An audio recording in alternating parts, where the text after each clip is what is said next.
Well, howdy, folks. Thanks for tuning in. Just getting going here.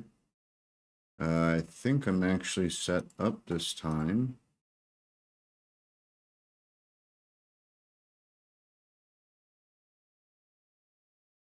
Let's see.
All right. Let's see. So in the last stream, we set up this new roadmap in a GitHub project. And so we took the backlog items that were here in the README and moved them into here and attached them to the stage 2 milestone.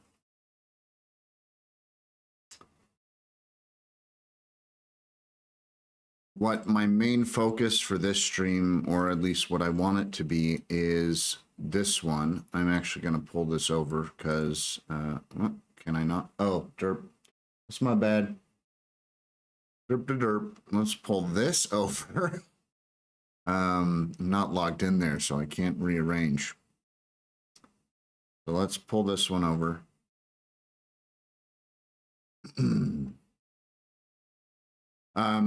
The reason I'm pulling this over, and I think it's slightly higher than this one, is I ran into issues with this as I was trying to wrap up in the last stream. So I was running out of addresses and it wasn't detecting that it needed to batch generate more addresses. And that's why this is more important to me. So I think I am going to put this to in progress right now. I do hope I can get to this one today, the implement shareable -URLs, but I'm going to drag this to ready as well.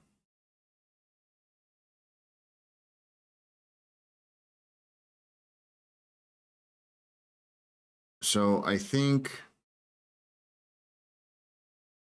both of these, they're not exactly in the roadmap. I mean, they are now that I've added them, but they're missing functionality that we need for users to actually have a pleasant experience, and to even want to use the wallet. And so that's why we've dragged those over. This one, it should be a shorter one, so I likely will get to it. This, I'm not sure. I think I'll be able to get it done in this stream, but we'll see. I don't want to do another, I think it was like a 10-hour stream last one. I don't think I want to do a 10-hour one. I was just sitting still for too long, and I don't know if I'm feeling that. Just thinking about it, I'm feeling creaky and like I gotta stretch things out.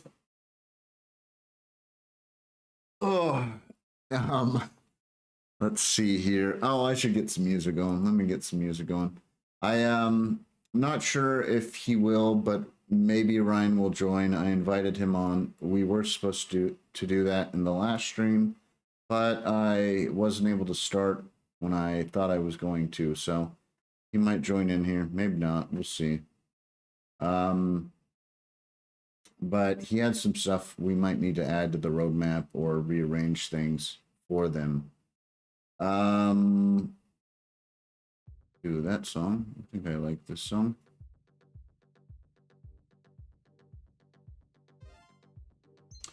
And these ones, I was testing. This is how I've done sprints before, especially when you have QA or a stakeholder who wants to test things, is once they get to in review, you would reassign it to the person who needs to review it. So I went ahead and assigned these two to Rheingold for testing. And in reality, this one should be kicked back. It's not actually ready, but I wanted to kind of go through the sprint process where this one might be ready. It's not perfect though. It's a lot better than it was. But either way, if he approved that one and didn't approve this one, he could kick one back and push one forward.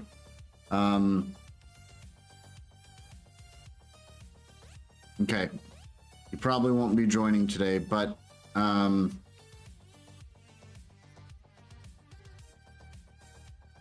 let's see. So these are set up so that he could do that. In reality, they both probably should be kicked back. And I'm also realizing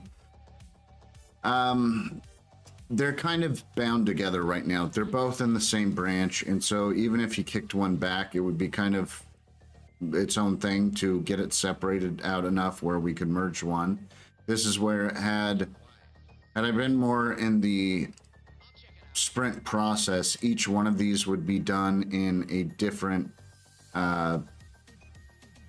branch and pull request, essentially.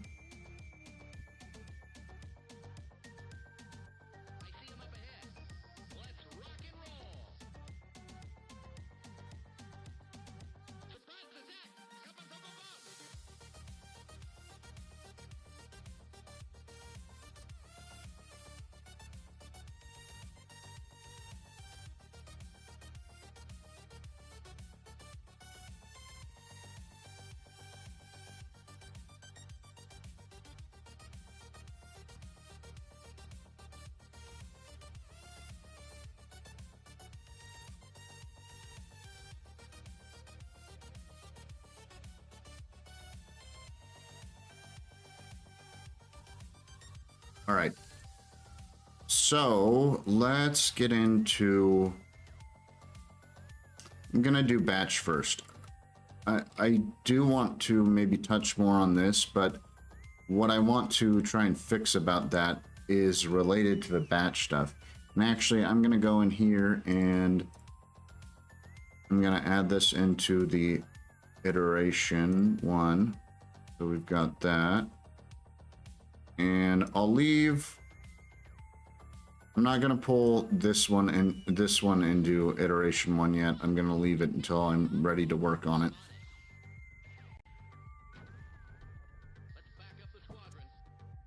Okay, so I'm going to pull that back off screen for now.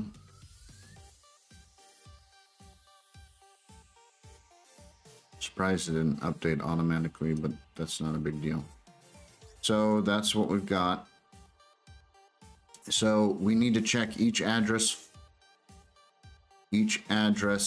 funds and generate each address funds and generates 20 past the last address with funds. Each address's funds and generates 20 past. All right, needs to pre-generate accounts with some addresses when importing a phrase to start adding contacts after the last account with funds. All right, I forgot about that. Needs to generate change addresses. This is one that has been not really an issue, but we should be using change addresses, and I'm not using them right now. And this is why, once we get this implemented, I guess I'm kind of treating this, even though it's max send to dialog, I'm treating this as the fix dash implementation. So both of these are related to it. And part of that is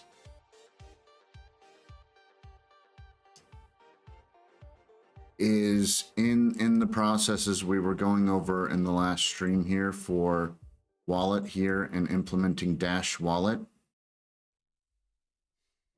We have a change address that I think it's generated right here now.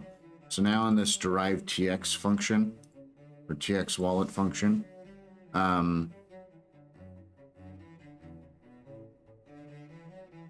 we have this change address that is figured out based on, let's see. So if the change address exists, actually here it wouldn't exist anymore. This code has been changed enough that change address would never exist here. So it would actually be just this.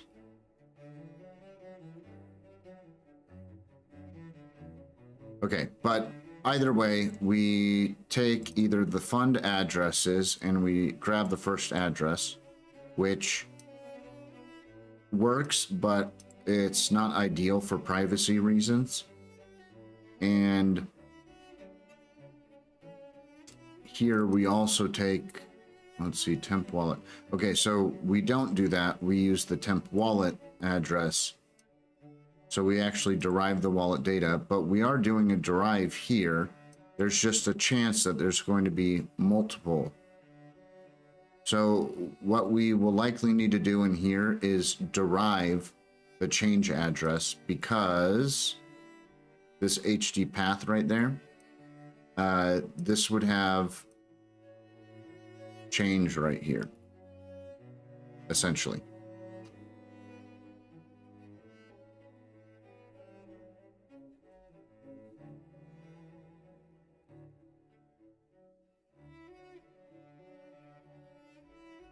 Okay, so, but we're already off track. So let's get into this batch generate stuff. We need to find batch.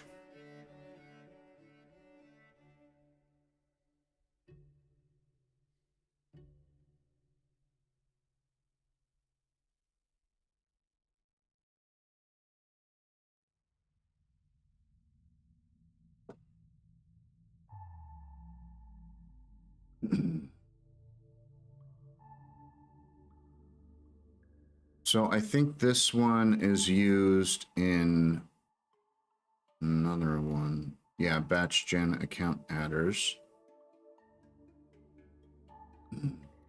Okay.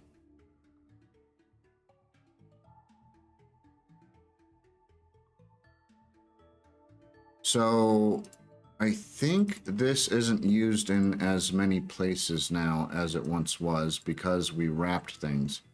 So, and actually, is this one ever used? That is wallet. I don't think this one is used currently. I'm going to comment it out for now and actually refresh real quick.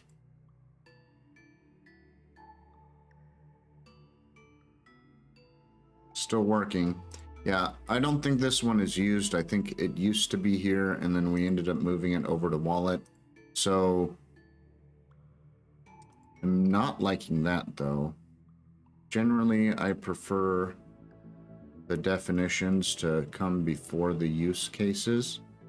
So if that is using it, I'd rather have that at the top. Okay.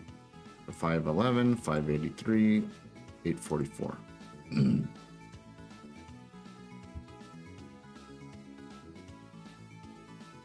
There's probably some cleanup that we could get to as well, but I'm not going to focus on that right now. Okay, so the difference between these functions is this one is for a single account and this one is for multiple accounts. And this one depends on the other one. So it literally uses this, and this one uses batch address generate. And then that only other place batch address generate is used is here in the wallet initialization.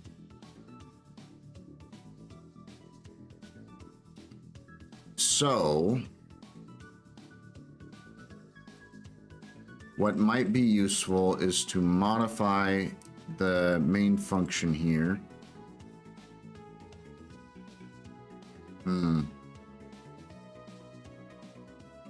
Maybe not. Let me think this through a second.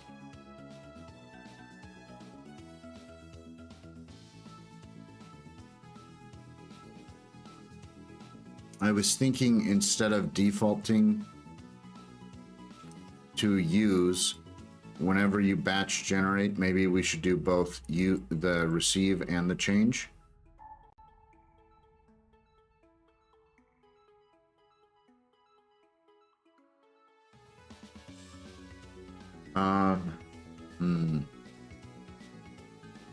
And here's the other thing I need to consider is inside of, oh shoot. Will I be able to see this? Nope, not there. I'm not sure we're actually using these anymore. We're still incrementing them, but we had shifted this address index and account index.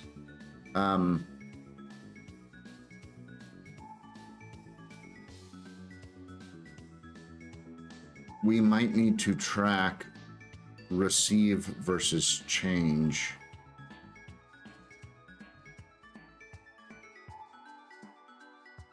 Or maybe not. Maybe based on the account, because of the way the HD path is set up, maybe we should always be generating the same amount of change addresses. No, I think they need to be separate.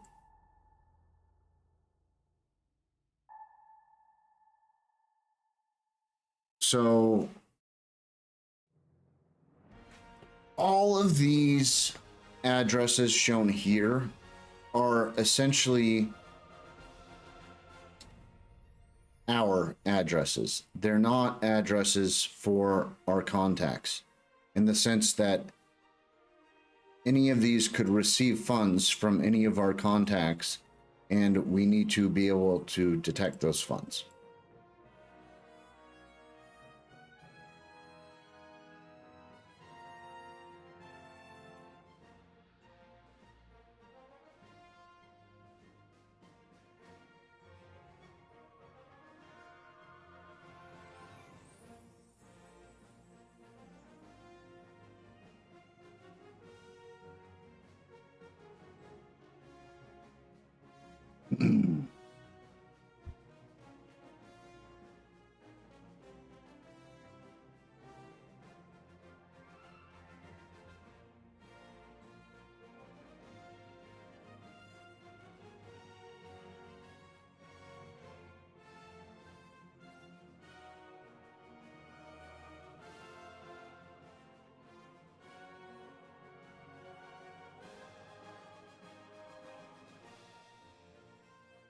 So what, I mean, right now I've got 185, and that's because of something I had done in the stream yesterday, because I ran out of addresses. And couldn't find some of these funds that I had sent, so I was a little bit annoyed. So I over-generated. But that's part of why we need to get this batch generation stuff figured out, so that you're not having to generate an additional 80 or something addresses just to see your funds. And one of the other things this ties into that I don't have a solution for it yet, but I think it could be similar to the refresh icon that we're wanting to add.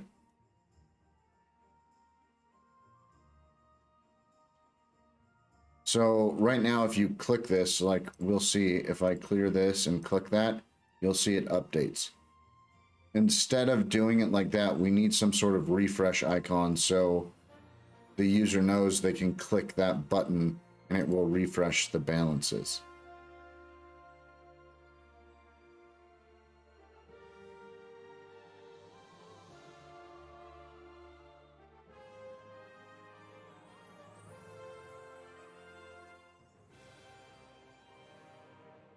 So there, let me see.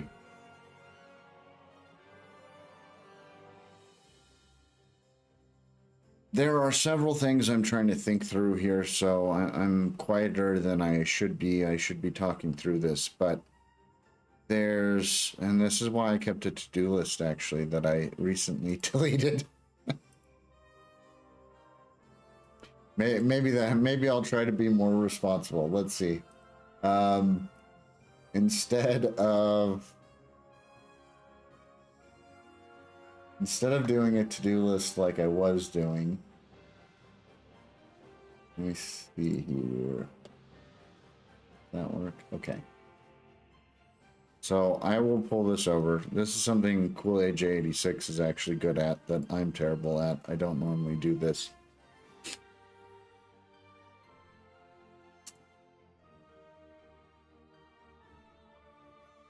So let's see.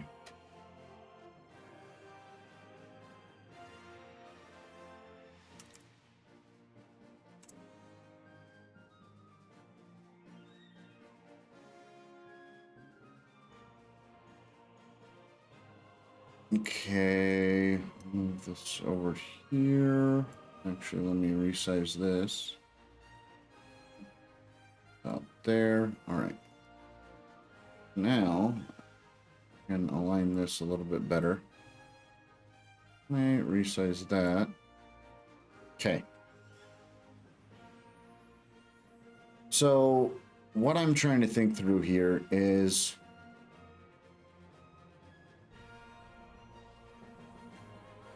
everywhere that is affected by the batch generate, or more specifically, everywhere that has to interact with this cache of addresses. So send and receive both interact in some way. So let me type this out. So batch actions, batch interactions. All right, so batch interactions are send dialog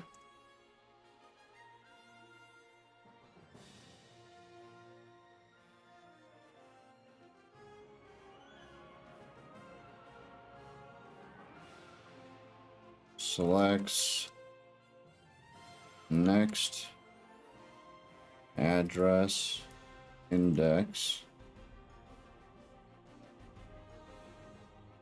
for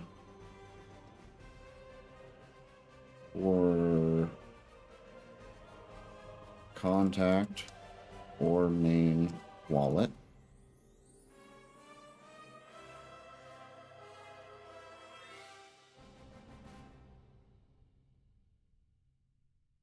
Count index equals greater than or equal to 1,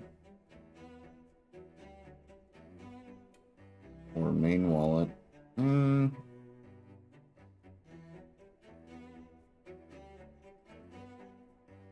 index is equal to 0. All right, so the send dialog selects address index for, selects the next address index.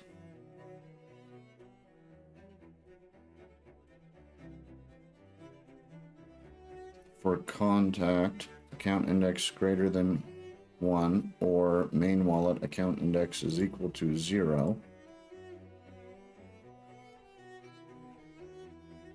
This is where we had ran into the problem, is I had the two wallets side by side, and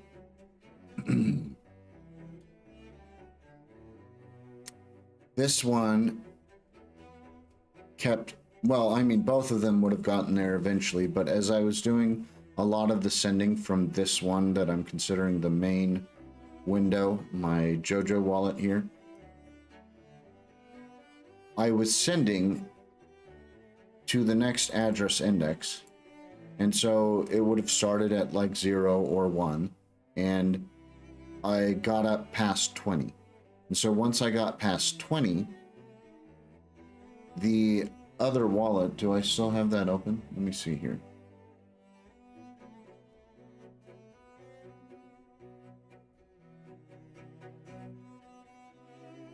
Yes, I closed that. Let me open.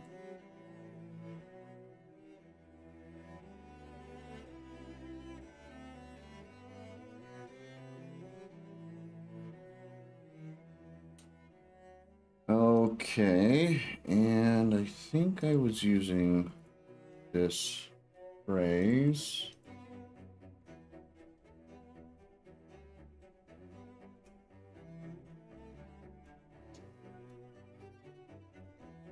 All right, it's actually empty right now. But essentially, this wallet for Byte generated 20 addresses. And after receiving to the 20th address, it did not generate more addresses. But in reality, it probably should have a buffer. So, right now we're kind of generating 20. So I think it might be good to do, let's see, on receive.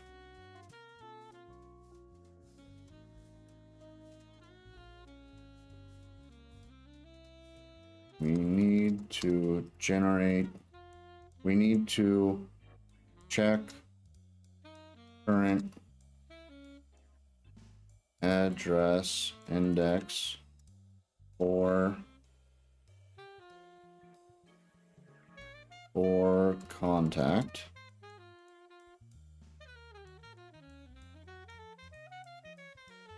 / main.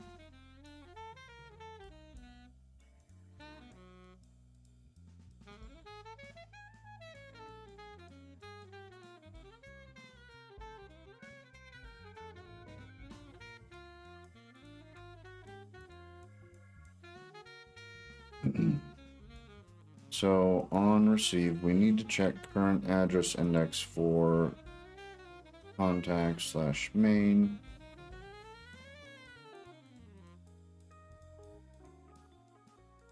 On receive, we need to check current address index for contact / main.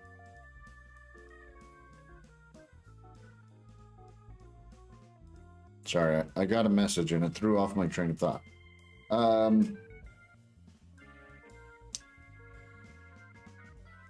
So on receive,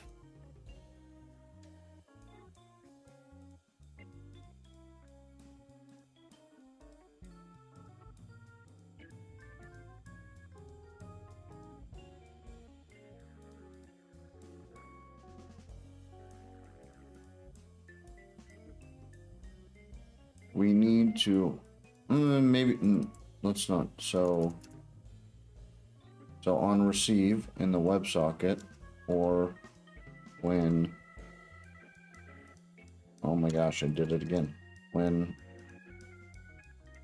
running update all balances, on receive in WebSocket, or when running all balances, we need to check current address index for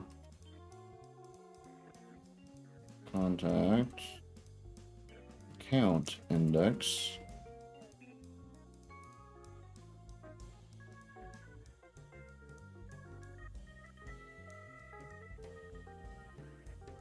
All right, send batch interactions. On receive in the WebSocket, or when running update all balances, we need to check current address index for contact.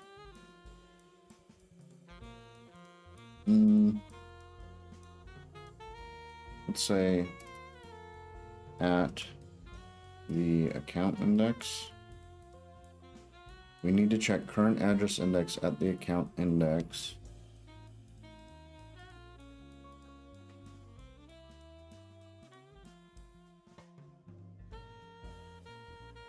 We need to check the number of stored addresses after the current address index at the account index.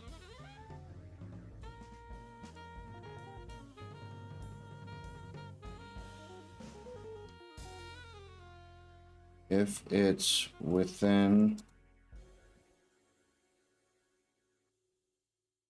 let's say half, or if it's less than or equal to half of the normal batch size, we should generate a new batch.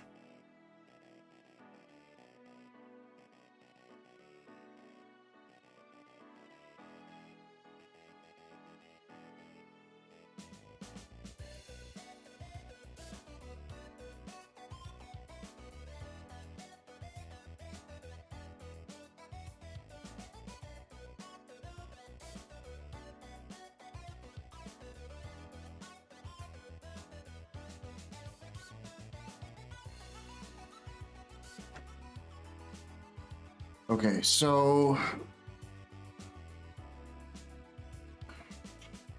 on receive, this is probably going to be a huge amount of what we're going to focus on. That's why I'm kind of typing it out in plain English so that I'm capturing the actual functionality we need to implement.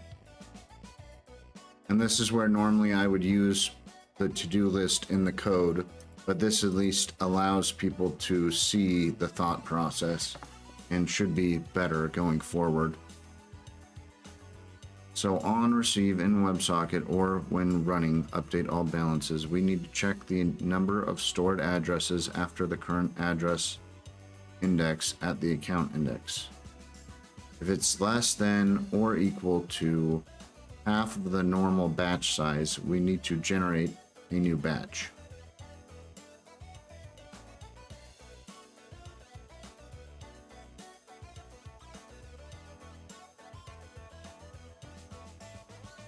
Alright, so send dialog selects next address index for contact. This alone, just getting this implemented would solve most of our problems, even without adjusting this batch address generate. The adjustments I wanted to make here, I'll try to capture these as well. So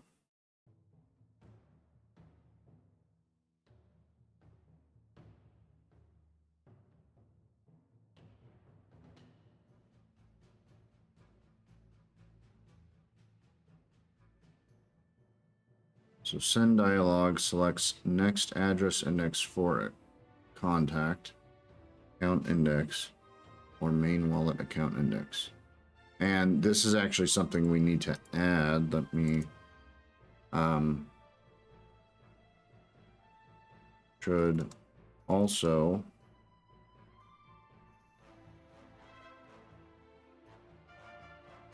well, not that. Should also select next address index for main account change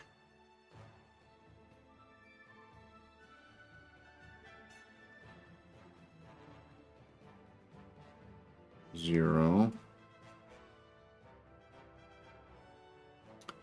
Should also select next address index for the main account change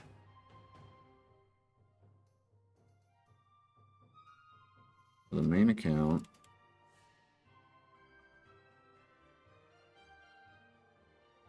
change. I mean, this is where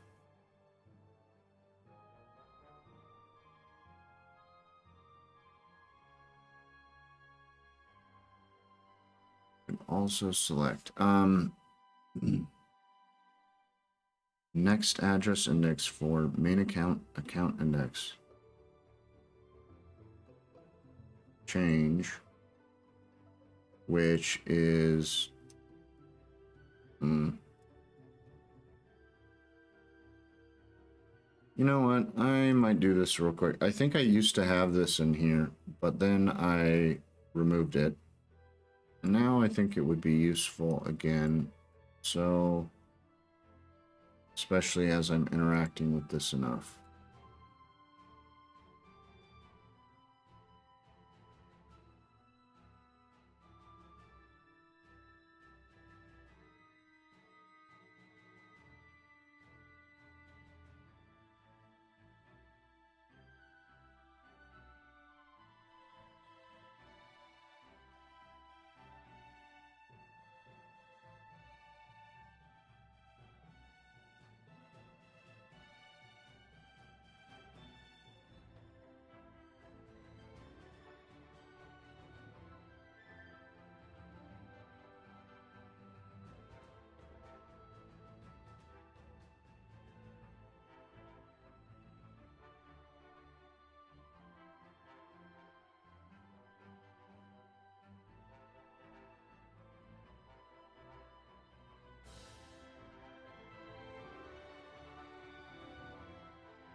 I don't know. That doesn't make it more clear to me.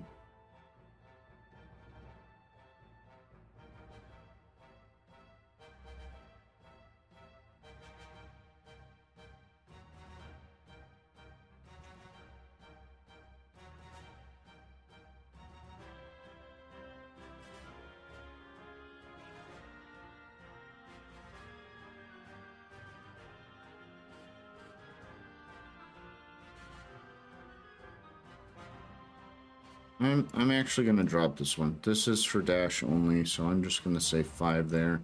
That lets me keep the more relevant things in there and see it kind of on one line without resizing my window ridiculously.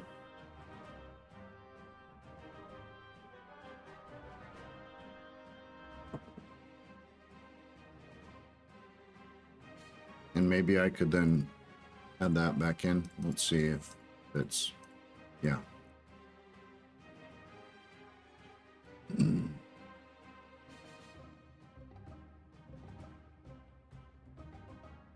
So then at least we kind of see what we're doing with the HD path. And when we're generating here, so address index there, we're essentially incrementing that HD path each time and then pushing the generated address.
All right. I was asking AJ for his feedback on what we should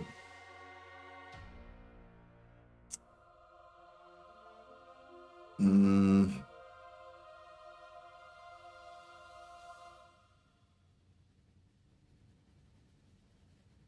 me see here. Just a moment. So I'm gonna disconnect this real quick. All right.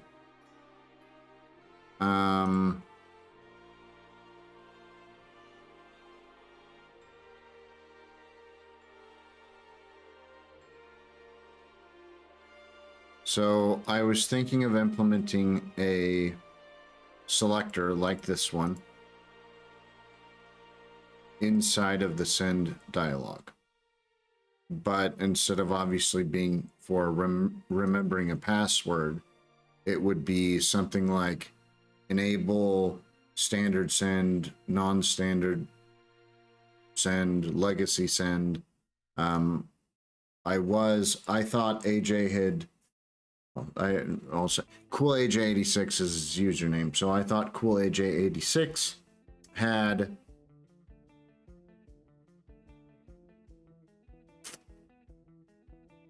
said that it is at least slightly privacy preserving doing the send that I just kind of overrode, but he had reasons for that method. What was happening though is I would go to send 0.1 and what was actually sent was 2561 or something like that. So this wallet would receive that much. Whoops. Would receive that much, not the 0.1 that I was intending to send, which it would be fine if the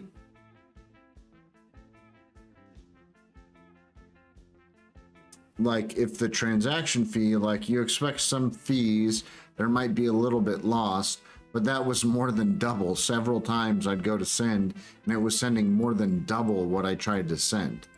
And so that's why I did this rolling back thing. But I was considering adding a toggle on so that if you do want that way, it's not exactly privacy preserving. Like, really, you shouldn't think of it that way. That's what I'm being told. And I wasn't really, it's just, it doesn't like, I guess it's something to do with fingerprinting. The more transactions going back and forth, maybe they can be fingerprinted or something like that. So this uses a method that is less fingerprintable, but acts more like cash. And even though it doesn't look like it when you're doing these amounts, at least in USD, if, you know, you're trying to pay someone $10, you might not have a $10 bill, you might have a 20. So you give them a 20 and they give you back 10. Or maybe you don't have a $10 bill, you have 2 5s. So you give them 2 5s and that equals the 10. So the whole, I go to send 1, but it actually sent 2 5, whatever I said, 2 5, I think that's what I said. So it would send that. It actually had more to do with the denominating and kind of like our lowest value in USD is 1 cent. So if I tried to send like 0.5, so it would be half of a cent. You kind of have to round up to a cent because that's the lowest I can go and pay you with actual physical cash. And so I think it was doing kind of that, and that's great for actual cash, but from a, you know, technology perspective and value, and especially testing, I'd rather be testing right now like that, where, let's see, I'm lazy, but this is how I normally check. So 31.14 is the current price of Dash, supposedly, according to this. So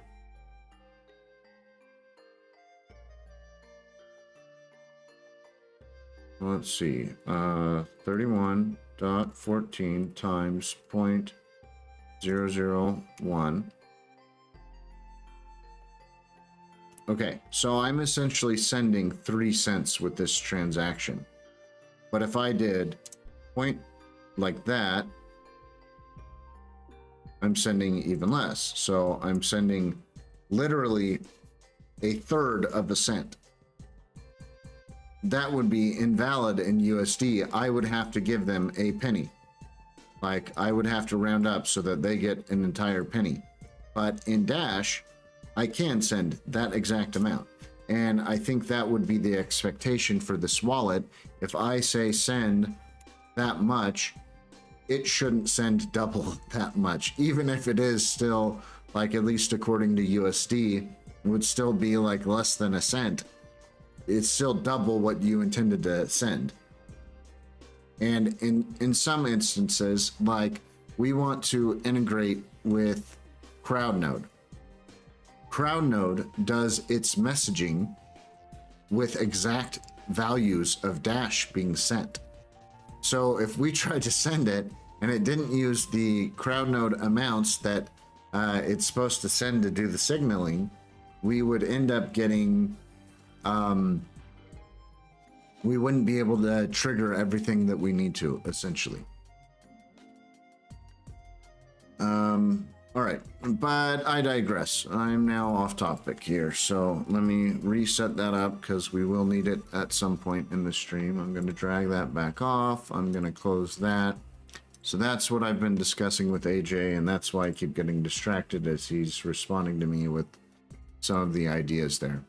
So we're trying to flush out all the scenarios where we're going to need this. We're already doing this.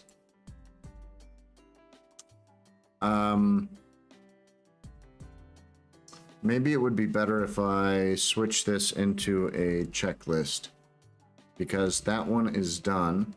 This one is not.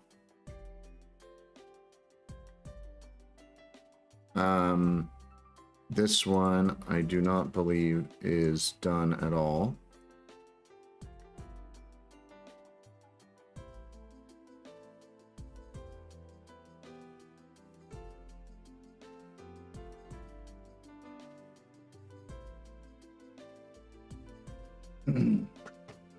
Okay, so it's used there. We also have a, I'm going to copy all of this right now and paste, and I'm going to say receive dialog.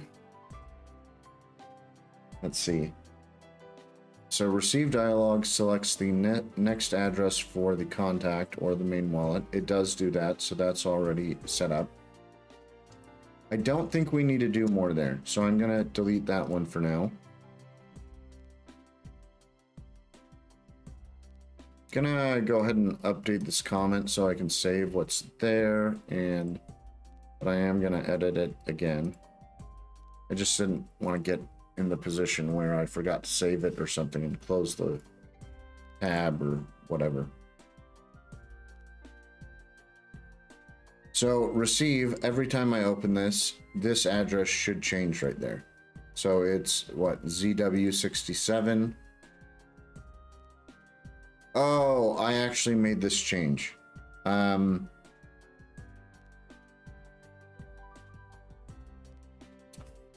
might need to check on this though.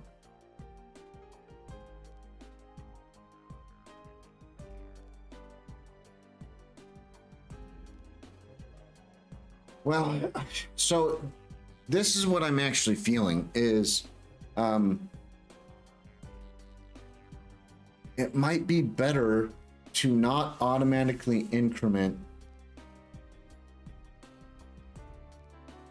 It might be better to have a button, and I think I discussed this before, and I can't recall.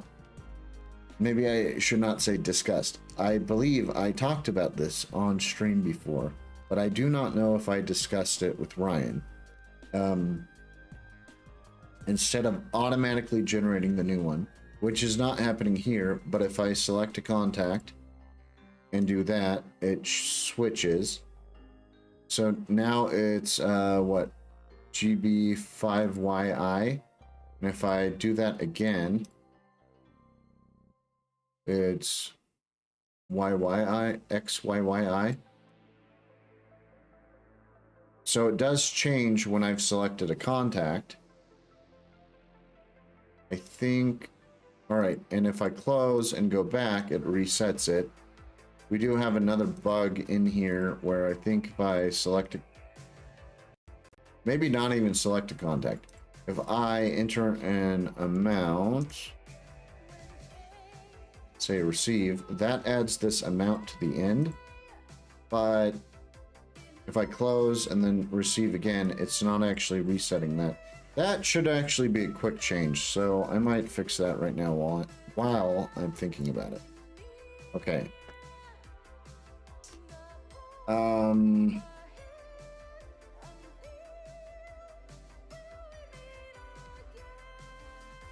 Let's see. That would probably be in the request QR, alias or dash.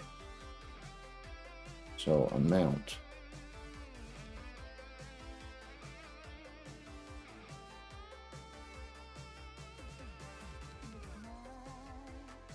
Okay, so that's everywhere where amount is referenced.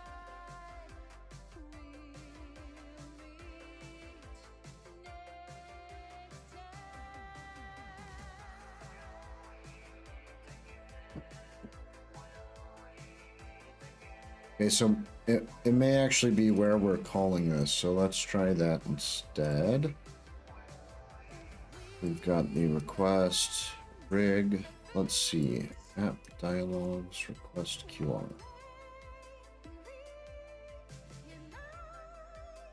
So we do it here.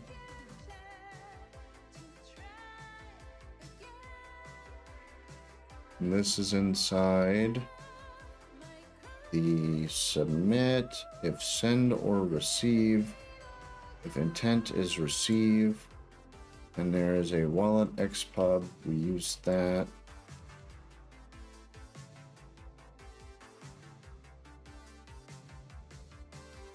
All right, I think it's probably going to be there that I need to set it, but I want to check real quick.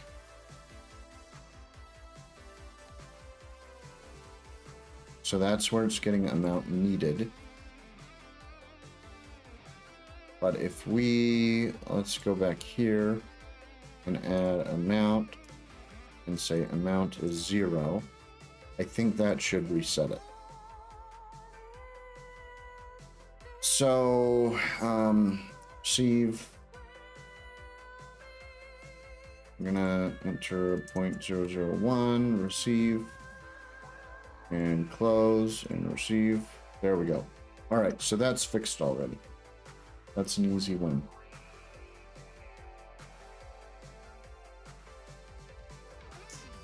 But let's check. So that's fixed. If I do 001, receive, and do it again, this was never working anyways, so but we might be able to fix that real quick actually. So the select a contact is in that, already got a bunch of windows opening. So select a contact. I wonder if we can set the amount here. Let's see, so amount equal to state amount. Let's see if that works.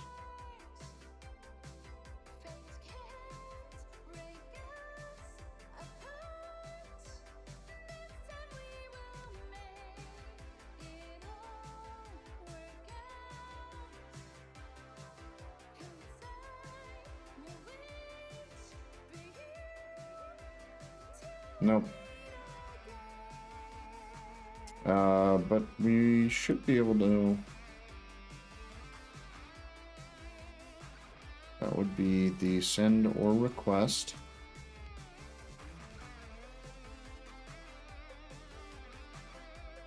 So send.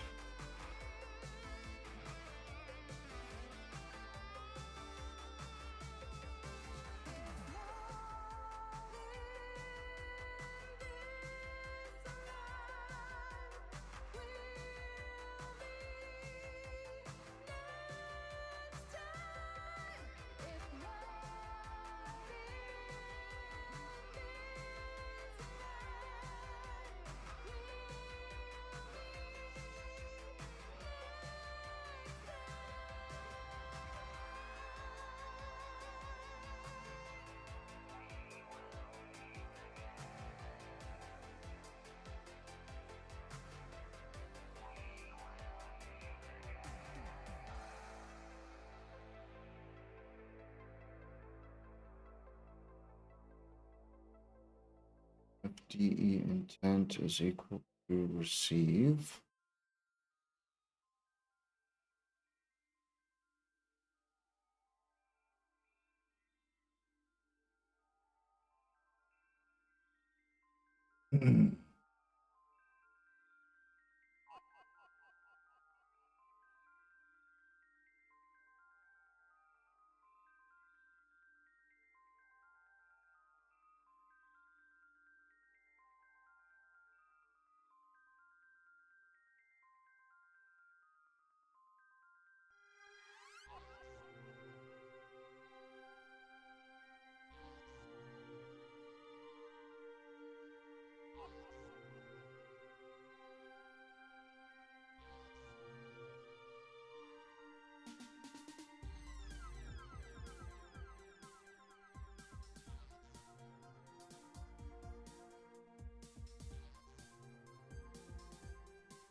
That might work.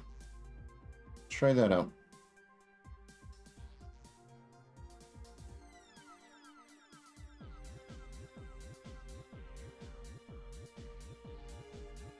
Hey, look at that.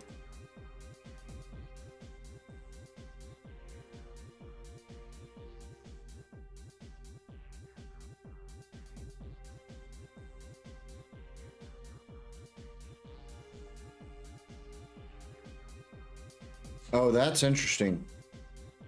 So, even though we haven't selected a contact, when we set the amount, and I'm guessing even if we clear this, it generates a new address each time we do this, even though this should be getting done on the main wallet. So this one,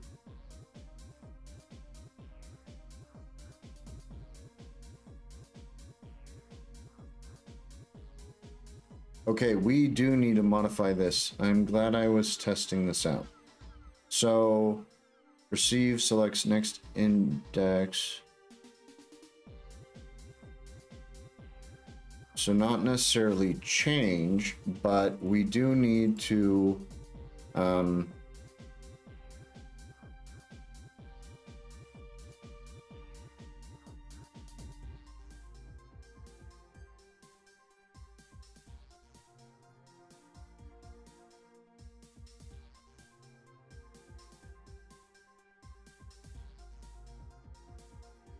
so do that same stuff.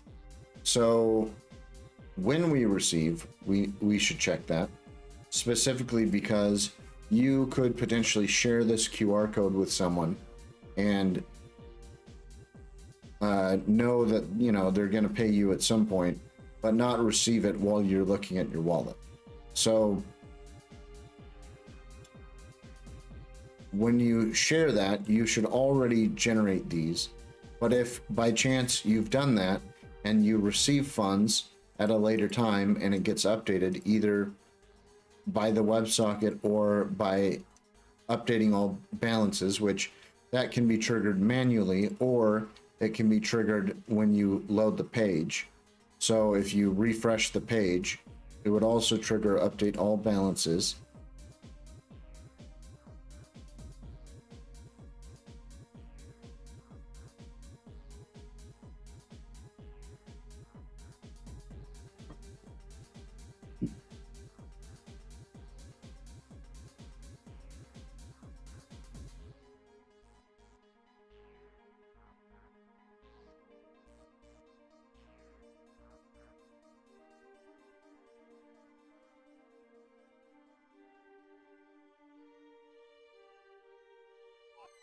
Yeah, so both of them essentially need that same functionality. Why can't I deselect? All right.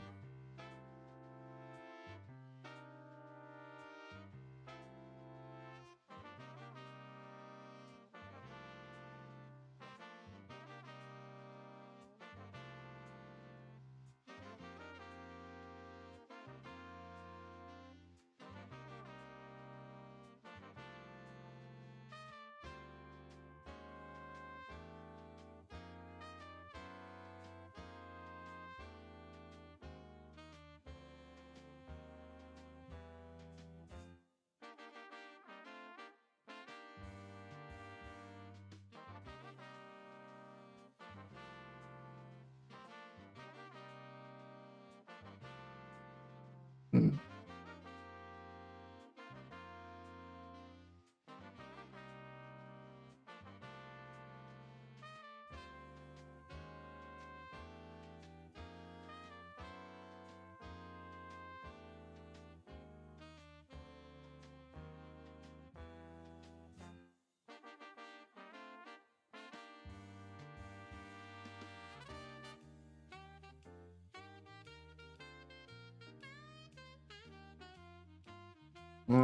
I might do something real quick while I'm thinking about it.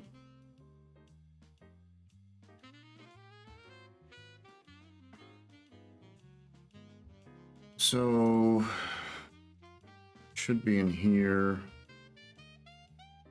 but I also want to reference the encrypt or decrypt, I think.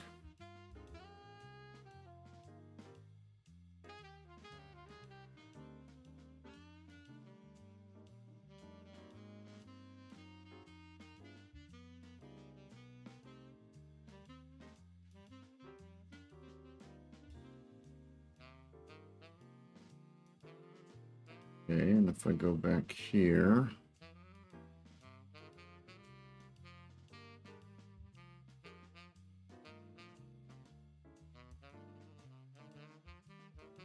I don't know if I need that.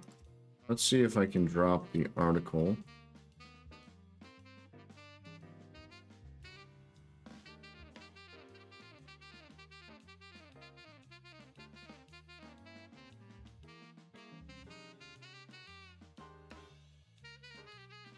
What?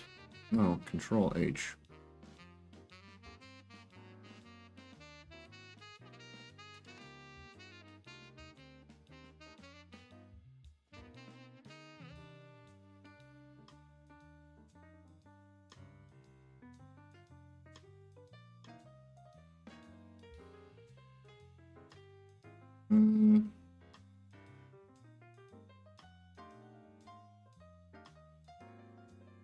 I don't like calling it this, but it's what AJ is calling it.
That looks horrible.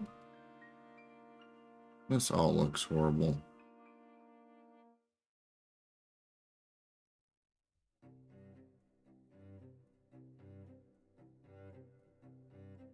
Well, not that.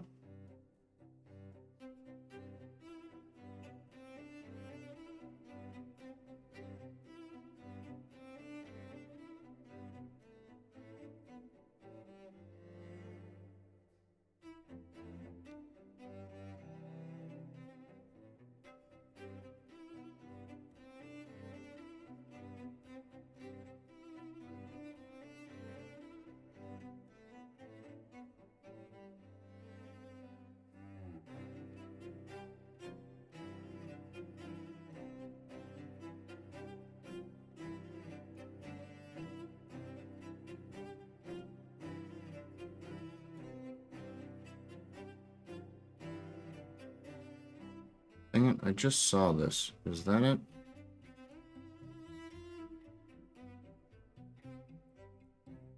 As JC left, I was thinking that should be positioned to the left, but it's not. Justify content. That's actually what I want.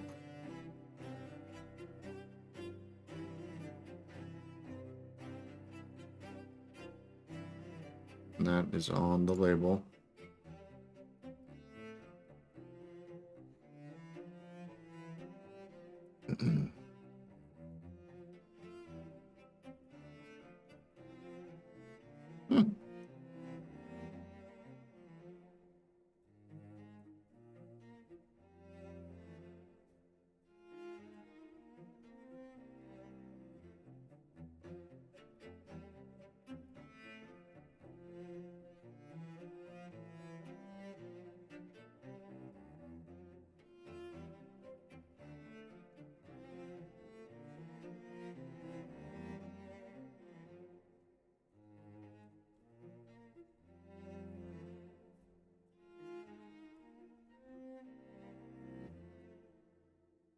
Wait, I just added that.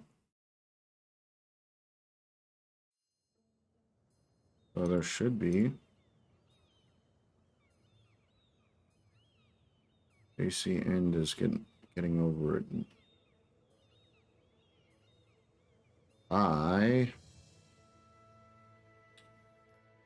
Field label has input checkbox.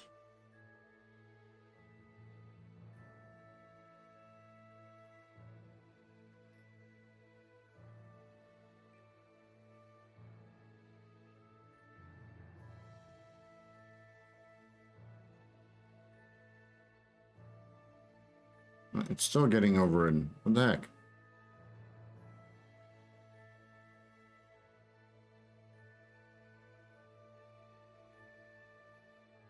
Label has input checkbox. Oh, that one. See if this screws anything up. Yeah, at least it's positioning.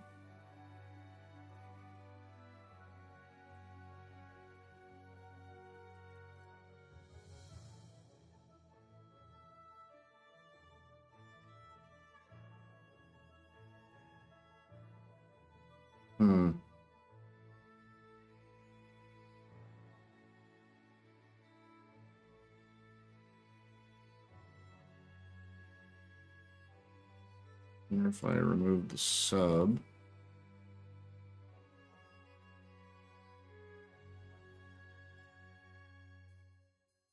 I don't know if I like that.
Okay, so mostly I did that so I could take a screenshot so other people that I'm working with could see what I'm trying to discuss there. And now I've disabled it. Well, I've commented it out, so but I can easily add that back in later.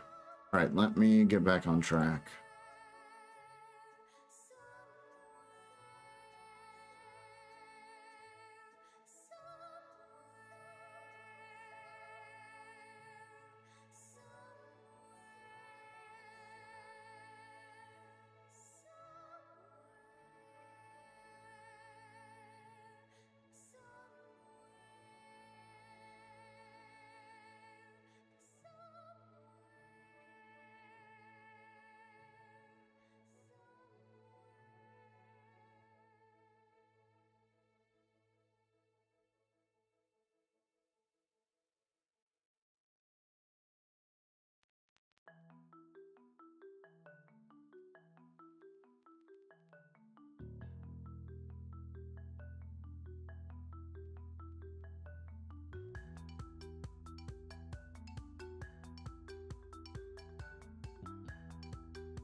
Okay, Ryan and AJ are debating that.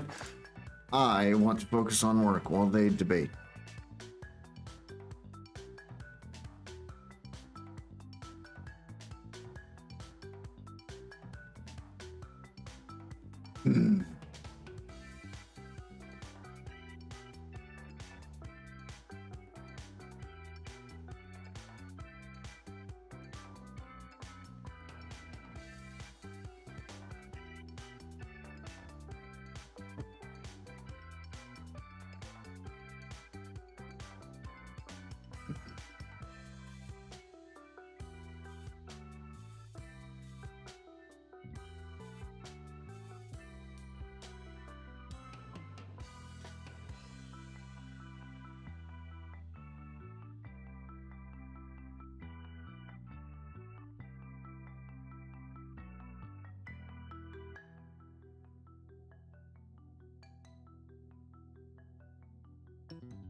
Let me see something if I can.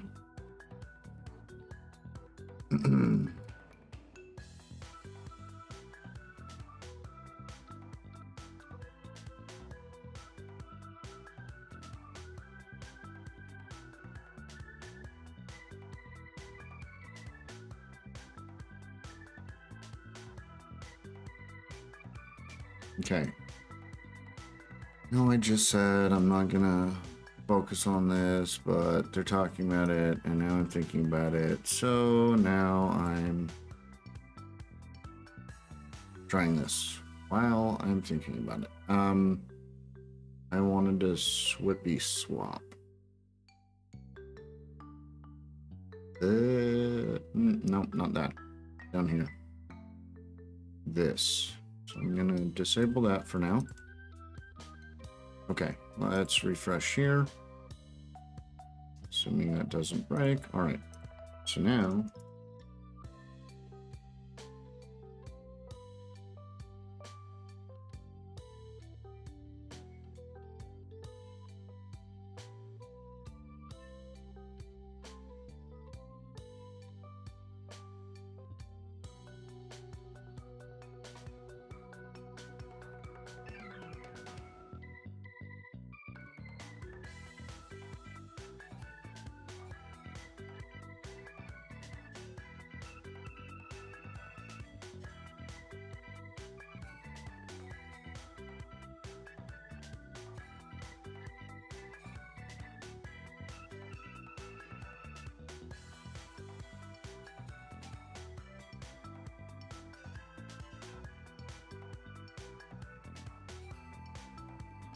And if I do that,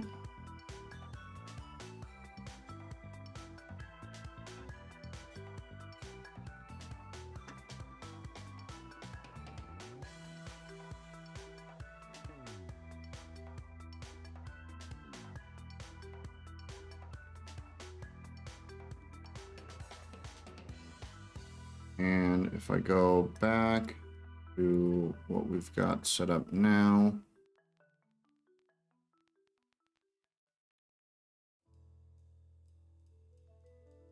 I think it was 0015 that I just tried. Whoops. Do that. And screenshot that.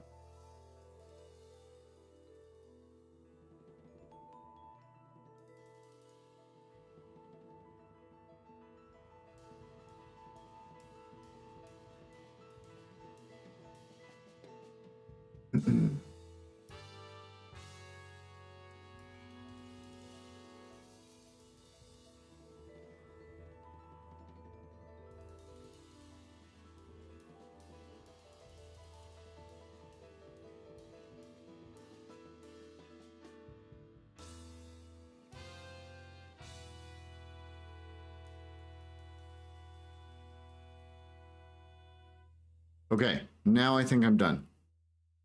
I've dropped some visuals that we can reference, you know, save, use elsewhere if we need to, and chat about, so that we're all kind of visualizing roughly the same thing and get what numbers we're talking about. So sent those to them. Now let's get back to that issue. All right, so send dialog does the next index for either the main wallet or the contact, and then it needs to do the change.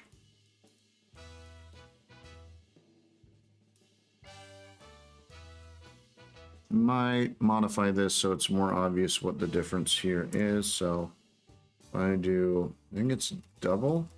Oh wait, that might be easier. Bold. Okay.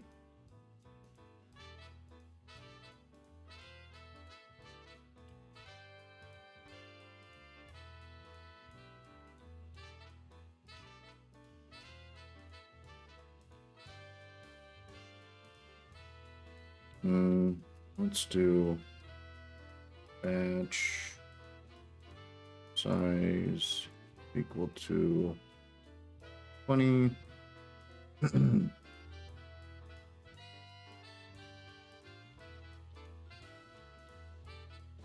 Batch size divided by 2 is, let's see, so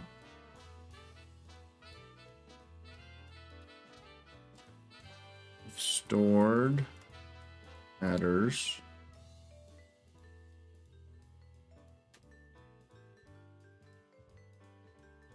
length is less than or equal to half the batch size.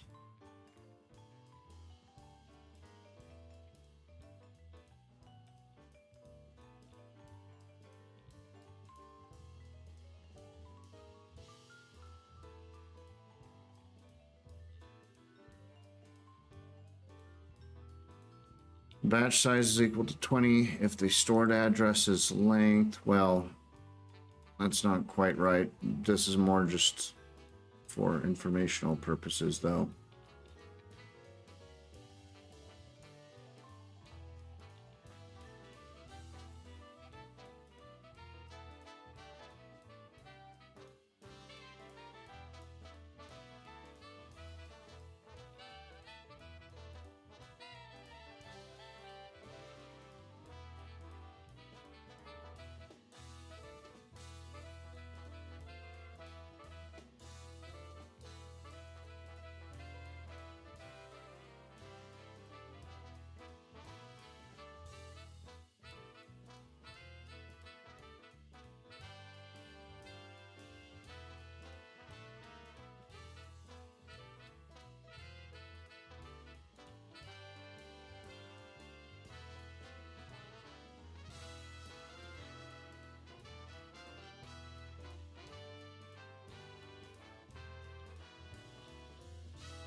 Hmm.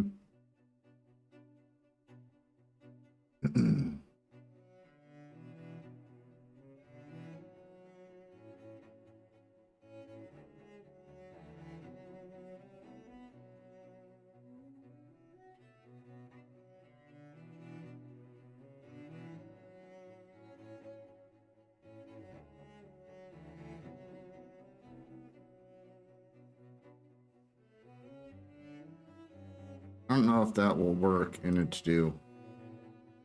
Nope.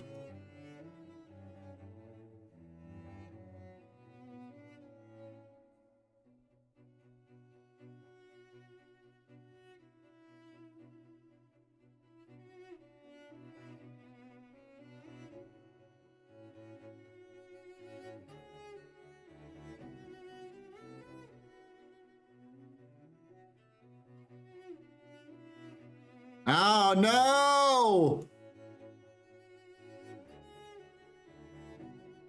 Oh my gosh. That was so bad. That could have been so bad. Let me update that before I lose it.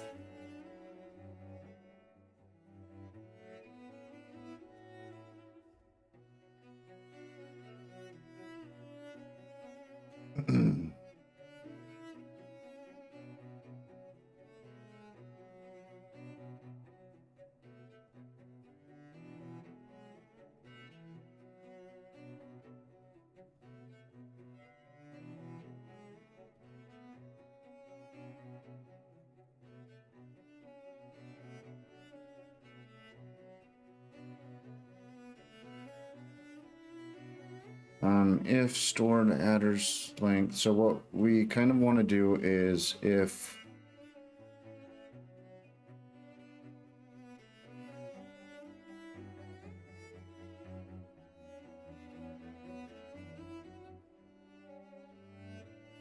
count filtered stored adders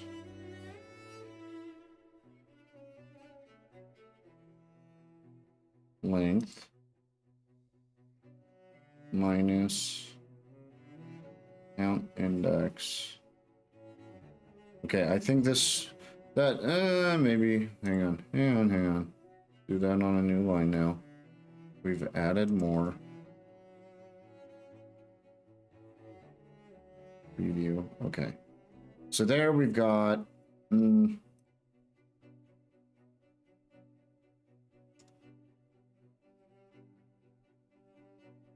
so if the batch size is 20, we take the account filtered adders length minus the account index. So essentially we would get the stored addresses and filter them by the account index. Oh wait, I did that wrong. Glad I looked. So all right. That I think is right. So we would get all of the addresses for the account and filter them. So that would be an array of those. We would subtract the address index from the array. So it would likely be something like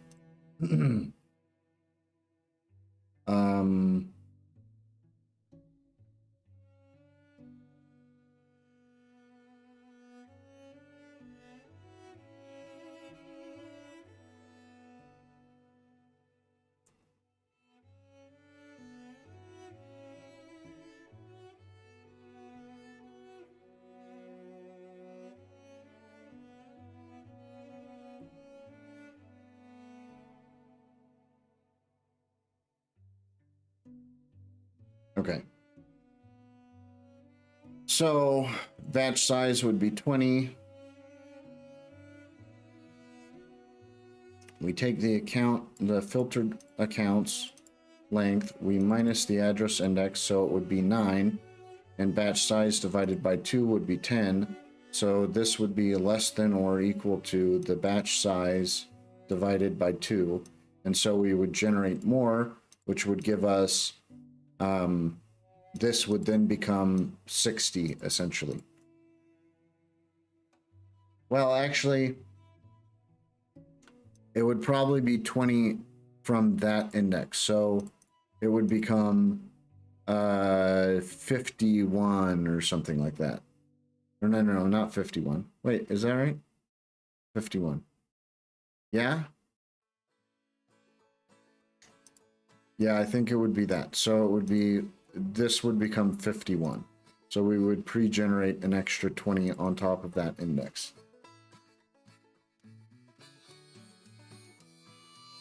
Let me update that real quick. And I might actually move that since both of them are kind of referencing it. Let me move this real quick.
Okay, so that's updated.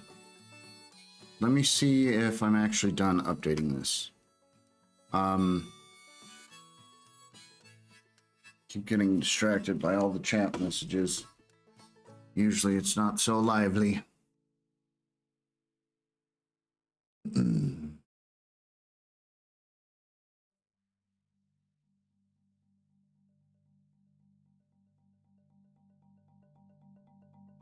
All right, so send dialog should also select next for the change. Receive, we need to check the number of stored addresses after the current.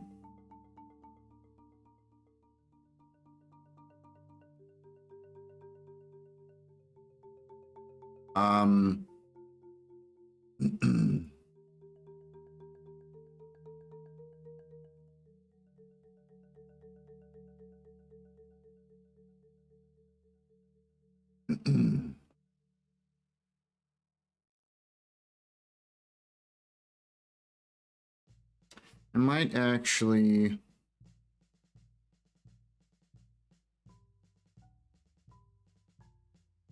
I'm gonna do this. Okay, it is still the same, so on receive in WebSocket, or when running update balances, or when opening the receive dialog, we need to check the number of stored addresses after current.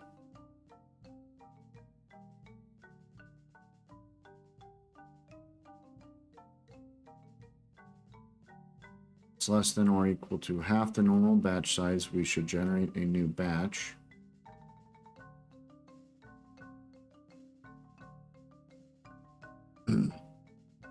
We should also detect if the receive amount is for a change address and generate based on that use.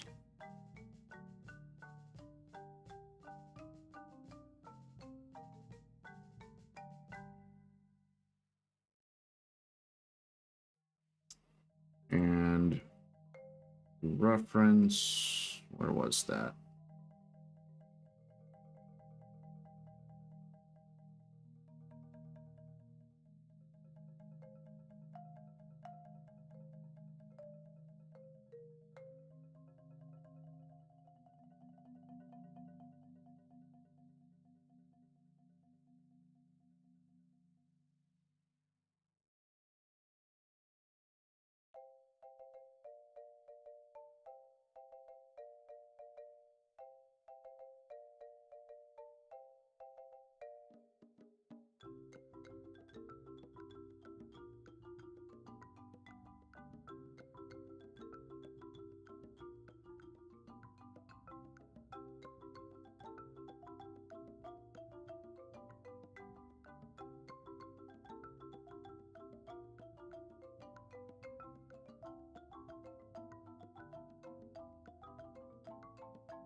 Oh my gosh.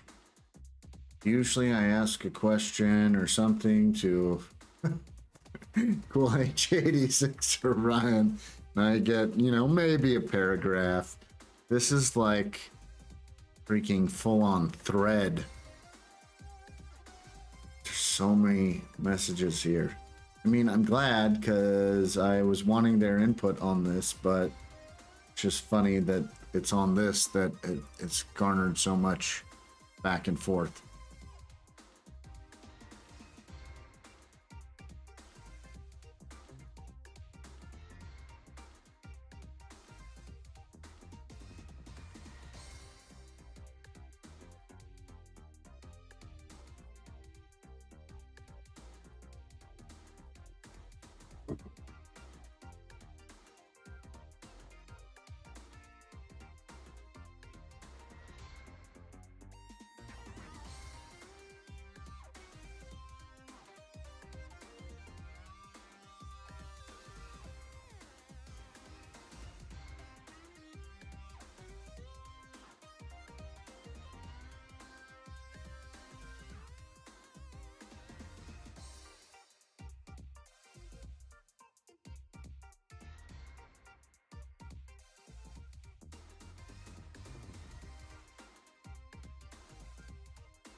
never see moves like the way I twist and turn and groove. You see this ball? Well, that's my credo. Sing the kick and flip and fly like a torpedo. So for now, just relax and enjoy the show.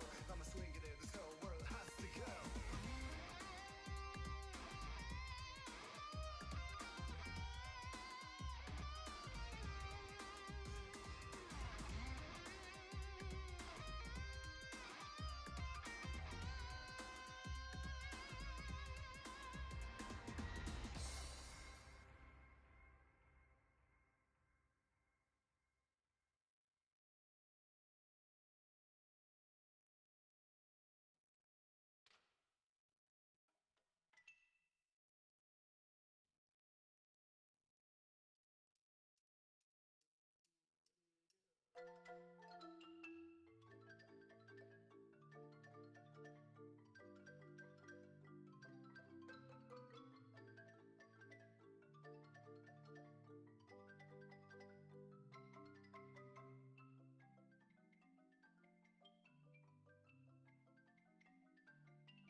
Uh-oh.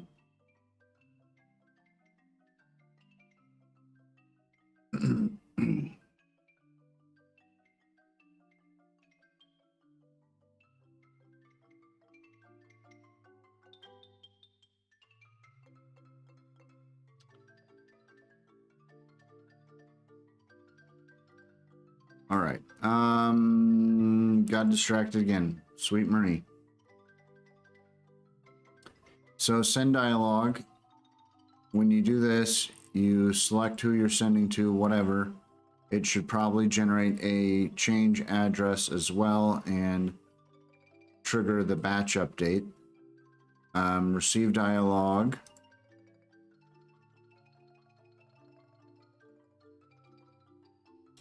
Shows that if you change it out, every time this address changes, so on receive in WebSocket or when running or when opening the receive dialog, let me modify that again, or when opening the receive dialog,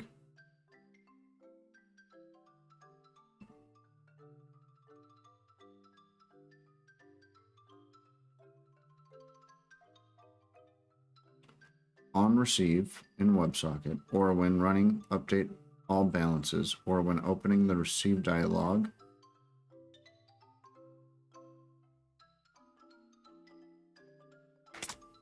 with a new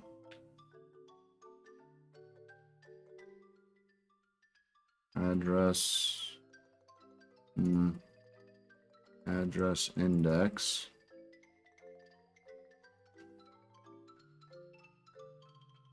We need to check the number of stored addresses after.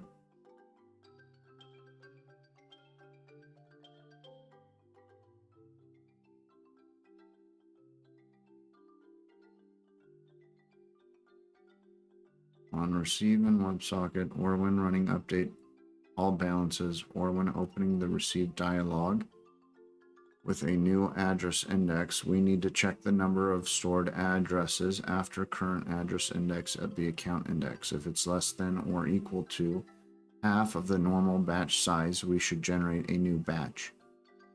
We should also detect if the received amount is for a change address and generate based on that use. Okay.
boy, this has just been a keep getting distracted by all of these messages stream. What am I looking for now?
Hmm.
Oh, sorry for anyone watching in as I'm quietly responding to messages here.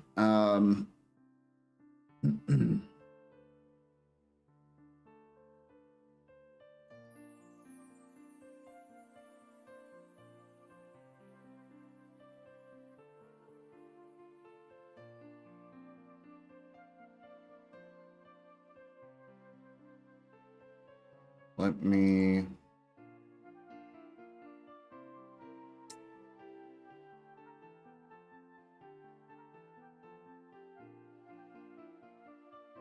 That's. Is this going to be it? Yeah, I guess this is where I change that code. So.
Okay, so the feedback that I'm receiving is related to this stuff. So I do, come on, that. So what I should change here, I guess, while I am thinking about it, that would be in send confirm. And instead of full amount, let's move this. So total will be full amount plus dash.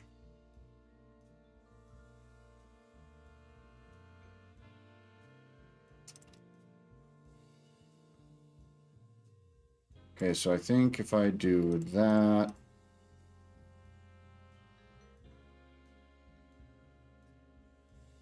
that didn't work. Oh, because they're probably strings.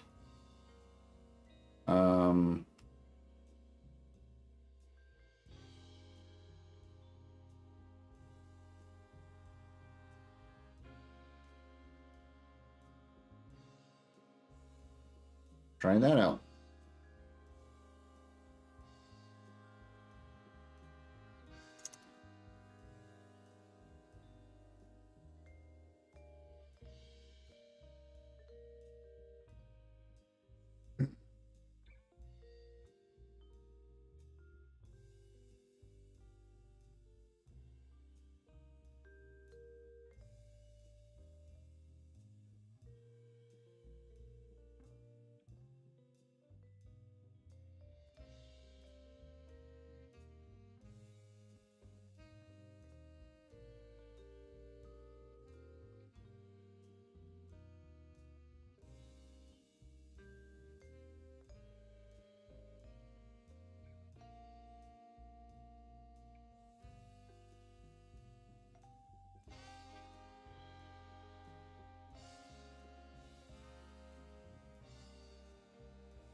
All right.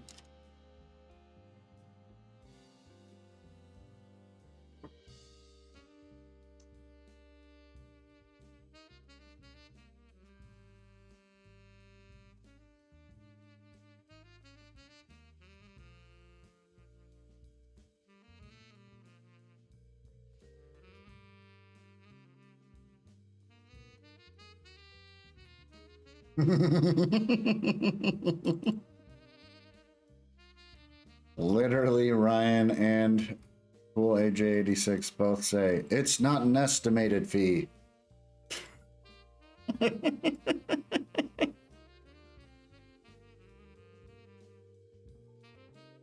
It seems estimated.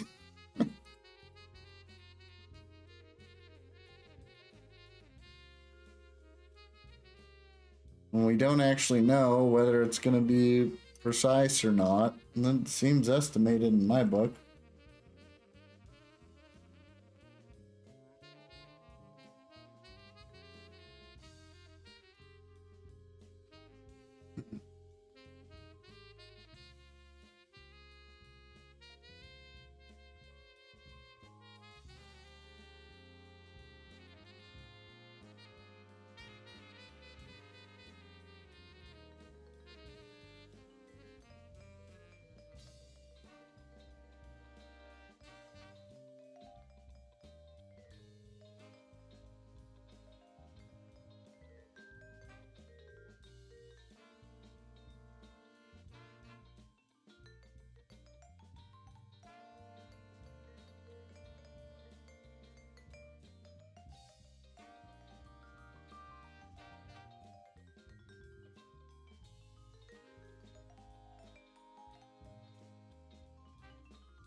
Okay, but let's also test that and say send.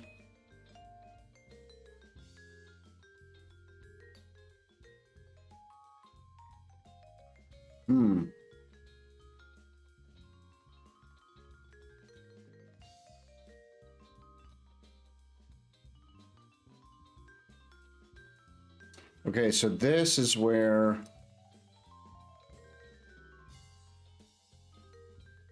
you can't.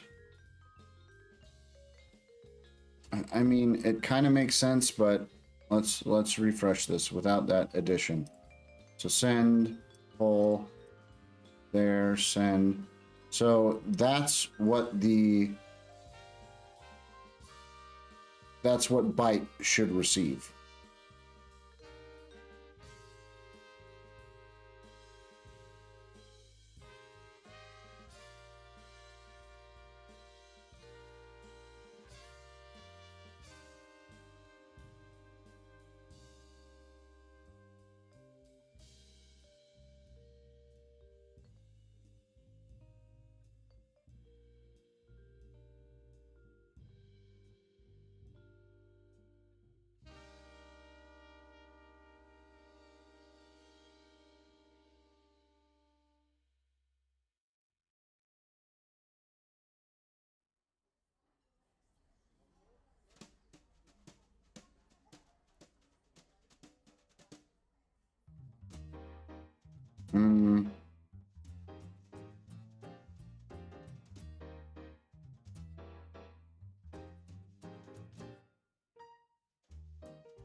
let's print that.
Okay.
Oh.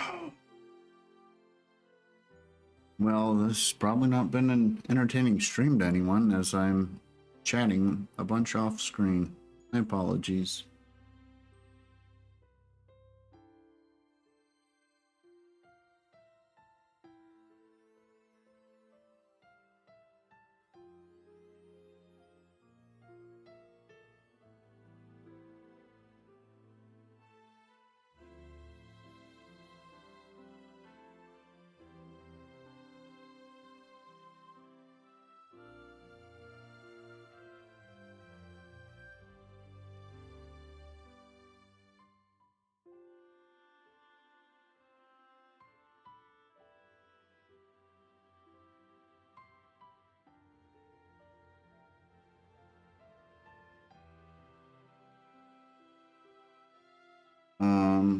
Let me see.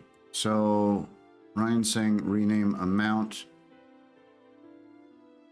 and change it to 2 recipients. I don't know if that clarifies anything for me personally.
Whoops.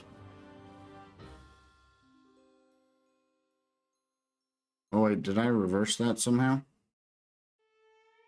Oh, that's funny. How did I do that? This is what I wanted.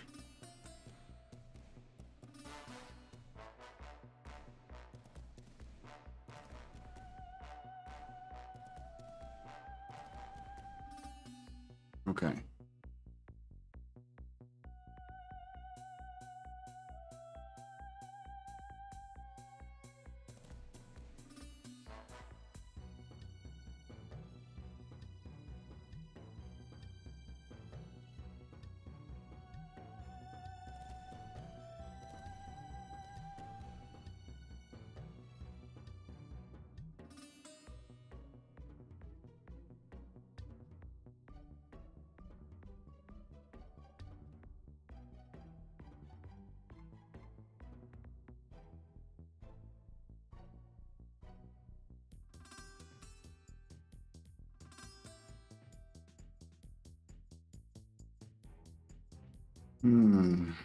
So what Ryan is saying is Let's see if that works. I don't know if it will, but I'll give it a shot. Fresh.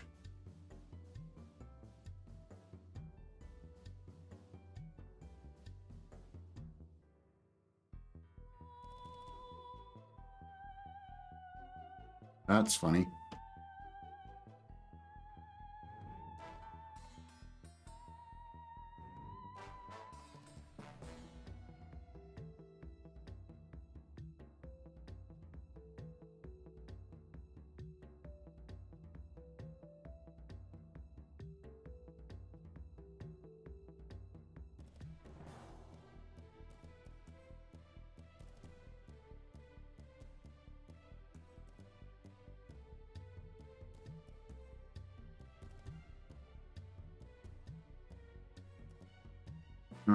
So what I think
okay, so what I was trying to figure out with this dialogue, and now I'm so freaking off track,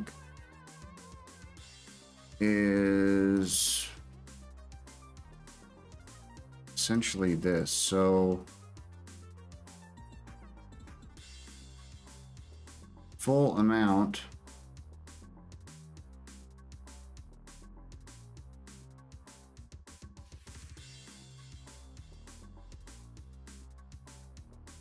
would be that. So we're sending that amount to Byte, the network fee, the total. But let me screenshot that real quick. So print screen that.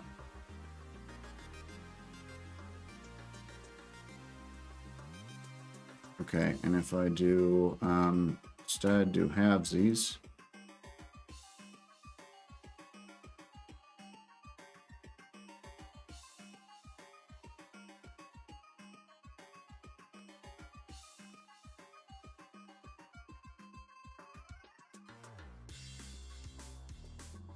Okay, print screen on that.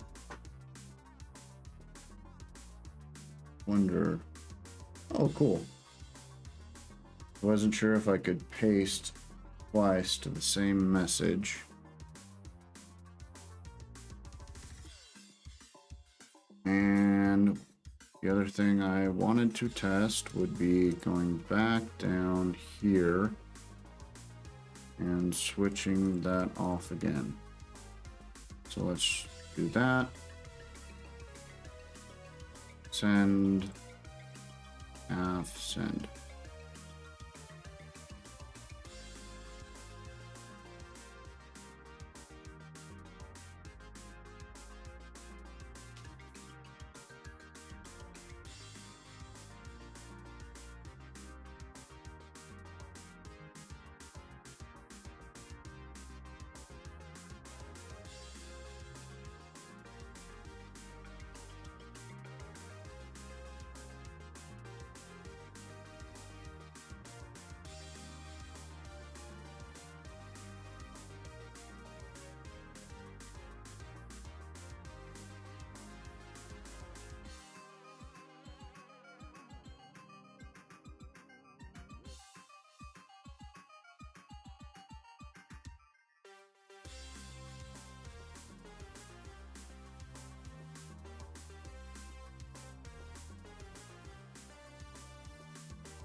It didn't work.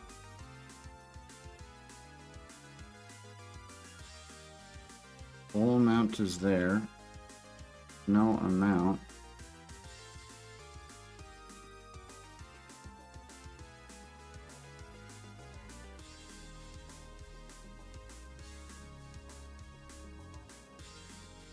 Oh, that's why. Okay.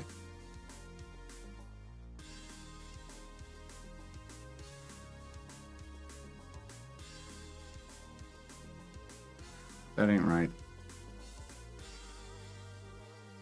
Oh, because I forgot to reset that. Okay.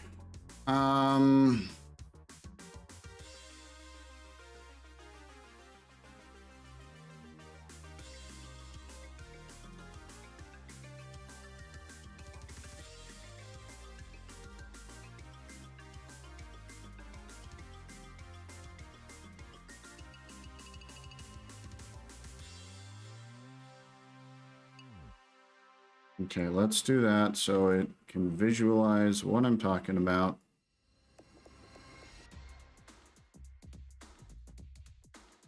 Okay. That's not what I meant to do.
Oh my gosh, this has gone off the rails.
All right, so with that commented out,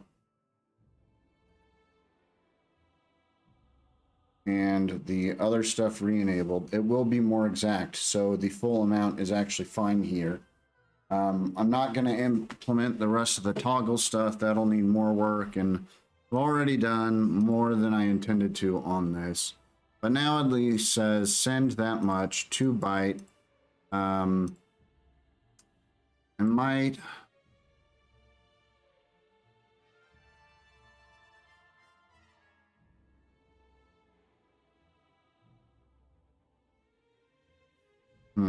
I wonder if I can adjust this icon.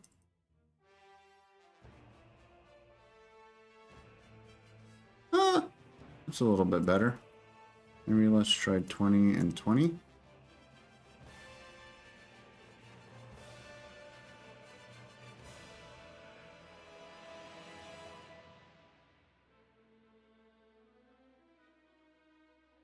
That's better than what it is, so let's do 22. Oh wait, that's not the right area. Dash network fee 22 and... Oh, that's funny. Why is that different?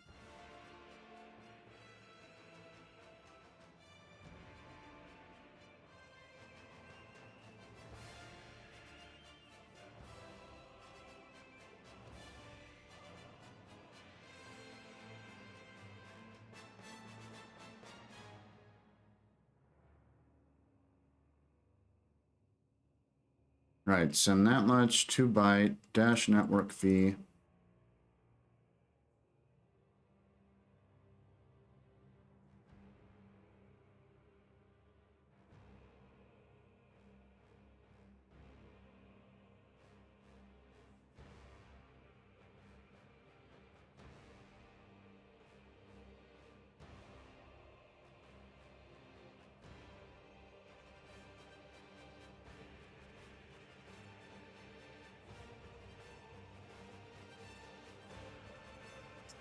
Let's actually...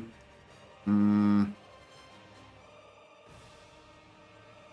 gonna find the dot big and change this real quick. The dot big.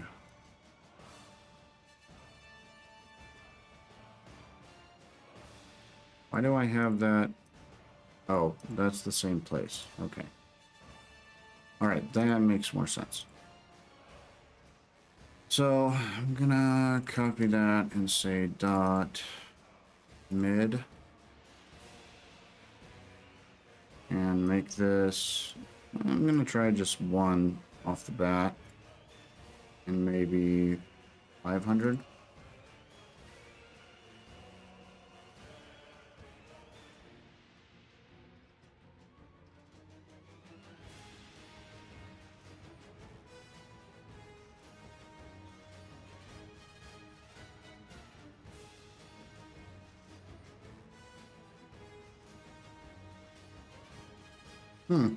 Oh, that's my bad. I forgot to add it.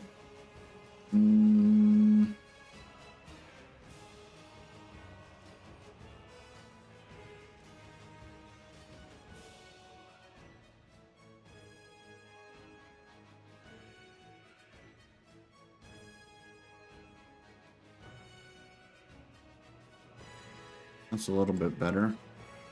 I don't know if I like the weight though.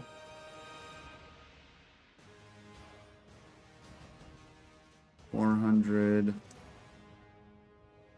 300, 2, 1. So 300 is about normal. 400 is a little more. Let's do 400. I kind of like how that looks. So we're gonna do 400. So 2 byte.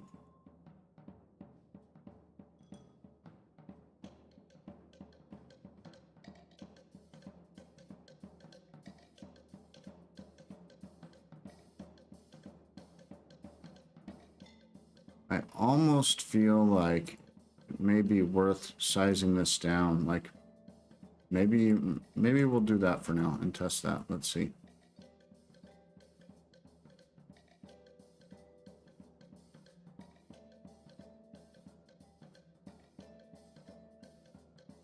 I like that a little bit better. Although, that's interesting. So it's size 1. Okay, let's do 1.5 for the default for that then. So 1.5 rem.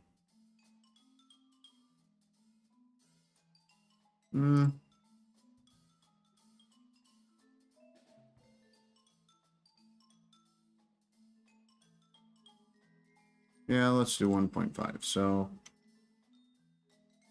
send that amount to all right, I might change something already. So let's do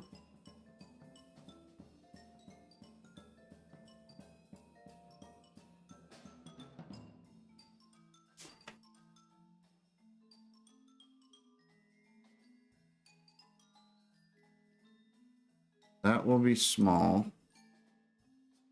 This one will be mid and 400. Let's do mid and 500. Okay. And then those are commented out now. So let's come back to the, no, not there. Here. So that will stay big, I think. This one will be small, and this one will be mid.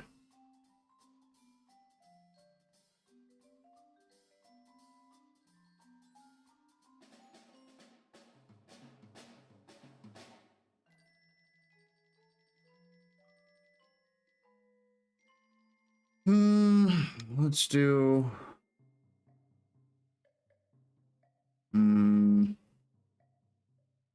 26 and 27, maybe? See how that looks.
I'm wondering if it's worth coming in here and making this one class equals.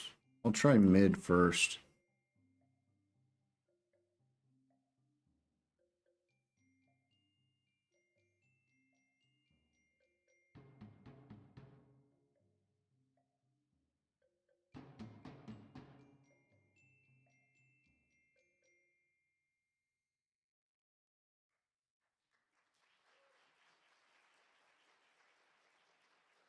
Is it being cut off though? Overflow hidden is interesting. Has like a hard height set or something.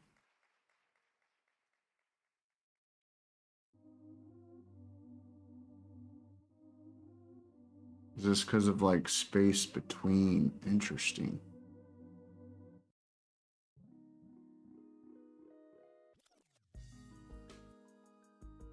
Let's see.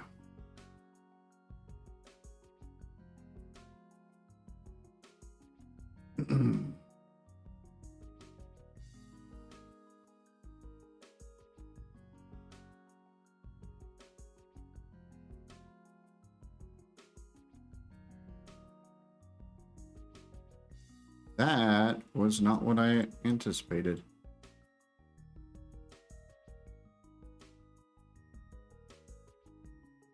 Y is visible.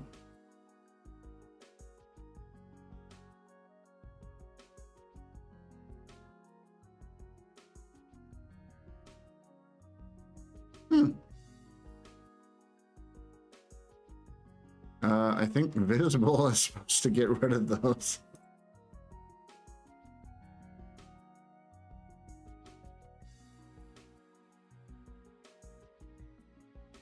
Like if it was scroll.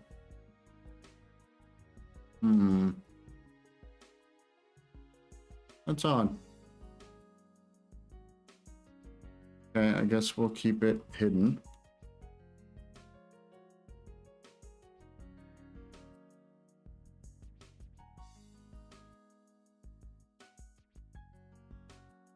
And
that's interesting.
Okay. That was way more time than I intended to spend on that. Let me get back to this. That is saved at least. That's good.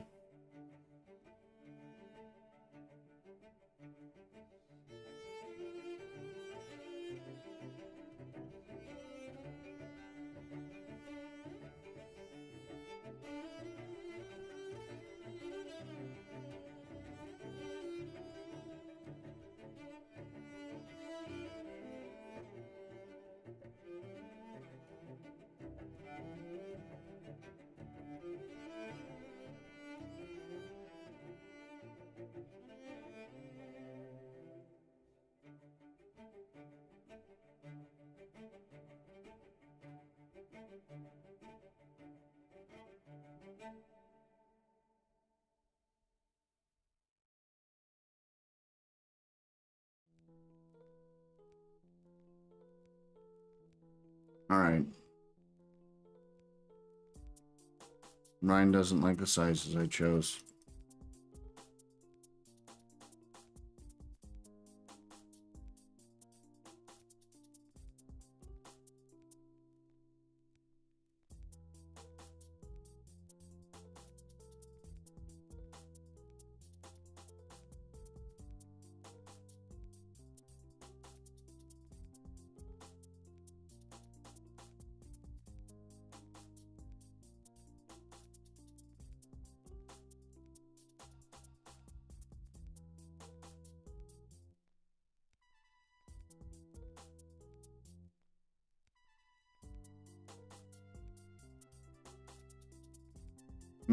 All right, let me see.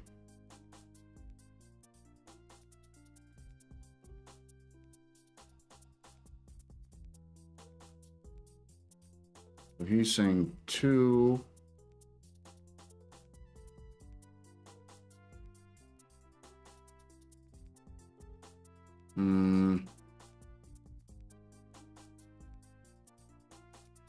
That. And comment that out. So 2 byte.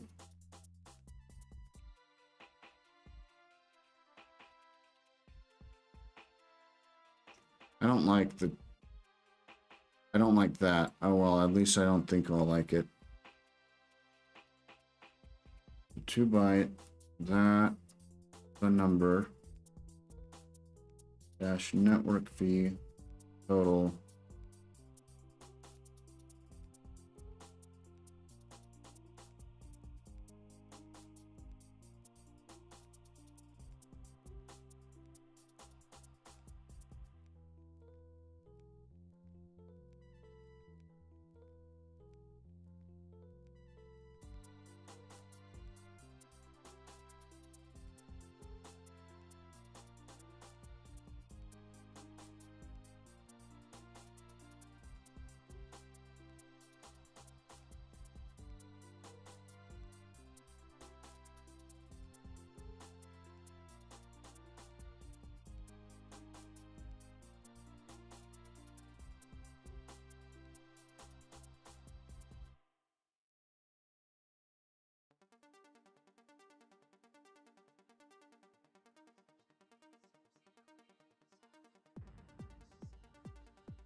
I don't love that personally.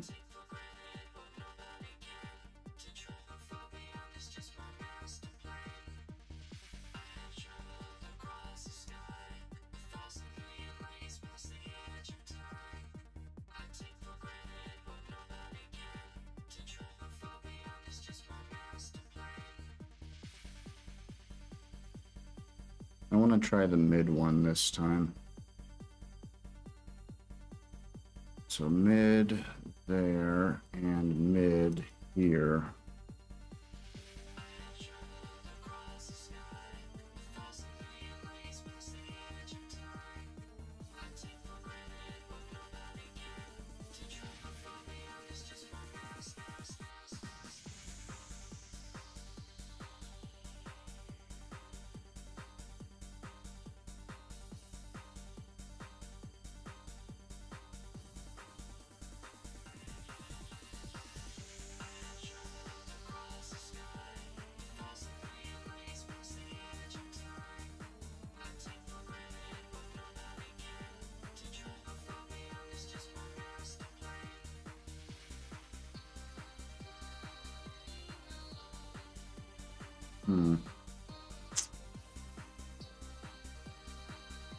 Maybe let's keep it big, but I'm gonna try span class is equal to span and mid, but I think I'm gonna need to come into one of these. Okay, I'm gonna copy that for now and shave this down to maybe I'll do text mid, something like that.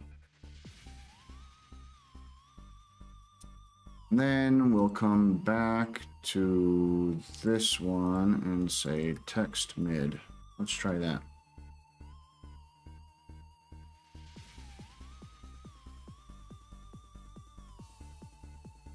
Too big.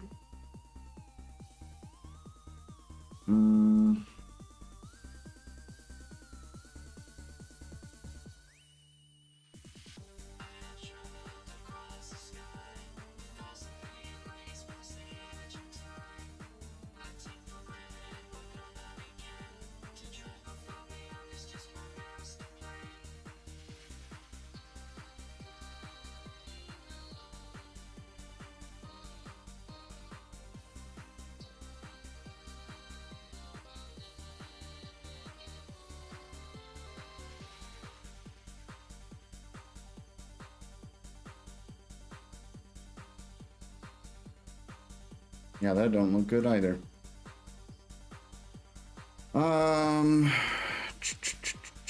Let's do 125 maybe.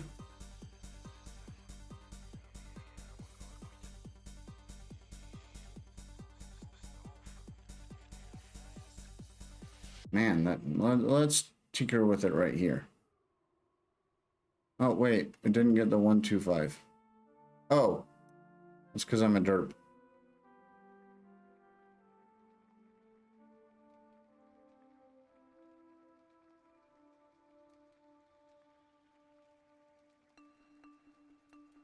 Still doesn't look good though.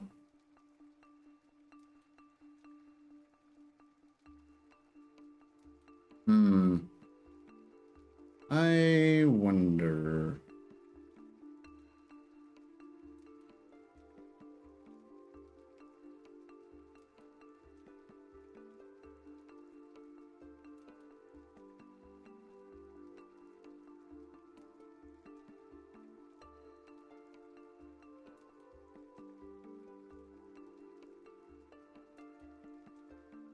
I think that's actually a little bit better.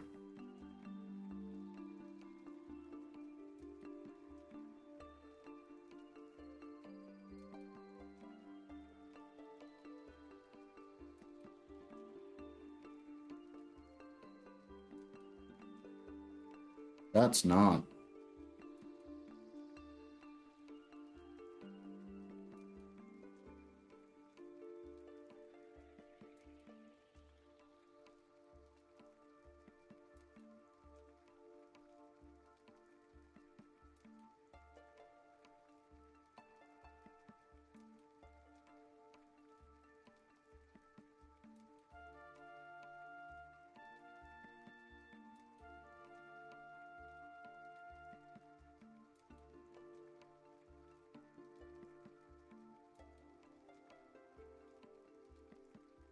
Oh, it did it again.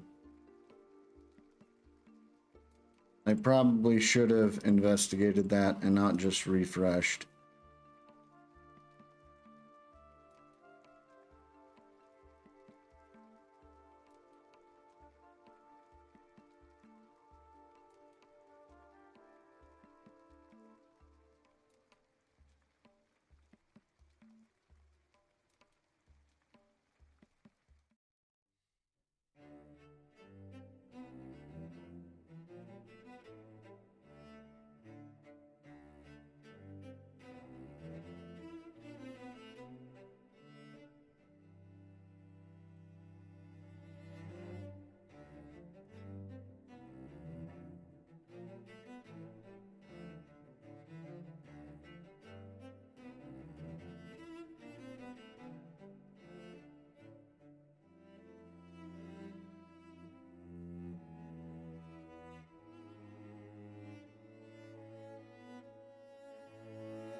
don't like the spacing on these, though. I kind of want... Let's see if I can do this. I don't know if this is going to work, but I'll give it a try.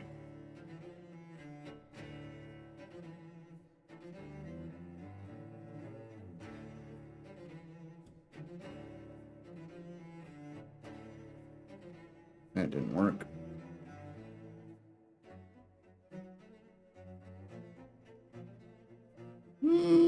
Wonder what will happen if I do that.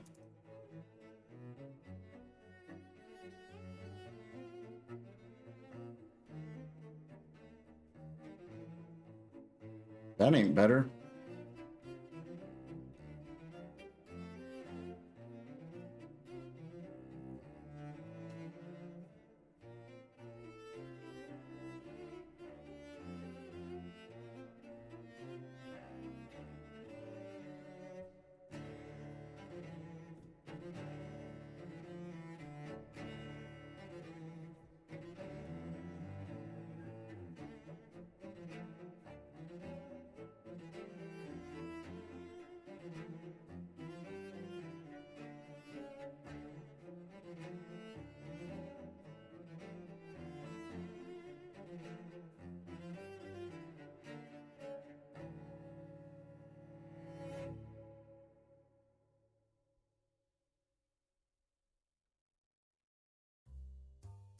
Hmm.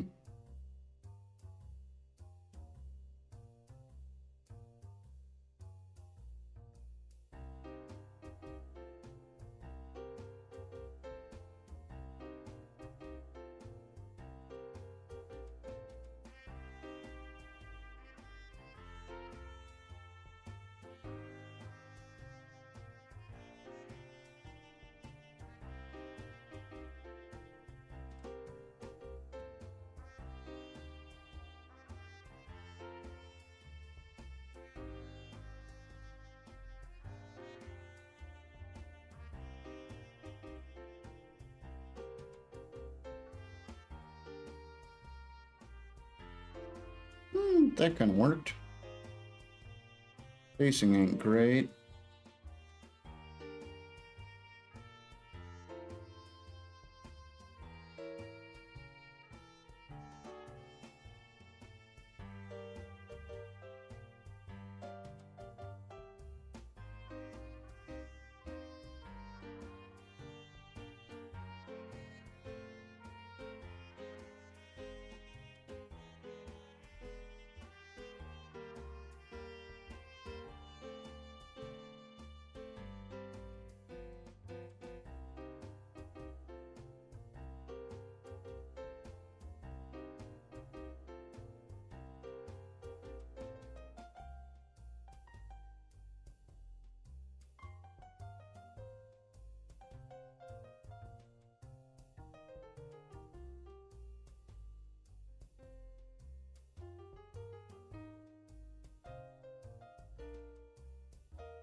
Okay, but I'm gonna reverse that for now, and we will leave it like it was. All right, so I'm gonna leave it like this for now. Good enough.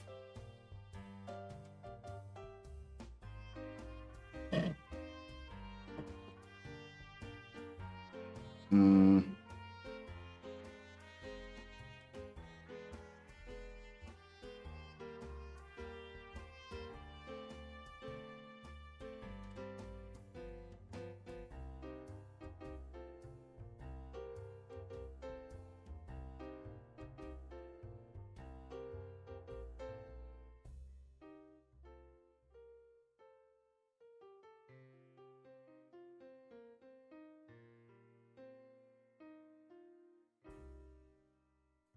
Actually, since I've already got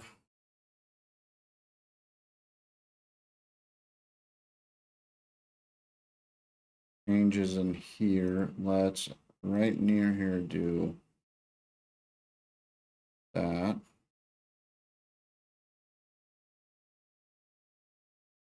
Maybe not right near there. Yeah, down here. Let's try down here. All right, I'm gonna do that. And let me verify it's still working correctly with that shift. Yep. Okay. And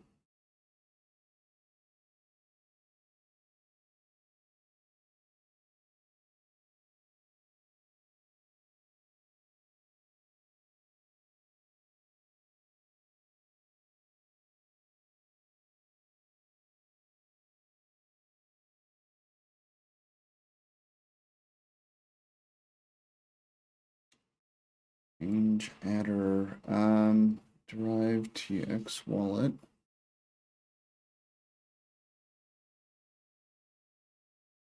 That was moved. I'm not changing that yet.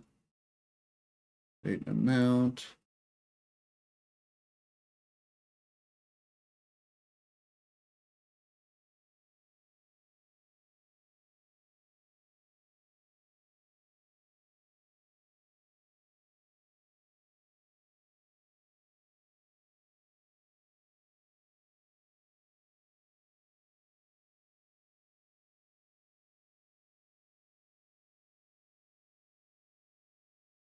Right, so let's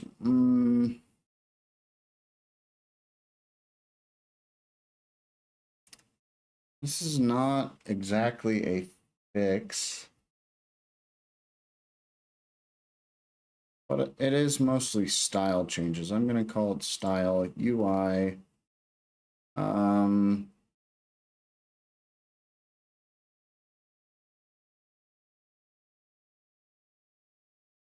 Improve the look of send and request and confirmation dialogues.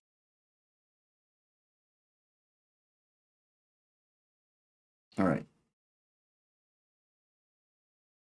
That should be in there.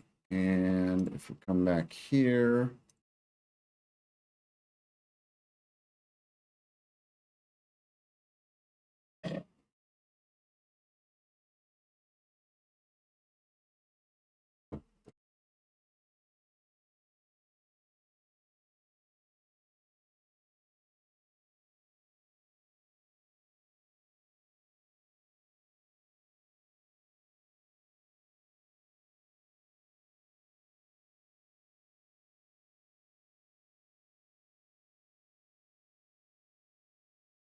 so we move the batch generate and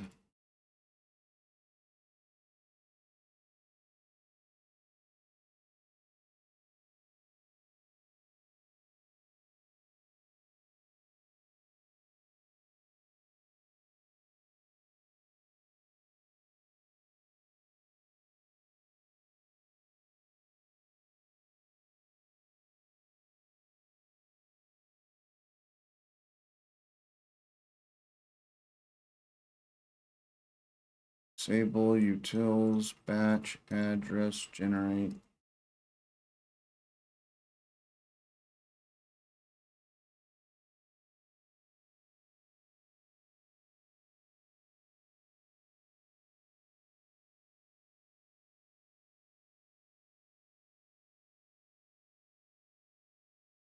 All right, push that. Did not mean to spend that much time on it. Story of my life.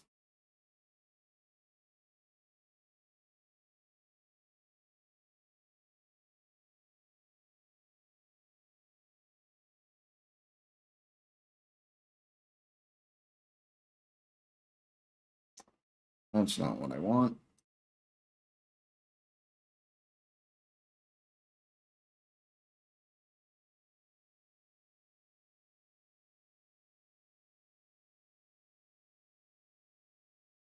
That's what I'm looking for. There we go. All right, so send dialog selects the address receive, selects on receive or when updating balances or when opening the receive dialog with a new address index. We need to check the number of stored addresses after the current address index. If it's less than or equal to half of the normal batch size, we should generate a new batch. We should also detect if the received amount is for a change address, generate based on that use.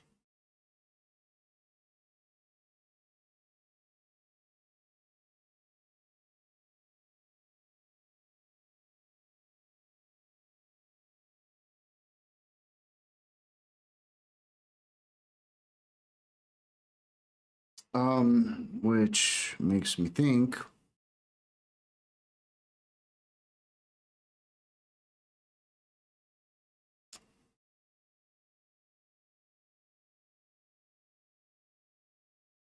dagnabbit.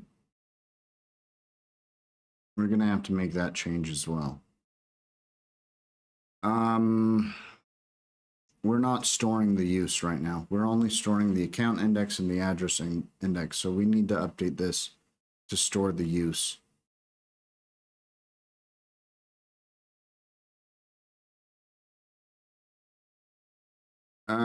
So that would probably be store.address is. Okay. We get the keys, we get an item, we set an item.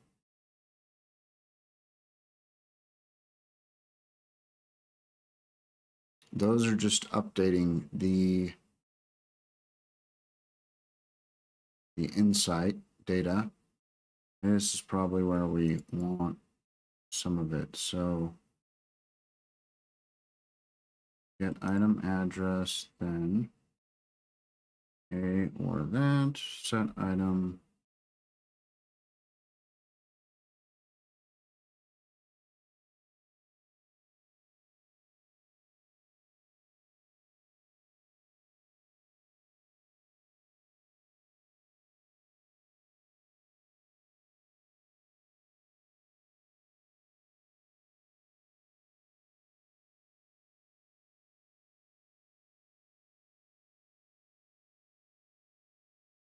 I suppose I will call this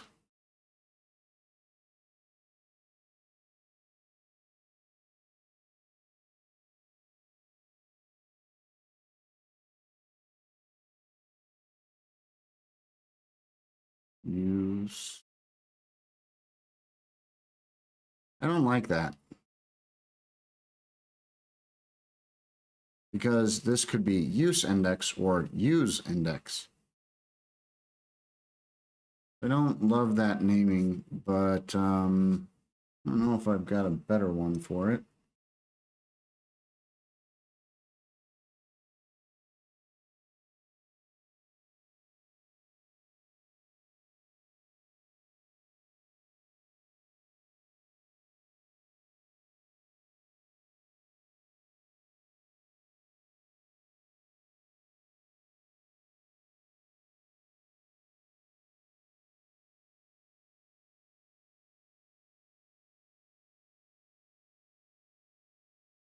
Maybe that usage index.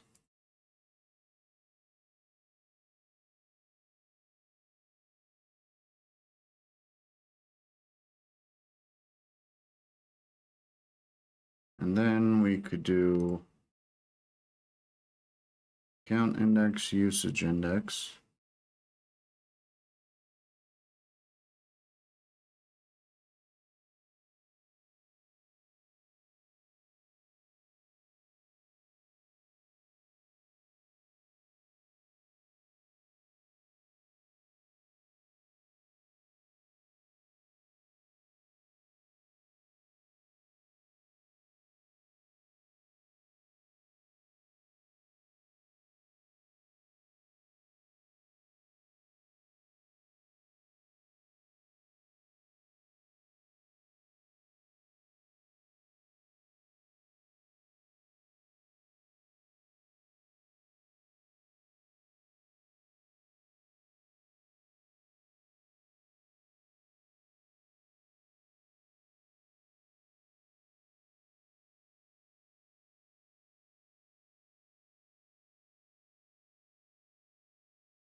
Okay, so if we did that, then usage index is in there at least.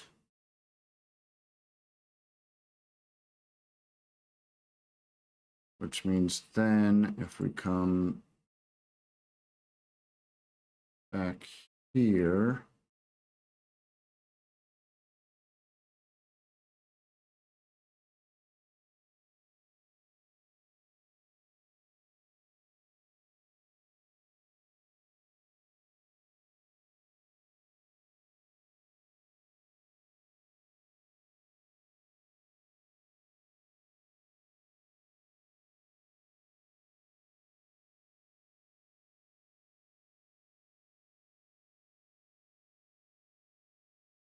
okay.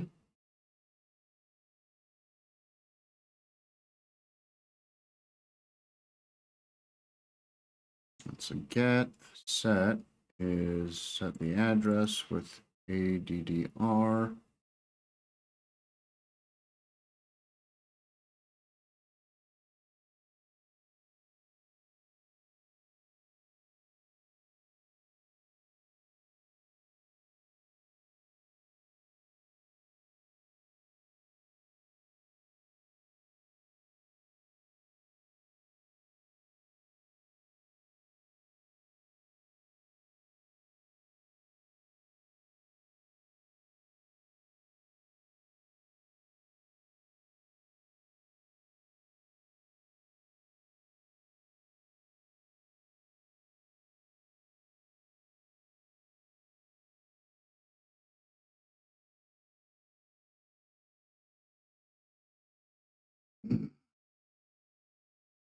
Hmm.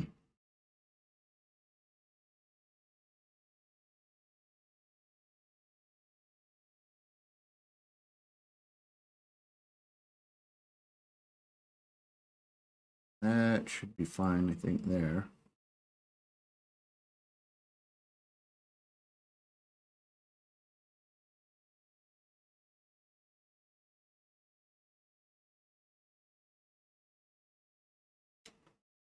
Iterate. Addresses.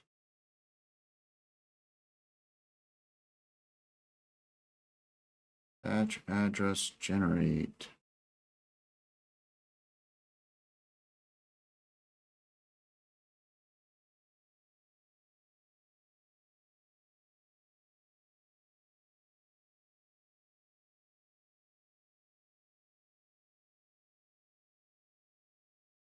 Um,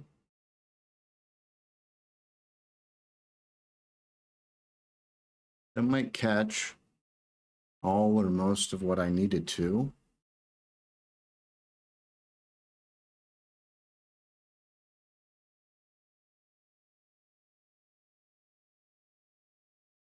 Hmm.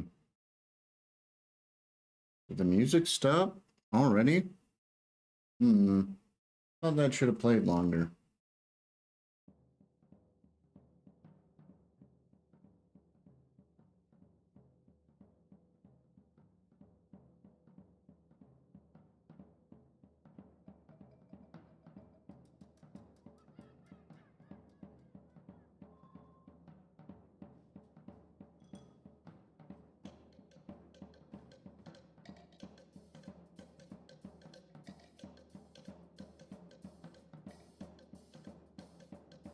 All right, I think I'm actually going to wipe out the data here.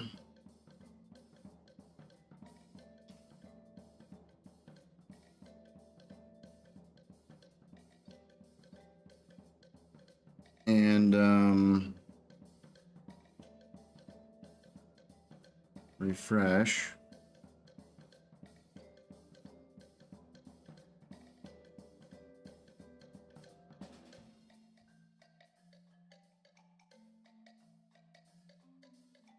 Mostly because I want to start generating from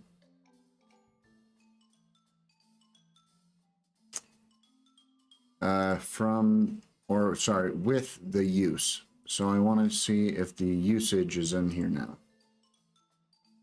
So we've got newly generated addresses. I'm going to expand this a little bit to see better.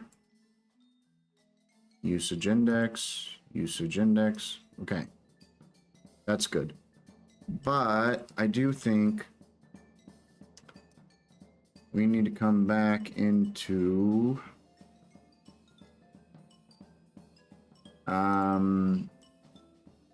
this.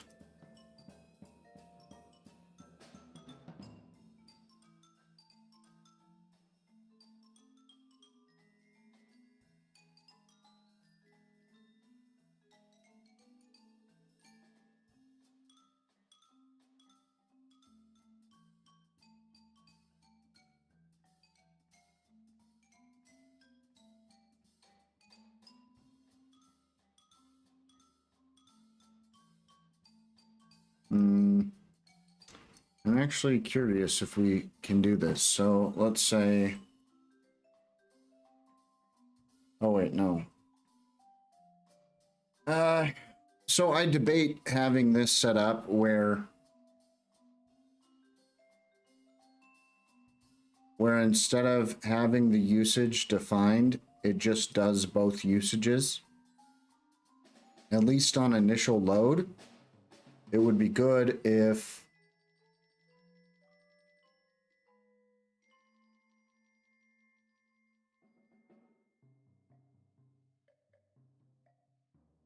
oh, actually Ryan approves of my last one that I reverted, so I might need to change that back, but I'll do that in a moment.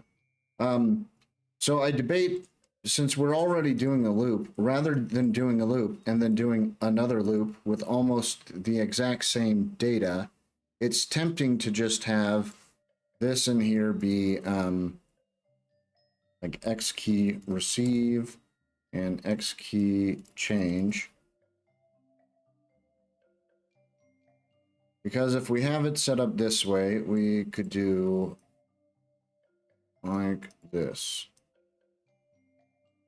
Key change, and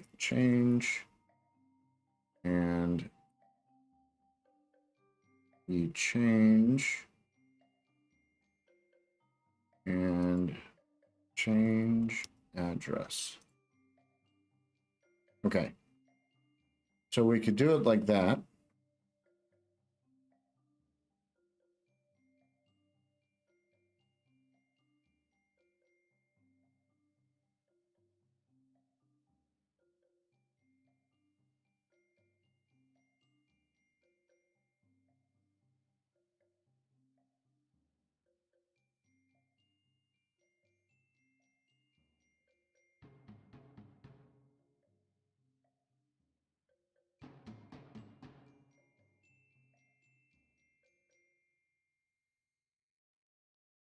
But then here,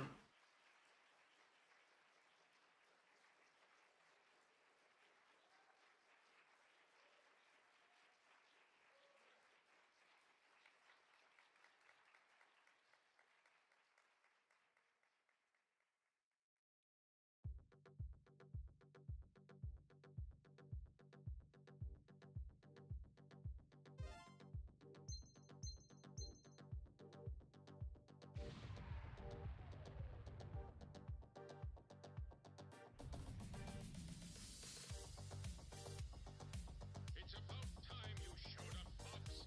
You're the only hope for our world. Roger, General. We're entering Corneria City now.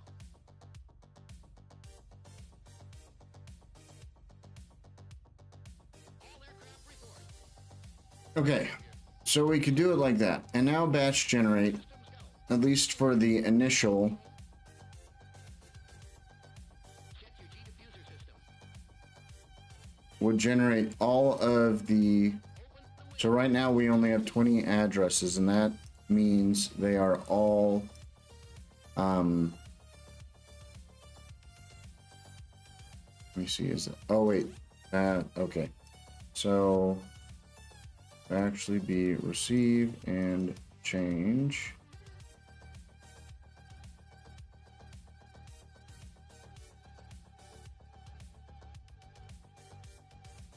Okay, so if I did this, let's wipe this out. I'm gonna clear here. Everybody stay alert.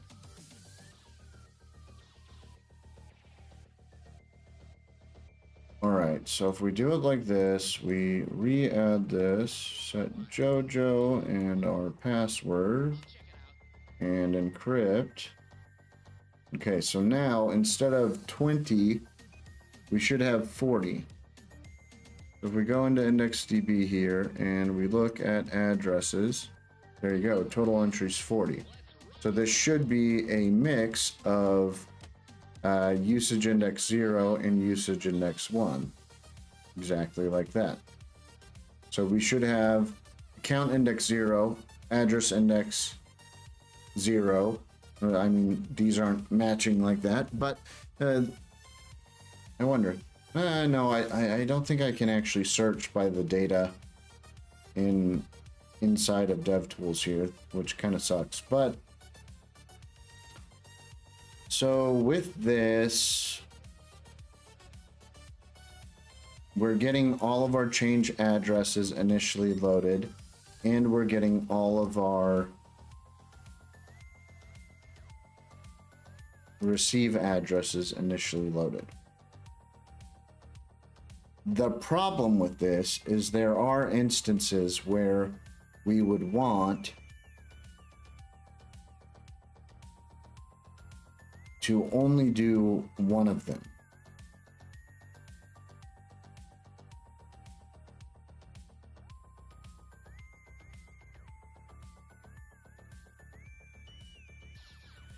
I like the idea of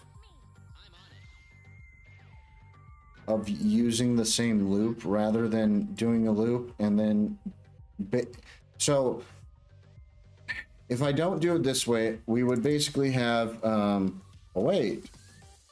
batch generate wallet 0 0 0 20, and then we would have missed a comma there. Okay, 1.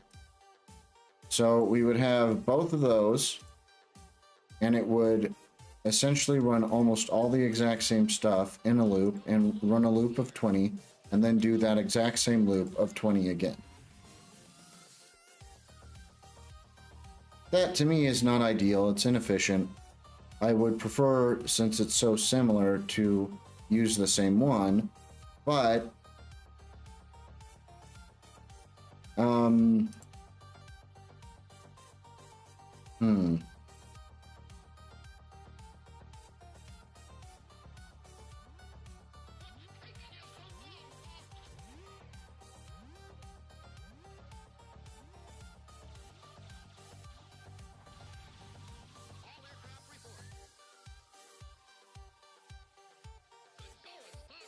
Okay, I'll admit it.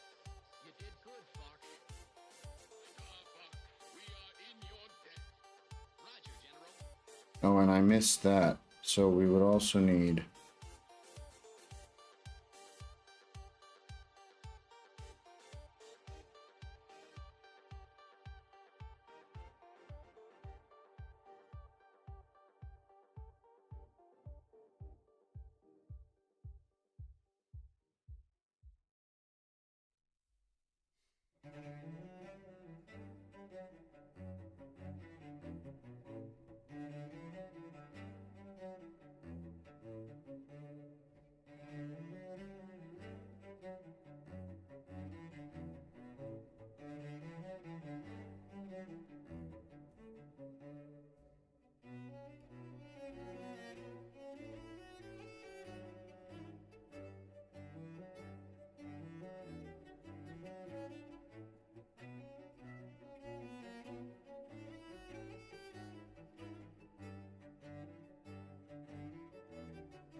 Okay.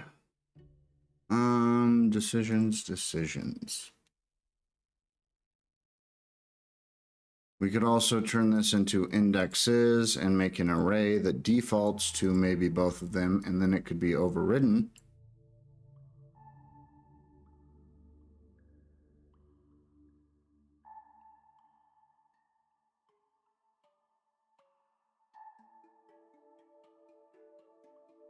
I don't exactly love that. For now, I'm gonna copy that. I want to back off all these changes.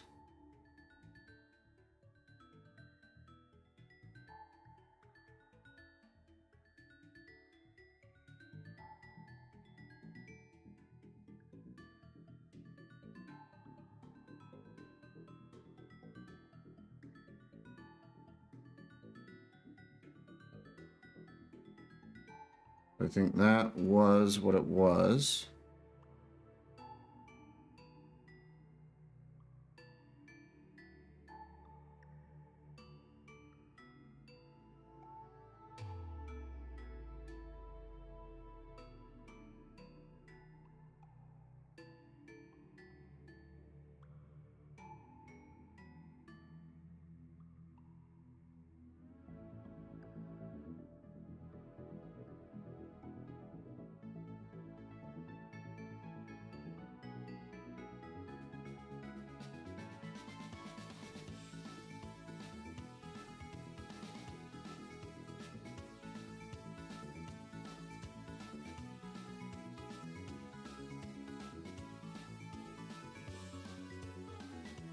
This is the other thing I was just trying to describe, is we could default it to something like this. And you would potentially do multiple loops, but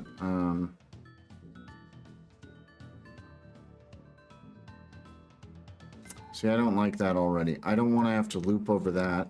You have to loop over it to get those, and then you have to loop over it. It would make us a little more dynamic from the sense of, I don't know, like, this is just what Kool-Aid 86 has set up, but for all I know, this could be more than 0 or 1. I don't actually know. Like, I've just been implementing the libraries that Kool-Aid 86 has set up. So if that could be 2, 3, 4, 10,000, whatever, having a setup like this would allow us to generate those other ones with it. I don't know if we need to worry about that though, but I think I would prefer to go with this for now. Well, no. So with it hard-coded to those two, it's easy enough to do that, and we don't have to loop over it. So we know we've got key change whatever, and we've got the address change we can push.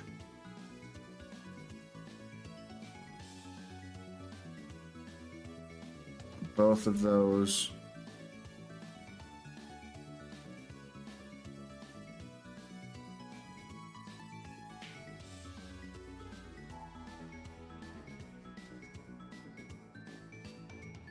So we could maybe do that. I guess that's not even being used right now. Primary use place of it is in these other functions. So in a init wallet, we would probably want that one. But in this one, we might want it to be that one.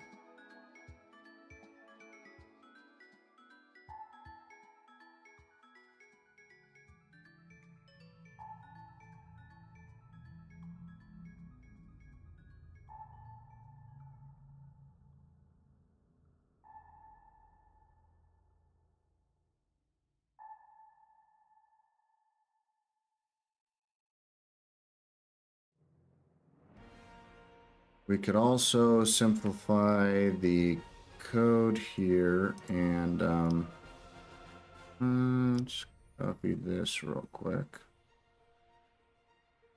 Oh, that's not right.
So I think we'd actually want to return that.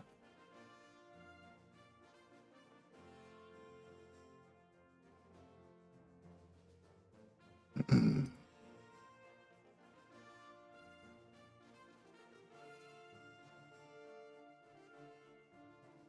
I don't think we do that. And we would need adder index. Or maybe it would just be address index here. Address index.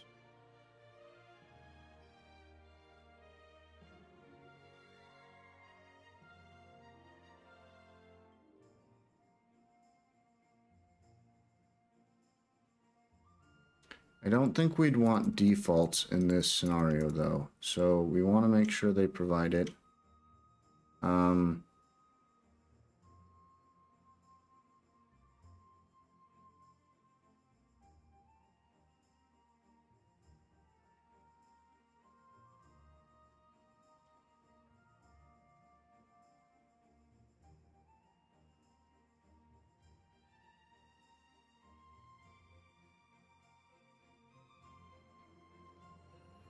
I don't think we need to pass all of wallet just for the ID. We need the X key. So X key like this.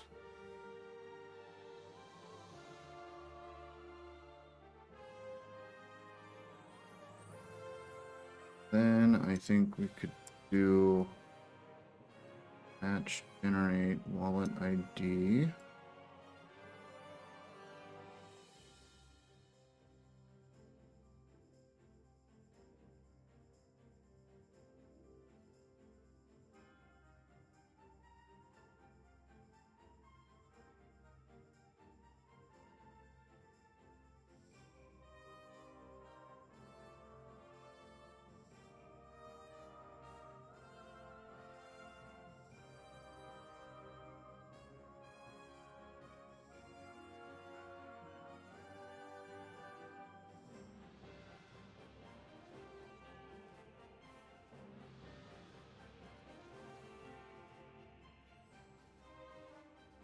Okay, so if we did that, it cuts down some of the stuff. And then if we came to this usage one, I think we could do that twice.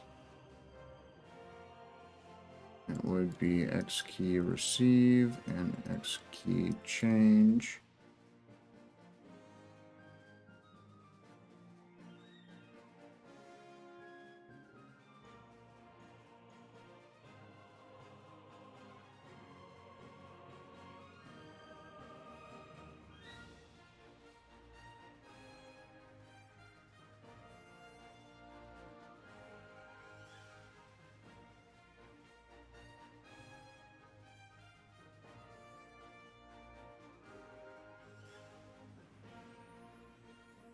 Alright, so then that cuts down a little bit of the code duplication there.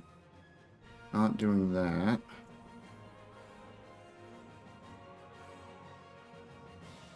That's a little bit better, a little easier to read through.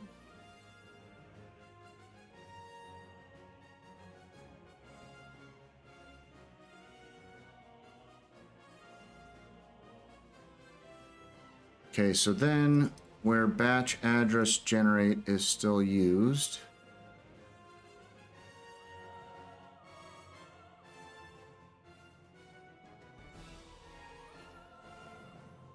I don't like that name though. Let's change this.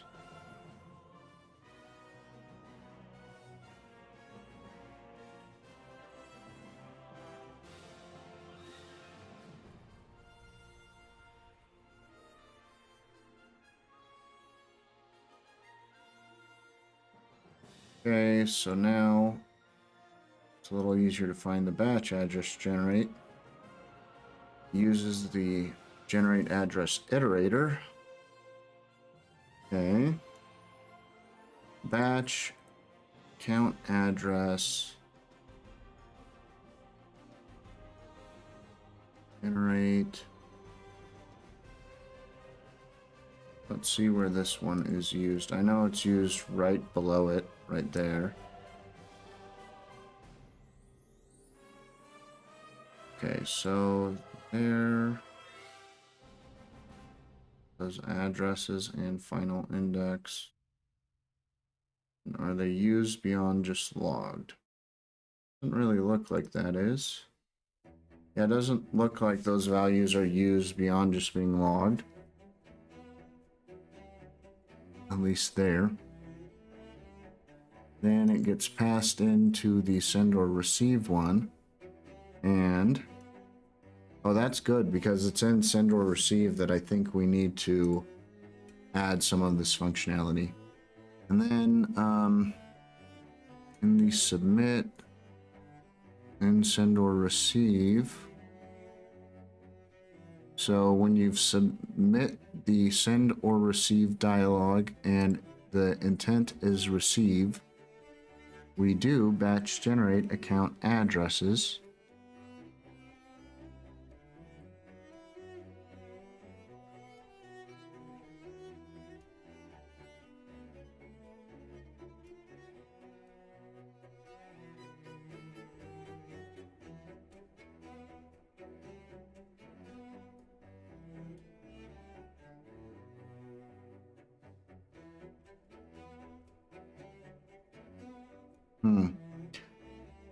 All right, well, I didn't realize it was doing that.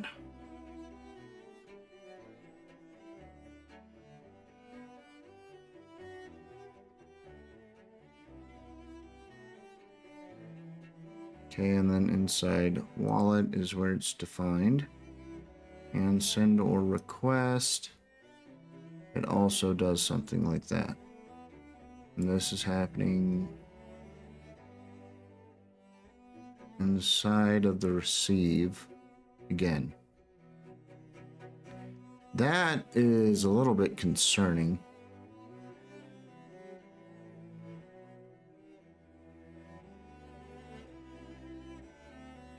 It seems like this should be catching a submit, but then we've got very similar submit defined here. That says request QR. This one says request QR. So it looks like we've got some code duplication and functionality. I'm not actually sure why. This makes sense if this is send or receive. Oh, it is. Okay, so this is actually capturing send or receive right here. That makes more sense. I thought it was capturing this dialogue here, send or receive dialogue, but oh, interesting. It could be capturing that. I think we're actually preventing that. So in this one, if I could find the top, we are preventing, we're stopping the propagation and preventing default. So this probably isn't triggering that other function, but now that I see that, I don't think I like how that's set up. I think it's actually going to be in dialogue here.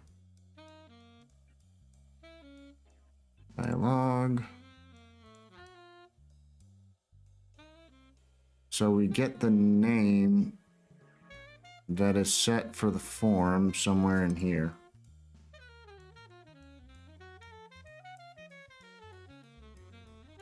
There it is. So for this dialogue, we do that. So slugs. Okay, so we set the slugs like that. And then the slugs are what we end up getting set for that. But,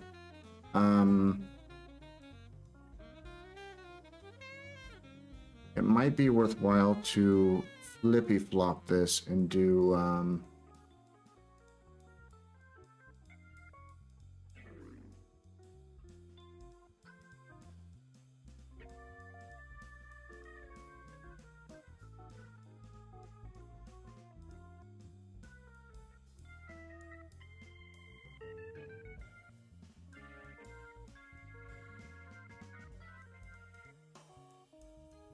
so with that, if we refresh here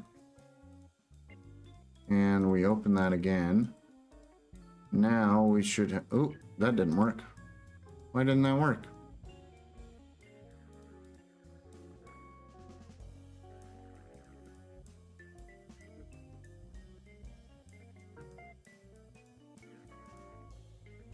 It did add the send or receive. It doesn't have that though. Oh, look at that.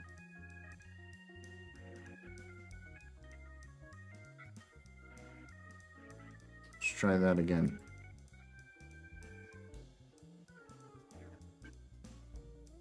Okay, so now we've got dialogue or send or receive underscore dialogue or dialogue send or receive for the form name.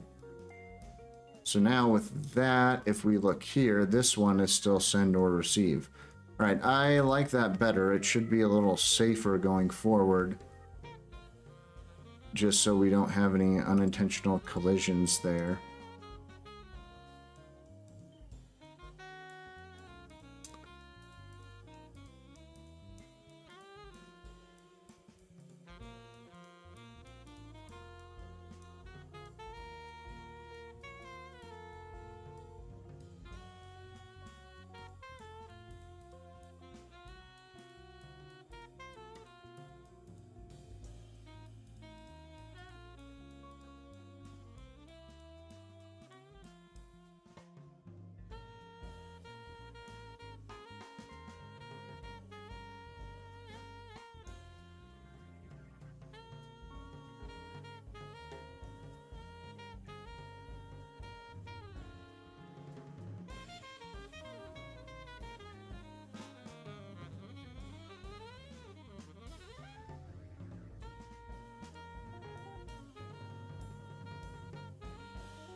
Hmm.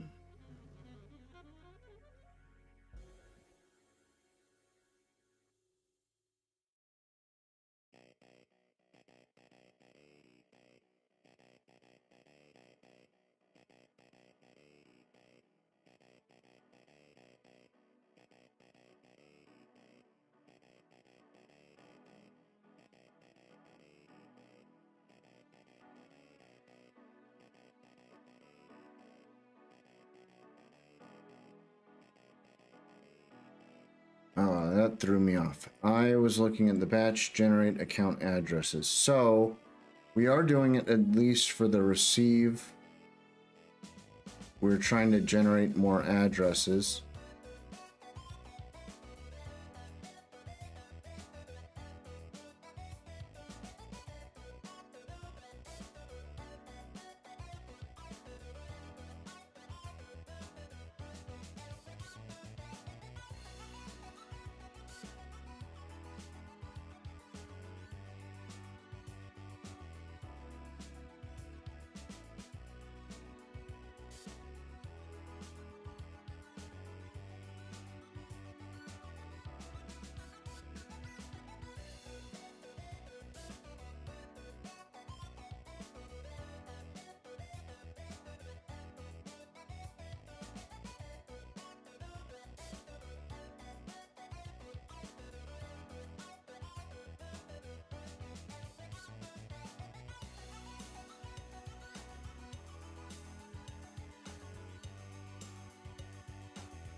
Let me.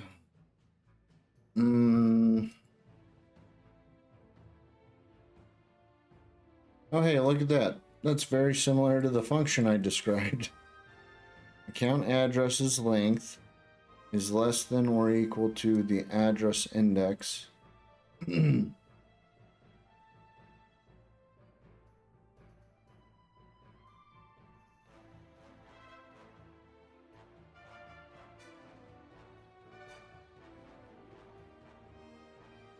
address index plus half of the batch size. You generate more. That's funny. I forgot I had done that. So we do have a lot of this figured out. We're just not calling it in all of the places we need to.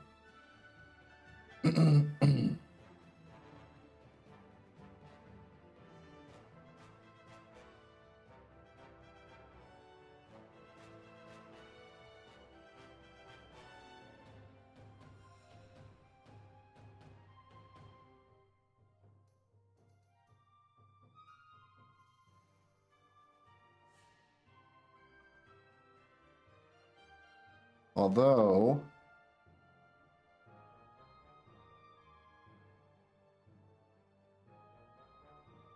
actually, never mind. Sure enough, right there it says get filtered store length. So we are filtering it already by the account index. Hmm.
One of the things that came up with the discussion with Kool-Aid J86 and Ryan is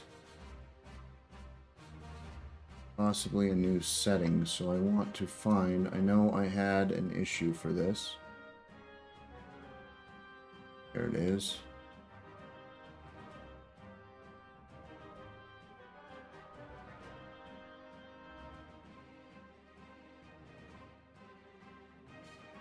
So select wallet,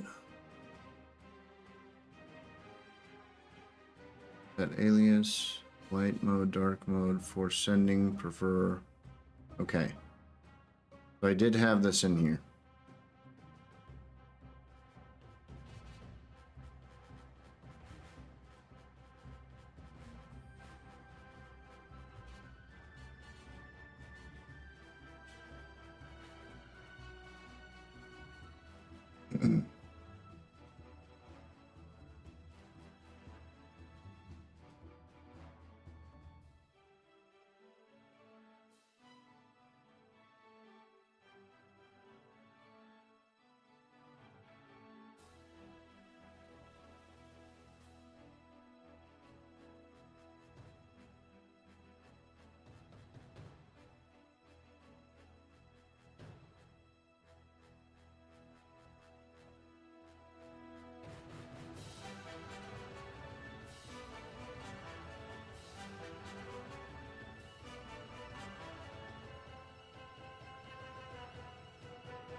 Okay, got those linked.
All right, moving that back off. Got it linked to them. Add comments to it now. um. hmm.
All right, so what I was hoping would be in this account that we're getting was the usage index, but as I just came up with that, we're not providing that right now. So I want to see where this is actually being called. I guess it is being called right there. A is accounts array. Get stored items accounts. So we're not storing that on the account. It looks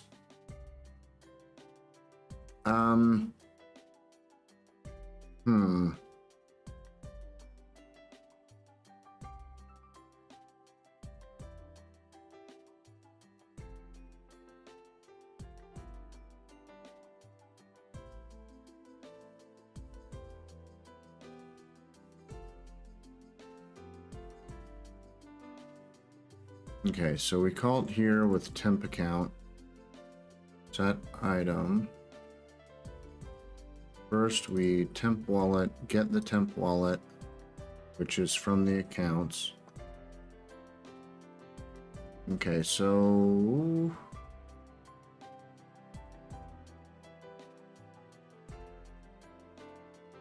new account. There we go.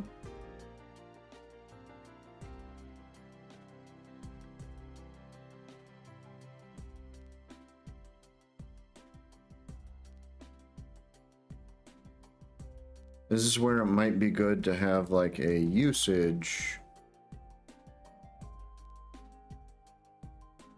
Receive.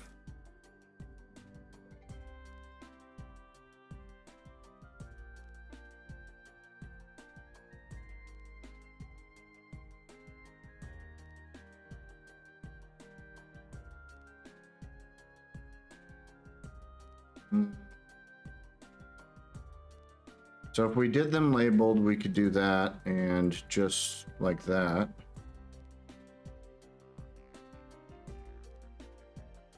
And change. But this is where we, well, I guess this is a new account, so it would be 0 for both of them. Then we could track each of them separately rather than like that.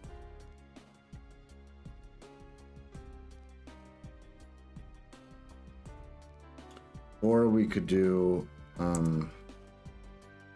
usage is an array, and the first, so if it was done like this, the first one would be receive, and then we could do like usage 0 or usage dash hd dot receive is equal to 25 or whatever. So we could do that.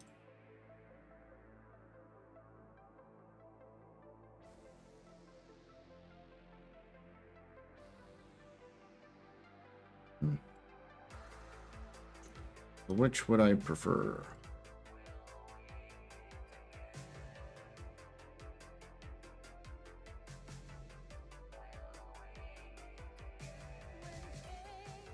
It is nice to like visually to be able to see that, but this is probably just as clear.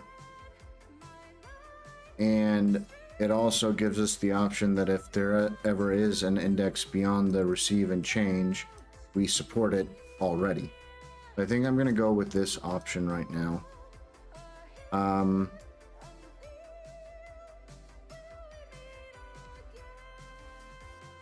And if I do that though, I'm going to need to adjust things. So new account.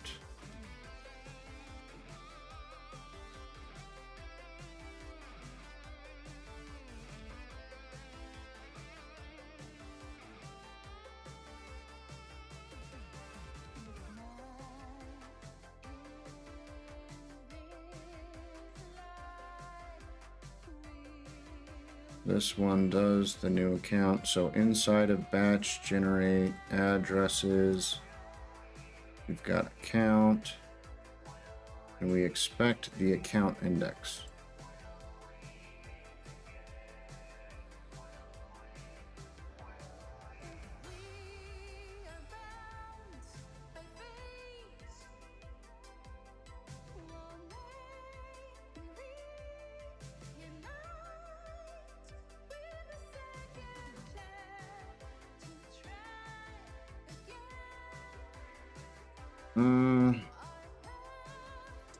Man, I'm not liking this.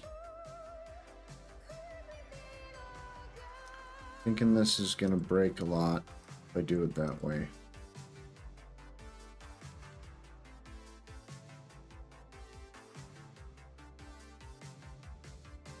The alternative is, well, man. So I could leave that and just add a change index. So that would also possibly work, but you couldn't do what I had just described where you just drop that in there.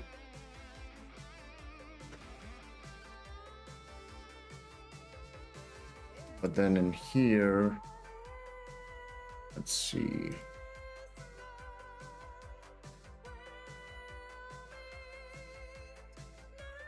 You could grab, that's account index.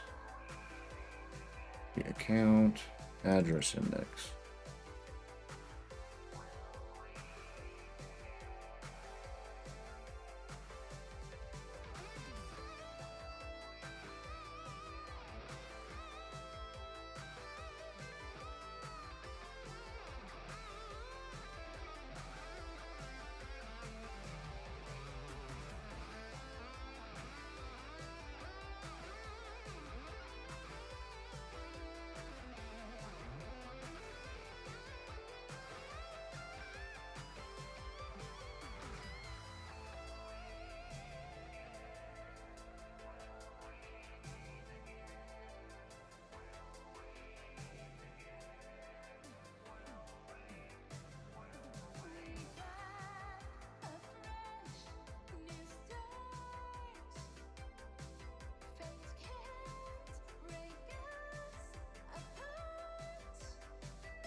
My apologies. Sidetracked by more chats.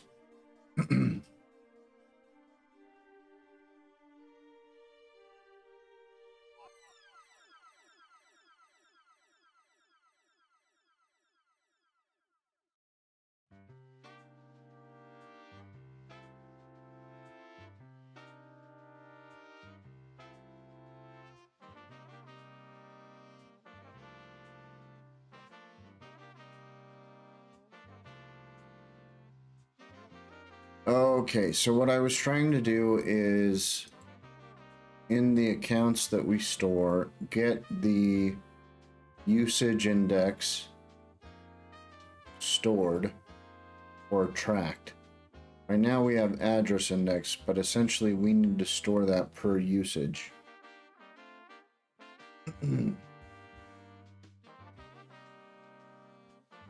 Which in the case of one of these, this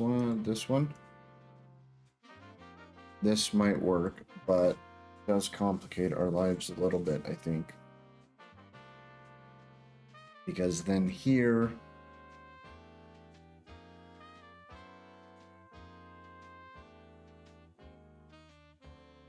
so where we use it right here,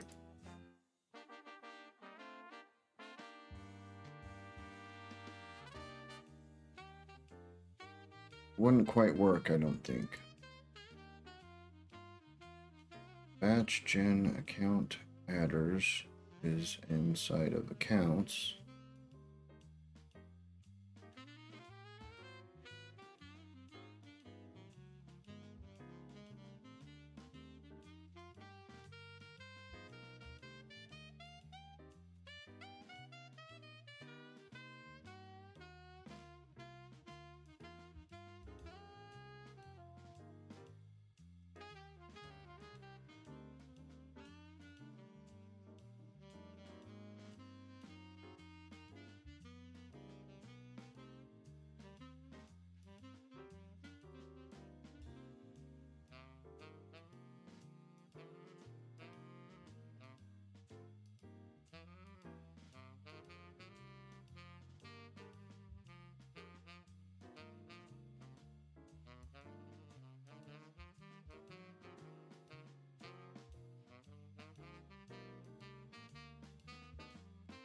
Hmm.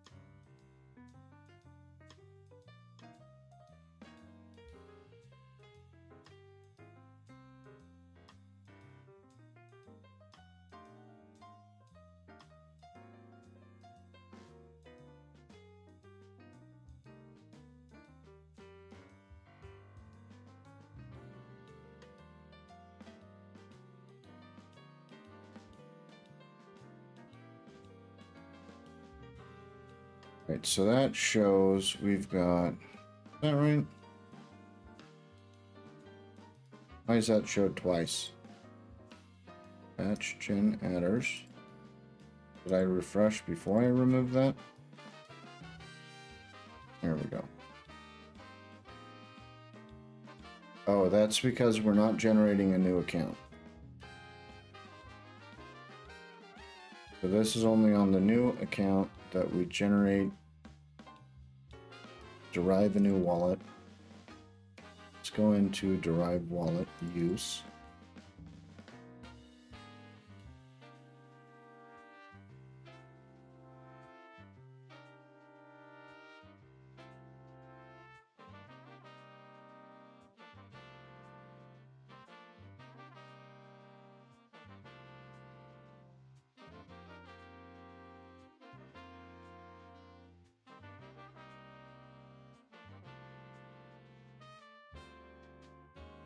What? Oh, okay.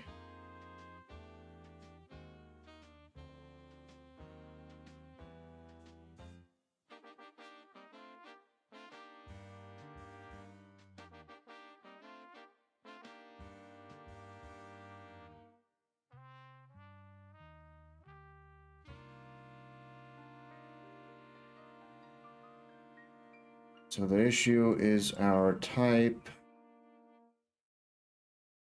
Where's our types defined? Need wallet.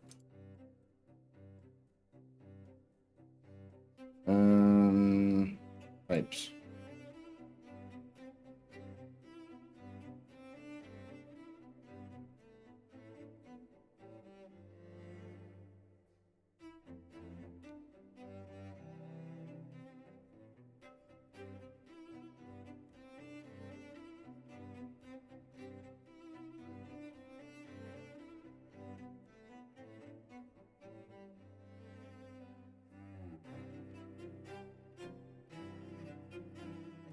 Okay, so with that change, go back here. Now at least got usage index. Usage index. So now at least we output the usage index in the derived wallet data.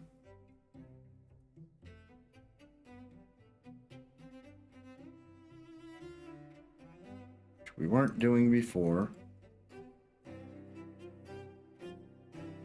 But now here, share account would have usage index.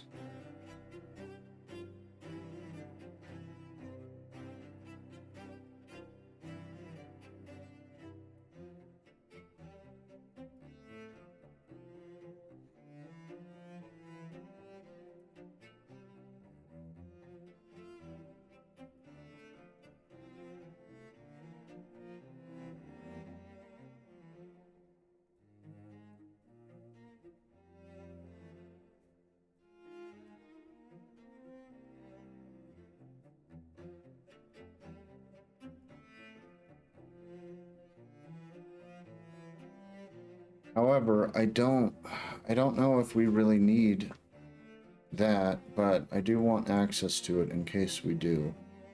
That was in derive, usage index. So usage index is only used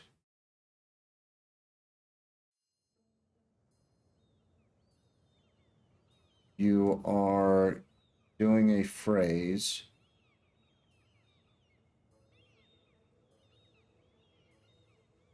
So account comes from that, derived wallet comes from the seed, seed comes from the phrase. So as long as you have a phrase, you could use the usage index. If you're using the X key, you would not have the usage index. But it would try to default to receive, which is 0.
right, so I'm thinking we reverse the order of this. So usage index comes after batch size.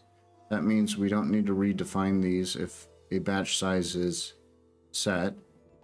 It also does not have a default value. Oh wait, that won't work.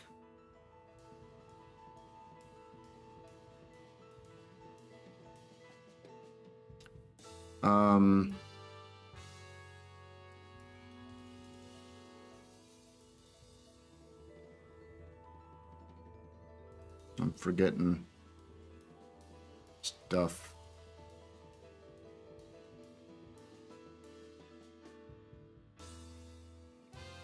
I would have to reorder it if I don't want it to have a value. So it would have to be like that. And that would have to be like that. So I might have to reorder some things. But then if usage index is greater than or equal to 0, so basically it has a value of 0 or 1, we will run that and provide the usage index. If it does not, we run the usage generate one, which generates for both of them.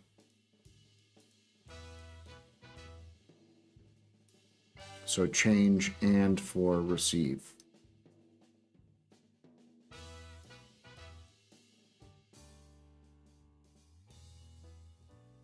Pretty much all these other ones are not defining it.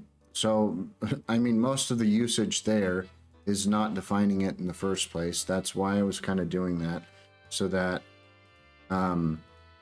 if it's not defined,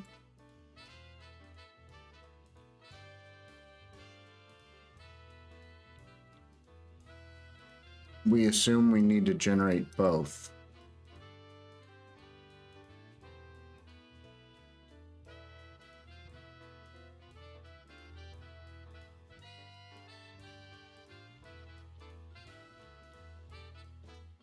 So like that would generate both.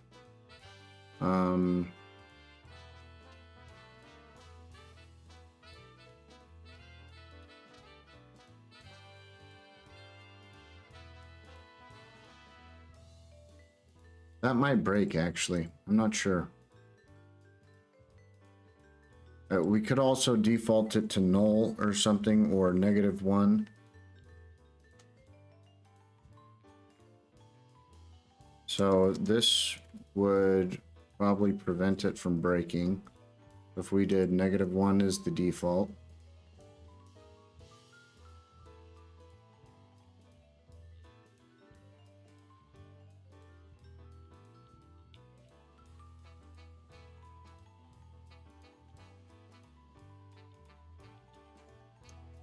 Then in here, we could also, I suppose, do -1 is the default. So then if you don't define it, it's -1. So usage index is greater than or equal to 0. It wouldn't be, so it would do this batch generate, batch address usage generate.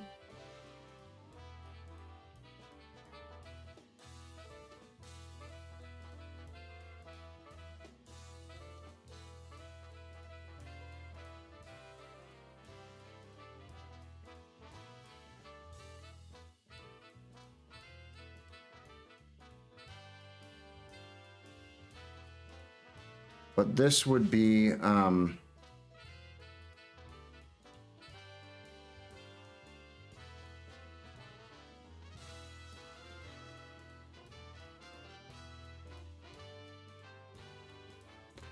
so if we had the account set up like I was thinking, I think here would be account dot usage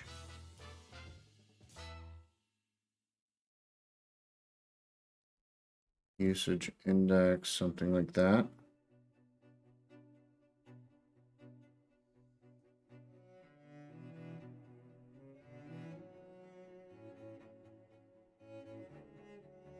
So actually, in that scenario, batch address generate would from here, usage is set, address index is set to the correct one, or should be. Okay.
Been a while since I've thought about this. I just had a thought. And that thought was if you have a let my array is equal to A, B, C, I don't think you should be able to do my array -1, but I'm not actually sure. I haven't tried it in a long time. Undefined. That is what I was hoping would happen, but 0? There you go. Okay, that's good. That's working as I was expecting.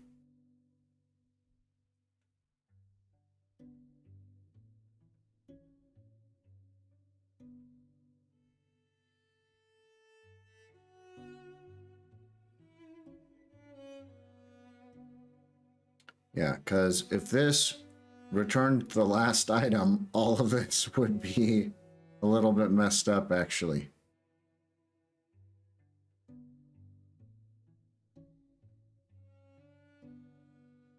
I think we'd want to do that.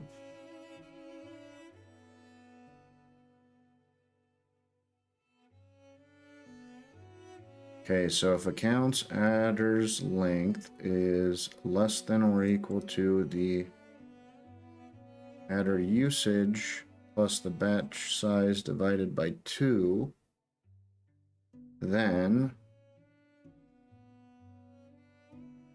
we check this. If usage index is greater than 0, we only do that specific usage. Otherwise, usage would not be set, so we just go ahead and generate for both. All right. Let's see if we broke anything. Yeah? Yeah. Nothing like a refresh. All right.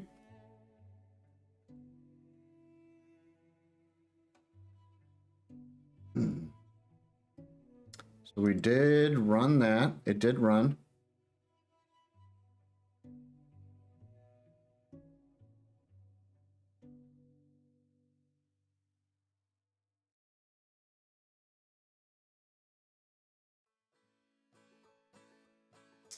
I think we need to.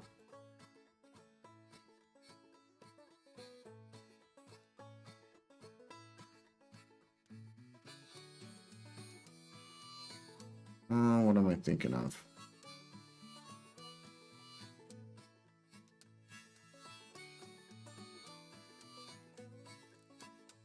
I want that one.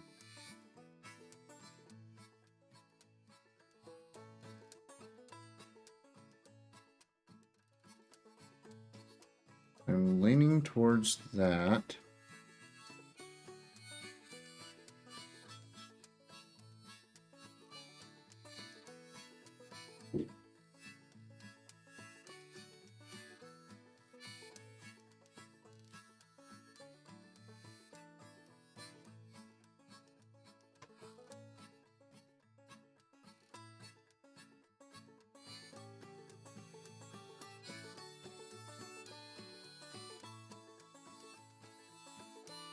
This is what I wanted to try to think through here is with this, you would get the wallet and addresses from the stored accounts, which would trigger the batch gen.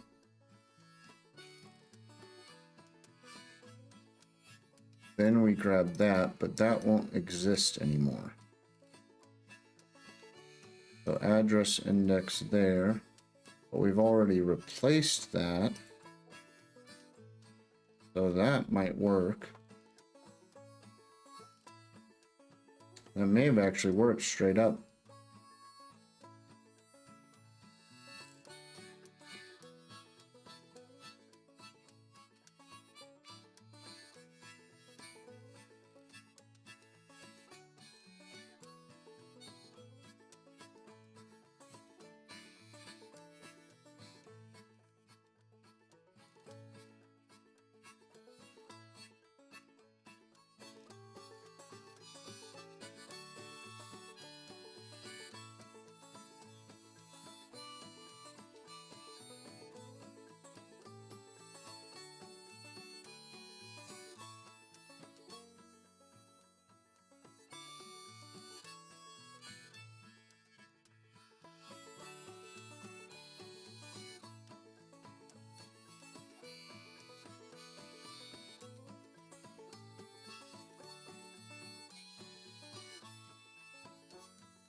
I don't know if we might not want to do that. We might want that or 0. So right there, it would already be 0, I think. So account adders length, index, header usage. So if that exists, that would be receive or change.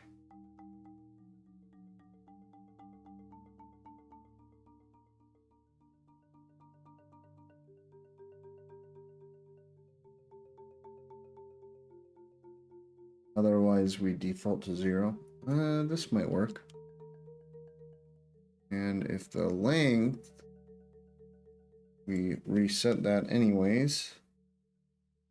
Say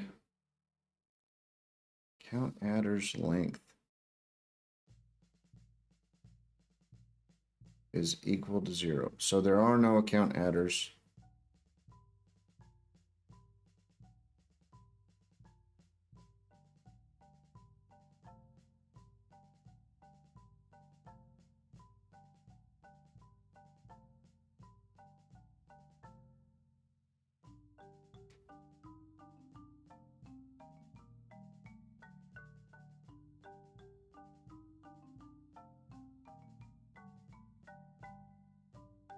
Right, let's I think if I refresh now, it'll break things.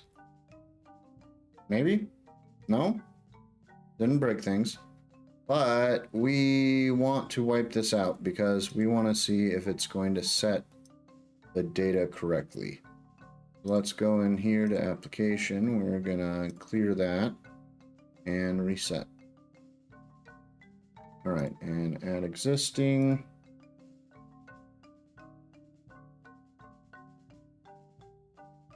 And we want to enter our password, encrypt. Interesting. We got some errors here. All right. So, undefined.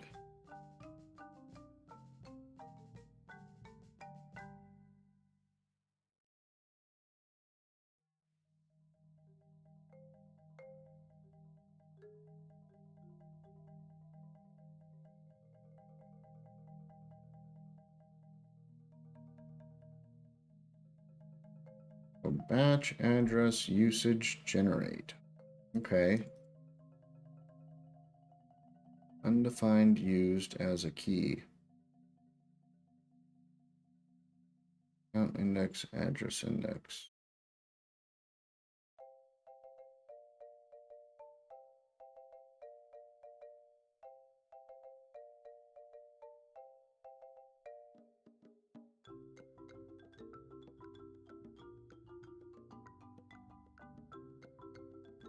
All right, let's take a look at that.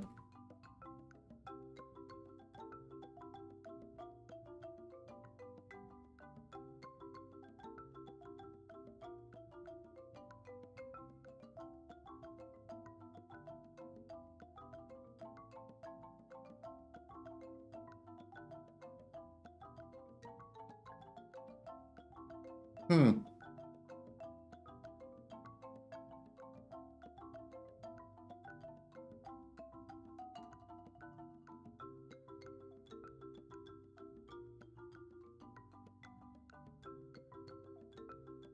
Is that what's going on there? Maybe that'll work. Let's wipe things out again and try again. All right, add existing. Gojo and our password. Okay, it's a lot less errors. That's good. Count this time. That's not right.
There should be a usage in there.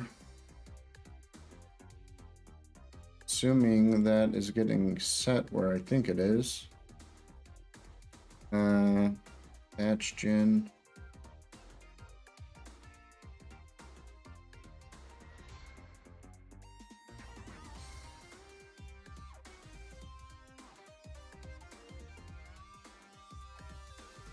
So I assumed it would be getting set around here, which means there should be a main.js account, but it's not.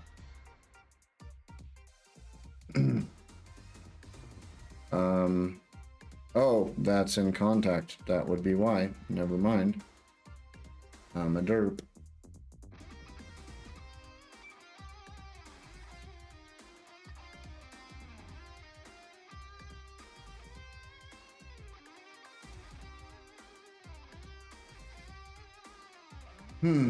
which means it's one of these other ones. This one happens in send or receive. One happens in the main function. What's up? What's the dirt rags? You might have looked cool in the old times, but you know, in the land of fresh and open, if you wanna know, then for all's a bro. Straight it out, freedom looking down your way. We're proven in the 90s, no one say. We're only rages, but you've never seen moves like the way Okay, so what I actually need to find is where they kick and flip and fly like the Rive wallet is also being used.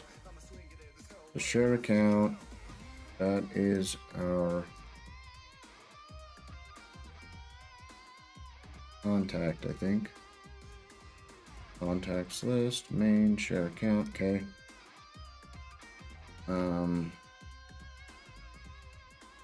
Might be happening in the onboarding process. We've got that right there. So if app phrase, blah, blah, blah, we derive wallet data.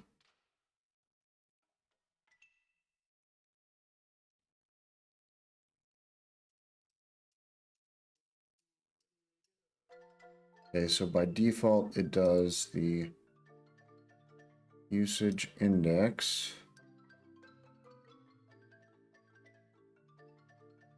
Receive wallet.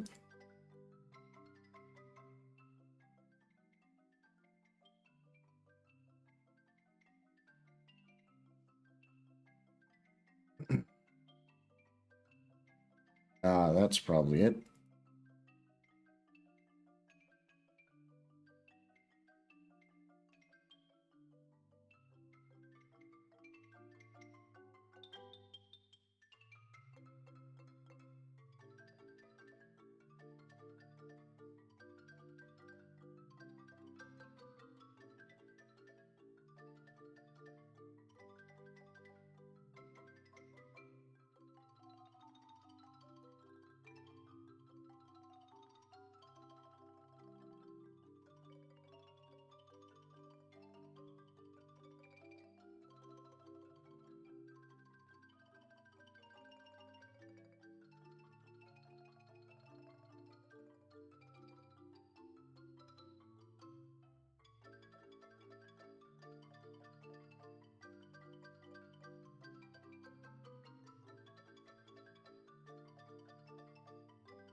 That's not right.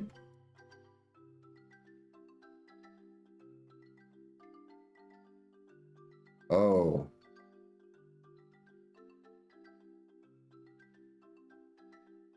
Maybe it is right. We're deriving the wallet data.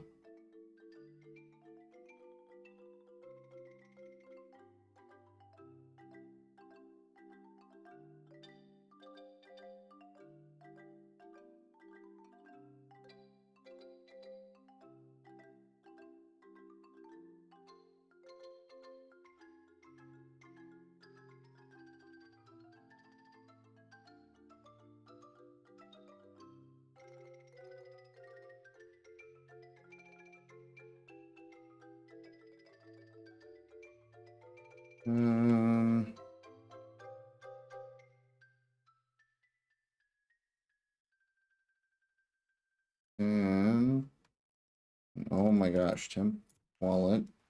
Why isn't that finding it? Oh my gosh, this is irritating me. Okay, so let's say temp wallet dot usage equals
so that might do it.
That would at least fix that area of use.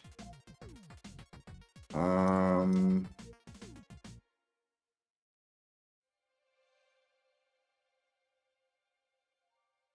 don't think we need it there. Got derive wallet data.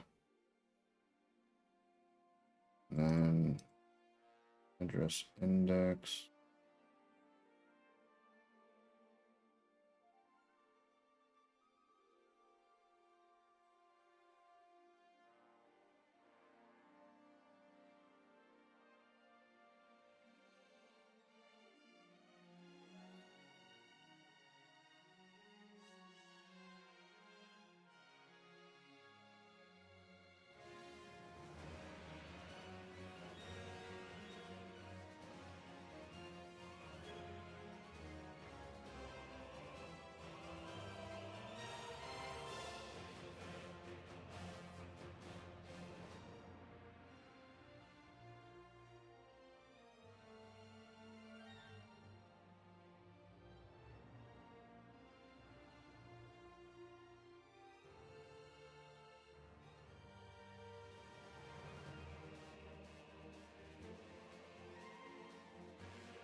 Derive wallet data.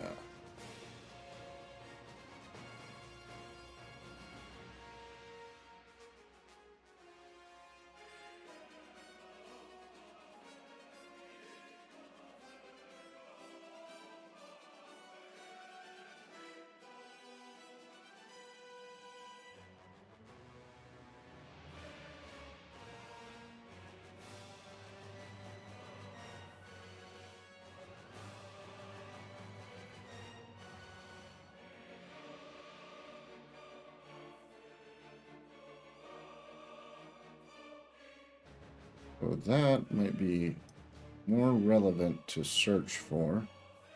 We are in phrase generate, so we're at that one. I think we're going to want to copy something like that.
Okay, so that should actually give us what I was looking for originally.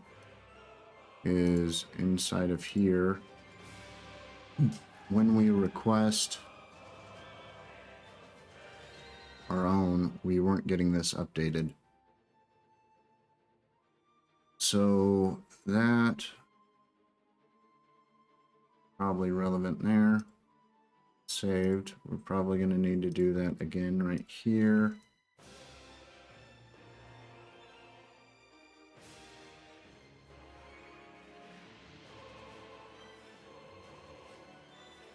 And this one might actually need more of this style. So temp wallet or empty object usage is that or whatever. Receive wallet. Okay. And I don't think we need that anymore. Okay. And what about here? That will be more of this style.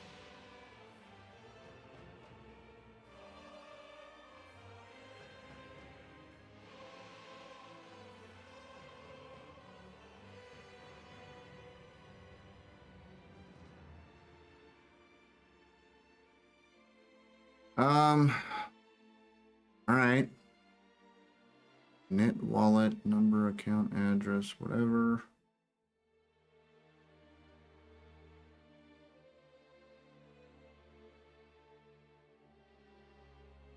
All right, I think this should do it. Let's refresh and see if anything's broken. Not yet, at least. Let's wipe it out and see if anything's broken. All right, refresh. So far, so good. Do that. And that. Okay, and we want to look inside of IndexedDB. I mean, I suppose already we've got address, account index, and usage.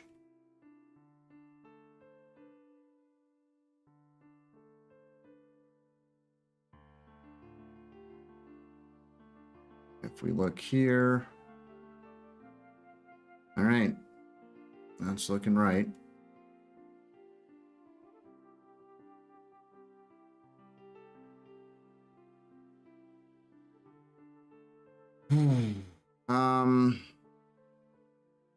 So that replaces those, but I do think we're going to want to look for address index.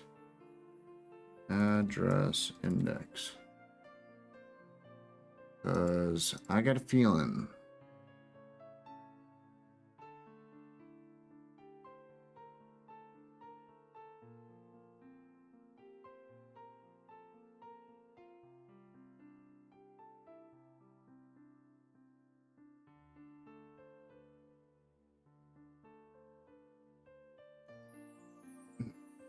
let's tweak this.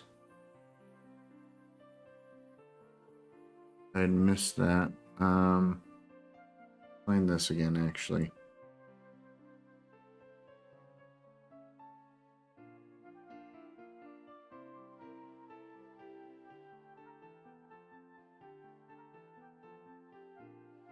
I think we want something like this.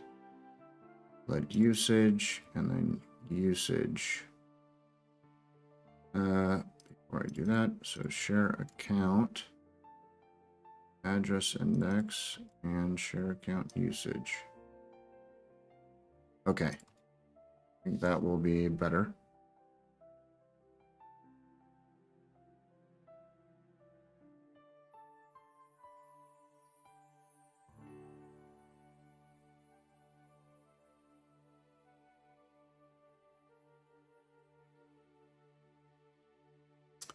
Okay, and then back, oh, no, address index, I believe it was. So address index.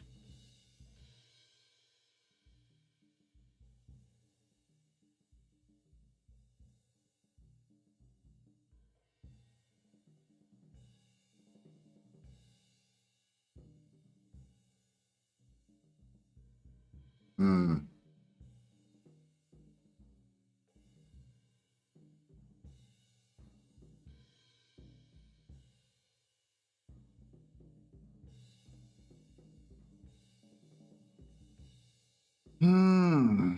These might be okay.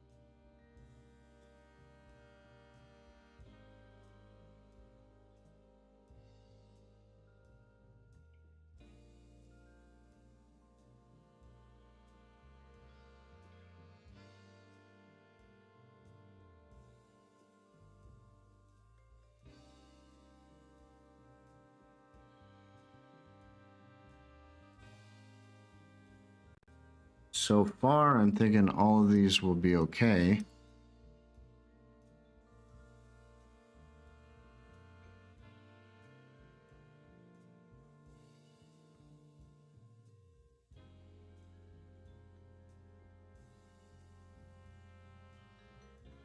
Hmm.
What address index 1?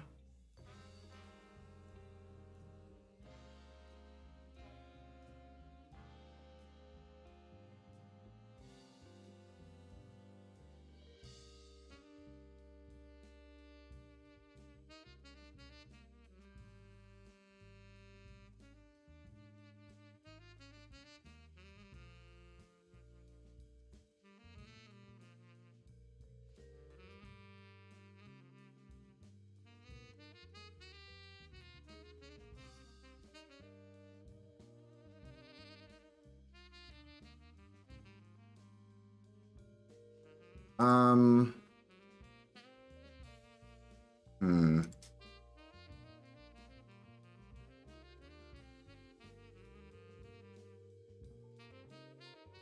That ain't right.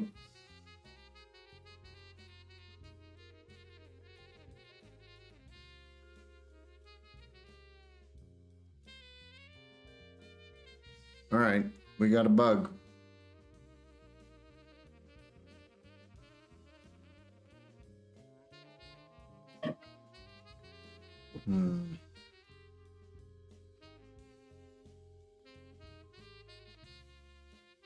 It is certainly not looping enough times, that's for sure.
It is interesting to me that it's generating at least two of them.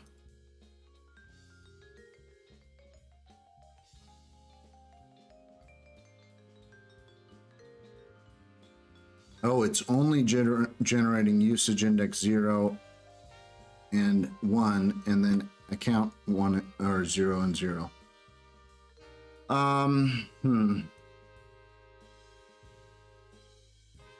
Okay, let's go.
All right, so it does say usage index is -1.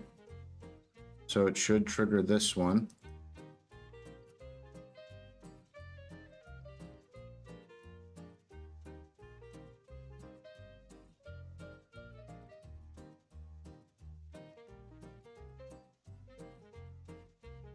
Means we should be getting some sort of loop.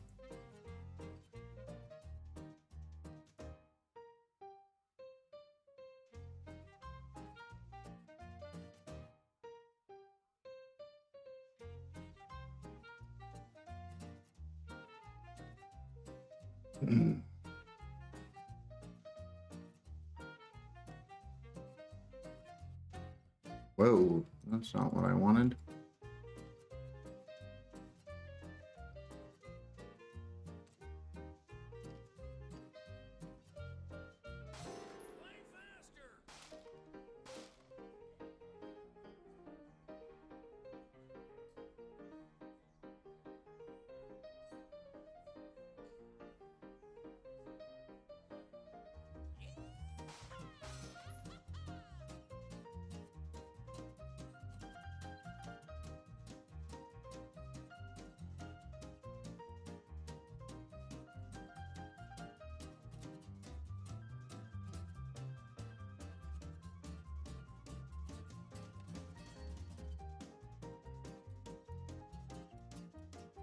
Okay, so batch limit, X key change, index 0 versus 1, so 0 and 1.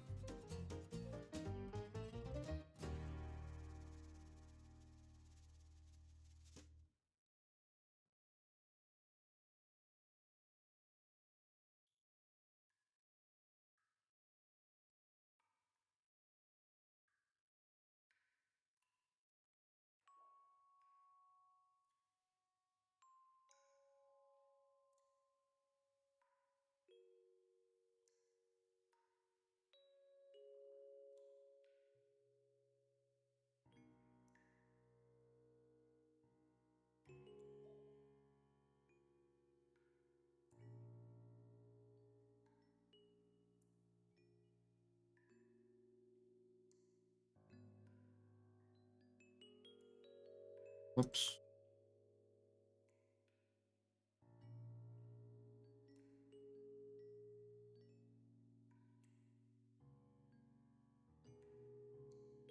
Oh, hey, I just noticed the follow. Nostal? Thanks, Nostal. I appreciate it. I'm wondering if we can actually get the usage index here from the X key. That's what I want to test here is, so X key and address. All right, let's test this and clear. Might do adder instead. All right, and refresh. Okay. So batch gen account.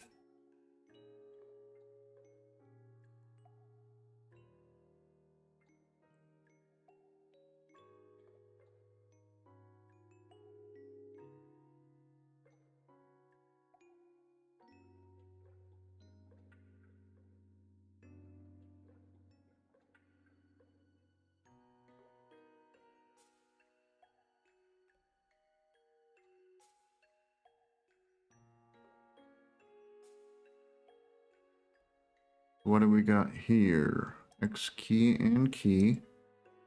So X key. Oh, that's right. It clearly ran a bunch of times.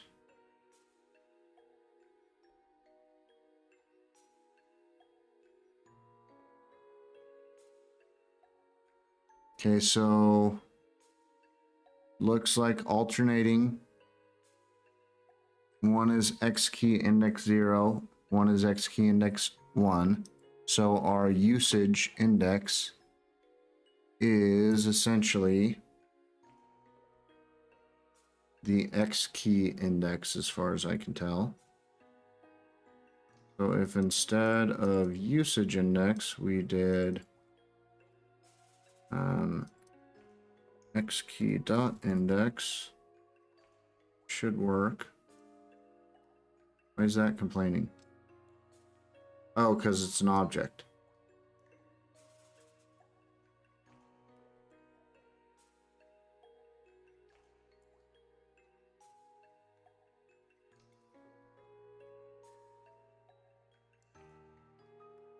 Then we could delete that. And then if we go back to where this is implemented, we can drop usage index from there.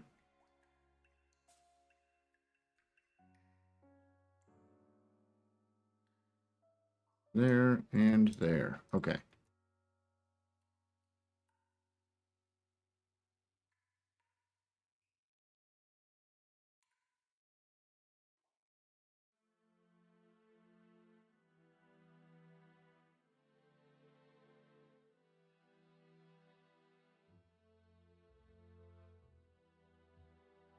All right, so that ran. It did not add any more, but what's happening here is we've got batch account adders account. Update all balances. Batch address usage generate. So batch address usage generate. That does get logged beforehand.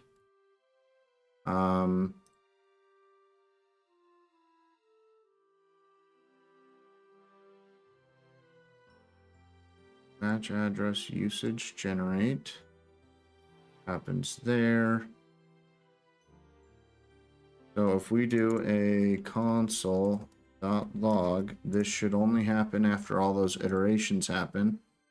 And could be, call it, init wallet that and this.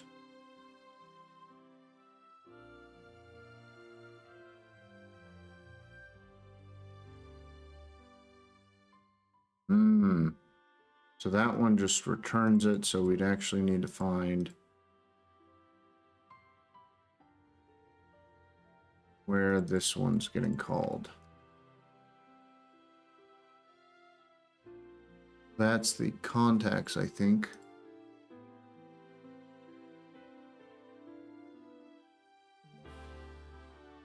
That is for send and receive.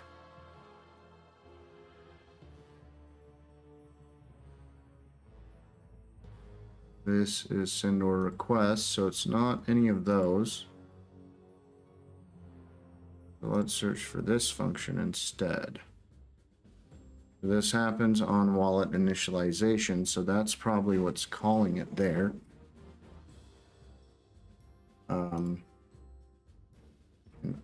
We are returning a value here, so if we did, we could either do, yeah, let's do then. We can at least see what is coming through. Might call this accounts and accounts.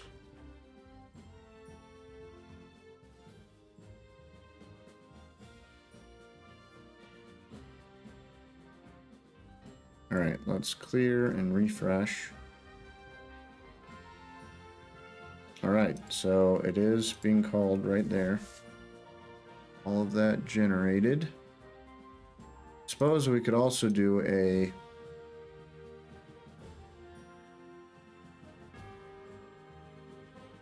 console warning for wallet. Okay. So then it starts up there. We see that it triggers some other stuff. It runs over the generate. It returns the accounts, which is a batch of addresses like that. Huh. Okay, so this function, at the very least, is returning all of those. And yet, am I like filtering on these or what's happening? Doesn't look like it's setting more. All right, so it has to be something inside of batch one of these. So that is giving us for A of accounts. That would only loop over and run it for multiple accounts. So in reality, it would be inside of that function.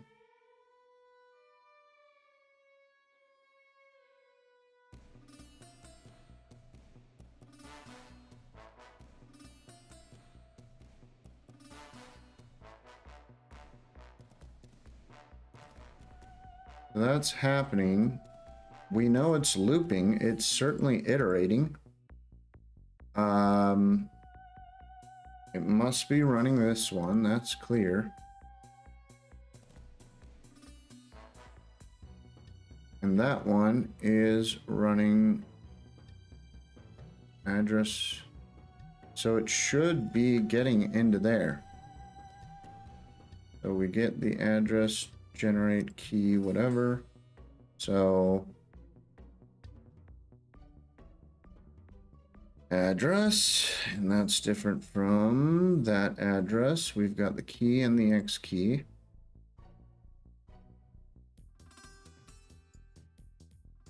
Address generate that, and we'll do adder.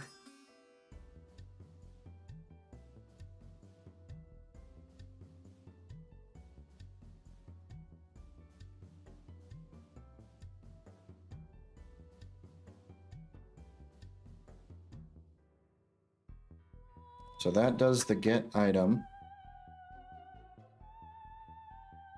but it might not be doing the set item is the gist.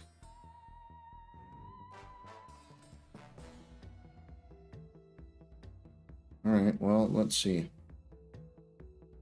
It shouldn't need to await it. I don't think anything should be overriding it.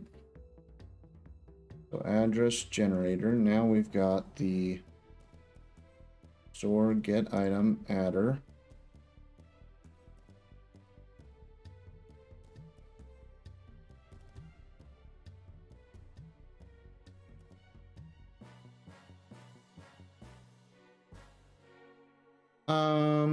What?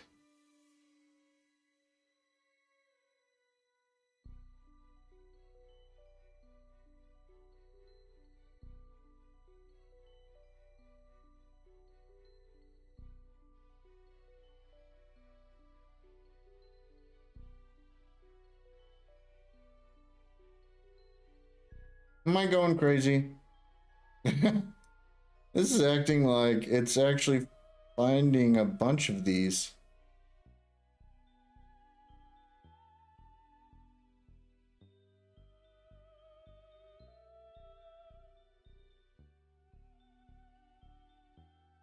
Oh.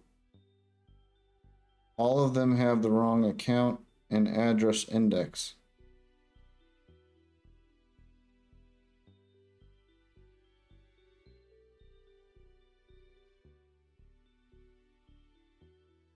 So even though those addresses are different, so this should be running. Log the address in here too, I guess. Didn't need to, but let's do that. Okay, so we've got the address iterator, and inside it tried to get the item for that address. This one, it tried to get the item for that address. So it's certainly trying to get the item for different addresses.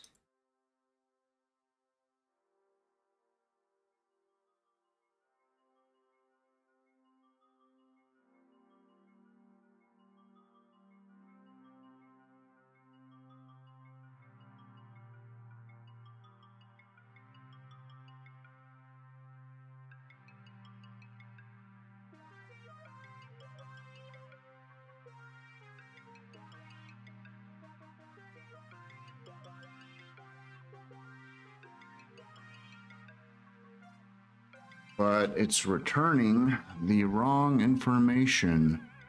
That's odd.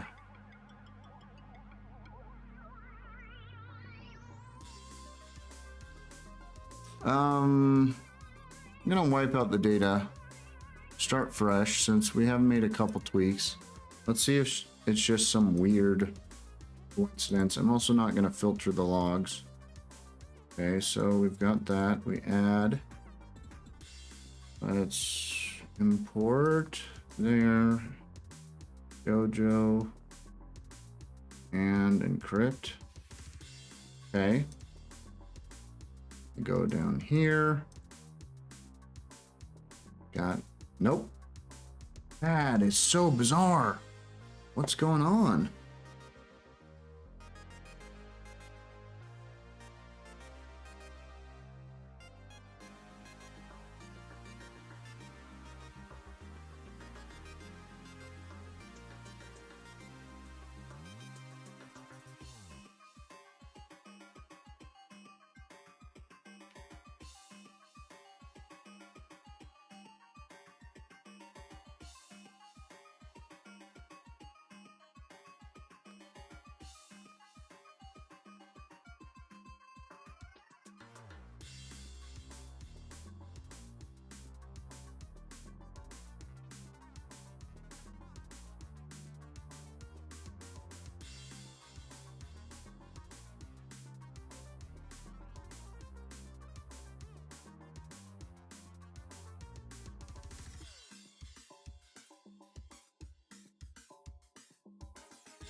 Maybe that's it. Did I possibly change that without realizing it? It is possible. So now that might fix it. Let's try that out. I'm gonna wipe things out again and start fresh. Okay, add. Copy, paste. And we enter the password, encrypt. Right. Hey, look at that. That is more in line with what we were expecting. And the addresses look different. That's good. And we've got... So 012, 01.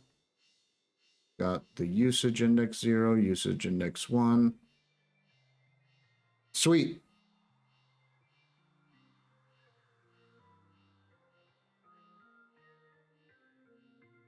Okay, now at least it is generating like we expected, so that's my bad. I accidentally had switched to a address index.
All right, so with that, man,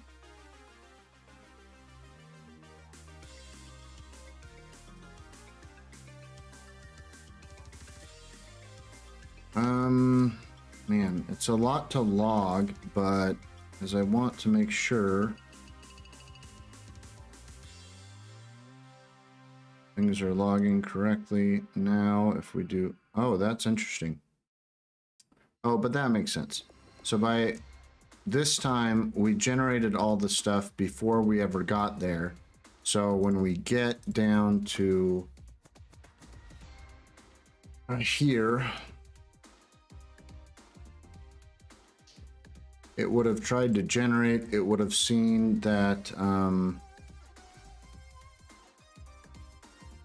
so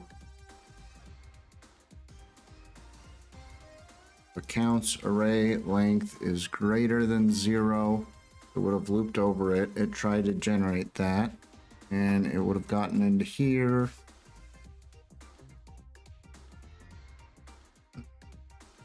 It would have got the stored length, but filtered by the account index.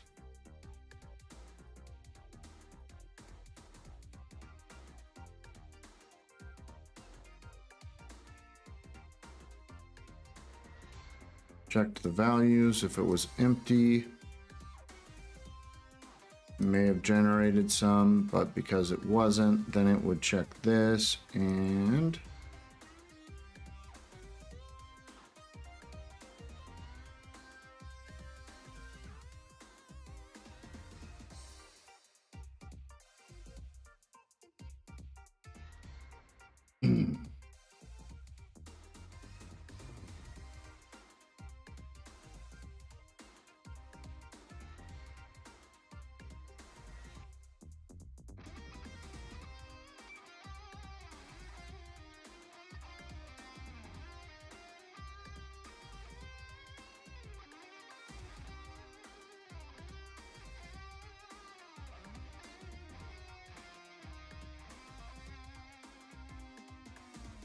Hmm. Hey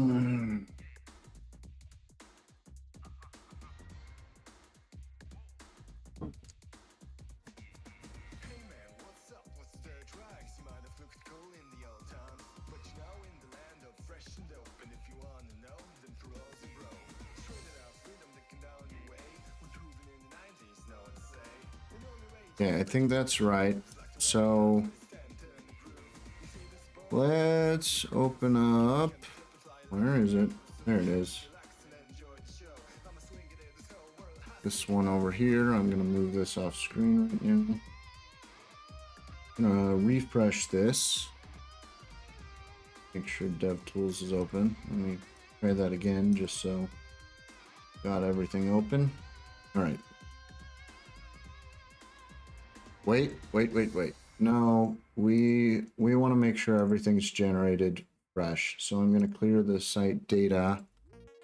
Refresh here. We're going to add existing, and this one I call byte, and enter our password. Okay. And we have more or less drained this account the other night.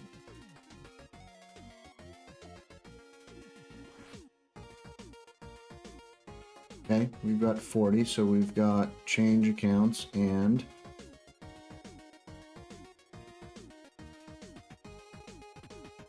receive accounts. So if we go ahead and do a new contact and new contact, copy this one, paste, copy this one, paste,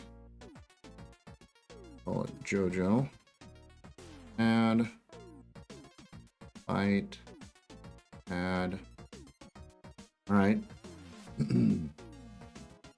And if we refresh, we've got 80 now. That's good. What we were expecting.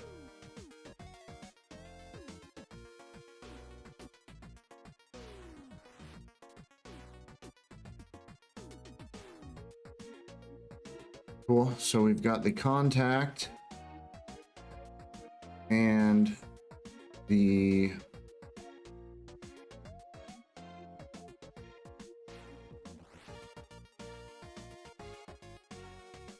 so usage index, contact. All right.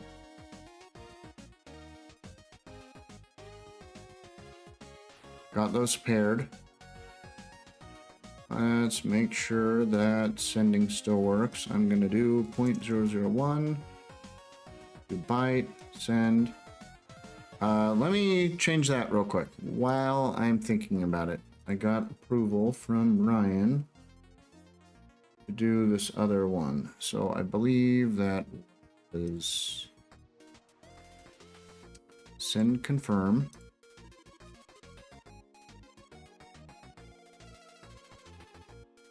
Oh yeah, nice.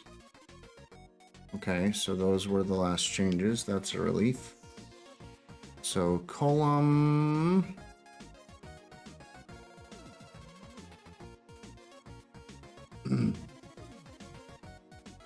And let's refresh. I think I need to add something else to this.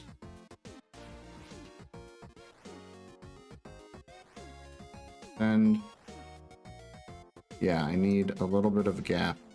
So I'm wondering,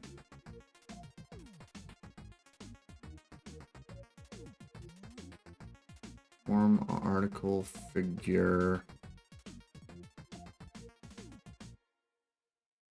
Let's copy that. I'm gonna resize this back down. Gonna paste and try to find this. All right. Okay, so we want, I suppose we don't want the figure. We want the article.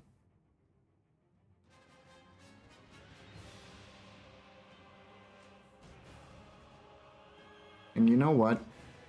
I'm actually going to find this one. And near that one, So not what I was gonna do, but I'm gonna do gap. And where was I doing? So I'm gonna do something like these. 1, 2, 3, 4. Let me see. So I'm gonna take gap and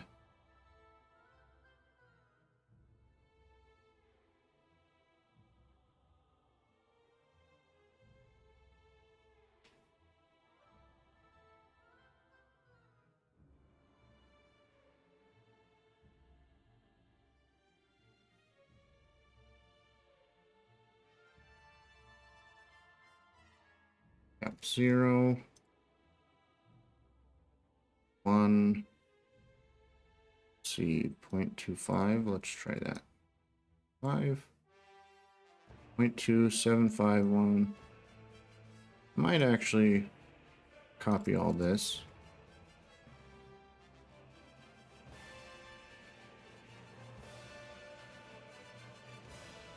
Or maybe I'll do this one. Let's do this one. So then it's done. Gap, gap, gap, and gap.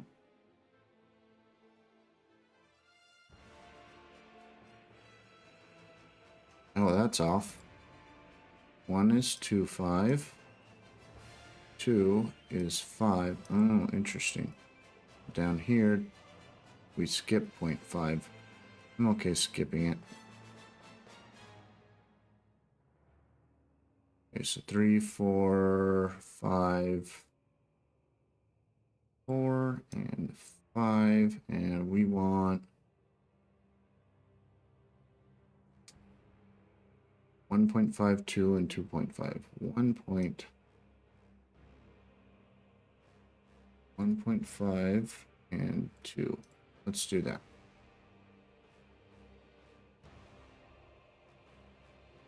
Okay, but I'm also gonna do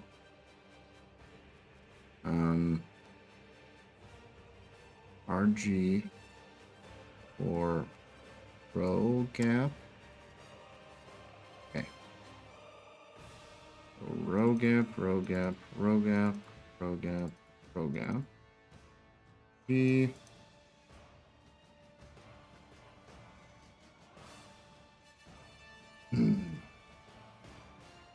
And column gap. COL gap, column gap. Can I do that? Yeah, sweet. Okay. BG. Alright, this is my way to be a little bit lazy. I think I'm going to start with the CG3. It might be row gap, I forget. But we're going to go back to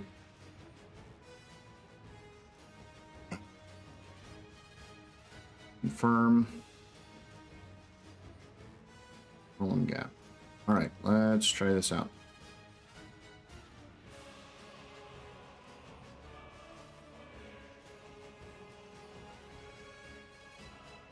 That doesn't look like it worked.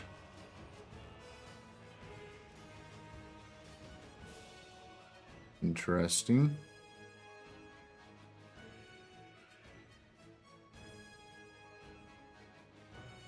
There is a column gap there of 1, so I don't think that's working. I think it must be RG.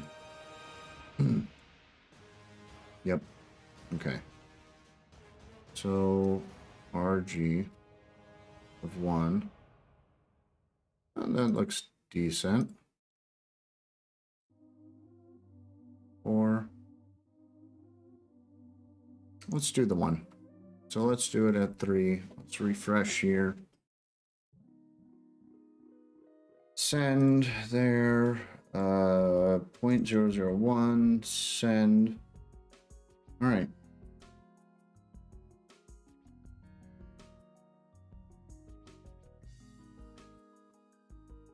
Kind of wanting though. Let's see. Oh, that's already doing space between. What?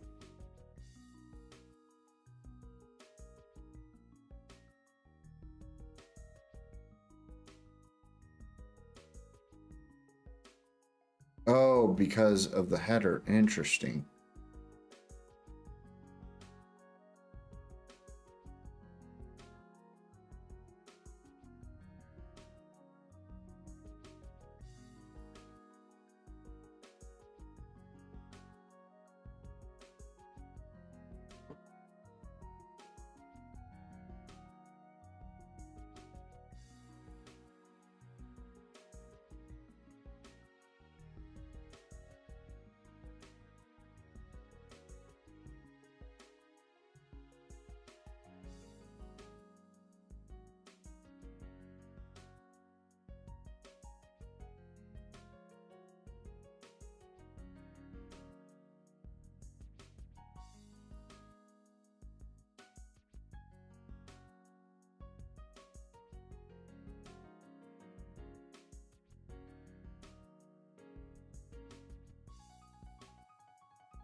Hmm.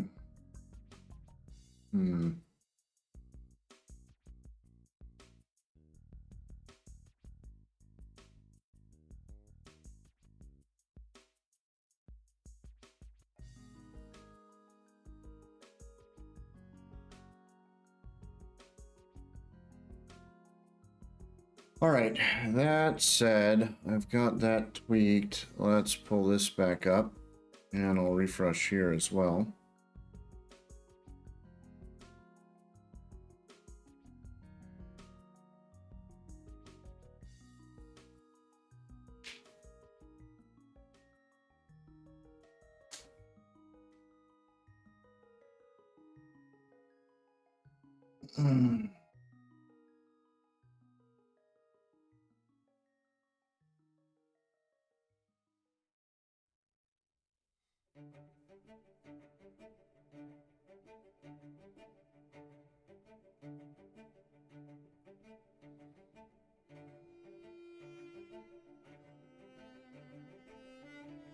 Right, so 2 byte, 0.001. Send. All right, confirm. Boom, and it's there.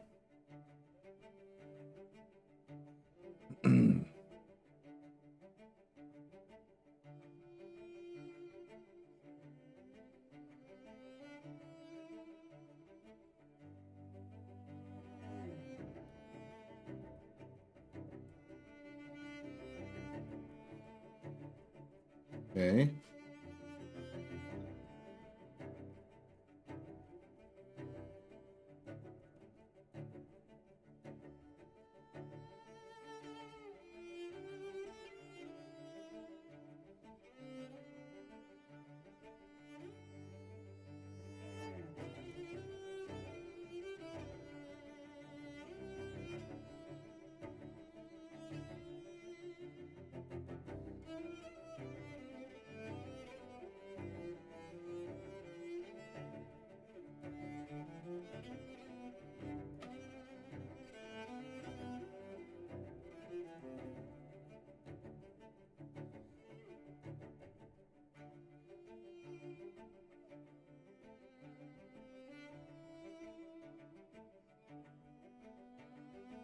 Hmm.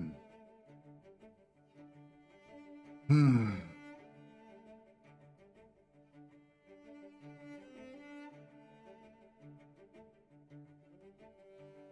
Ooh. That does not look good. What happened here?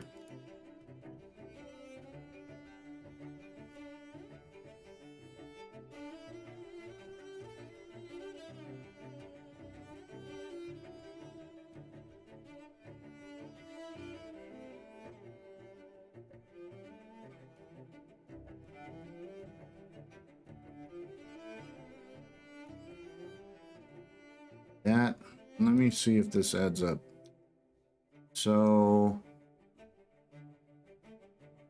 well, not times, plus this. Okay, that's what happened there.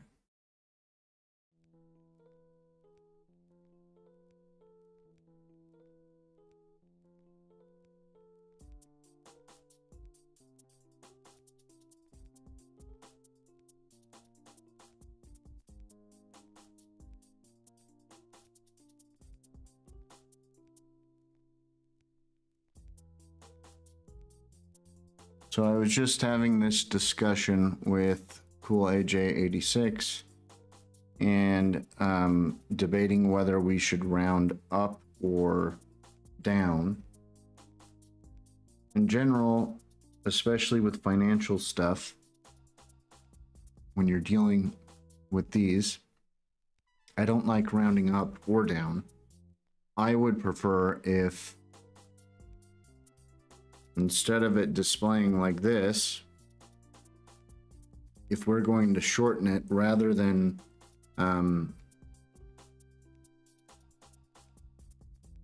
so what would it be like?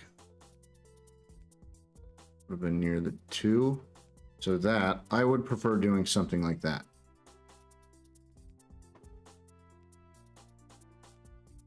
So then you're not rounding any of the numbers. It's exactly what's there, but you're indicating there's more after it. And so if we did that,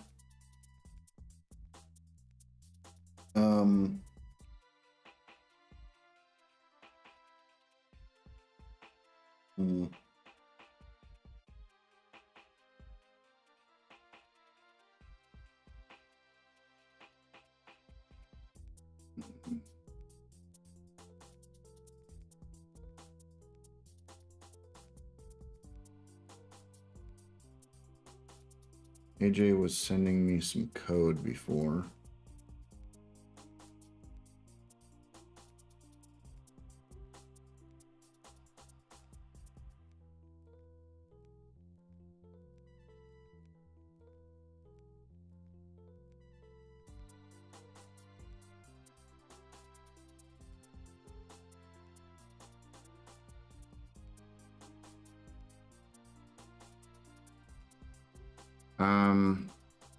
I'm also wondering, let's see, so if we did to, oh, it's actually because it's a number. So if we did nope,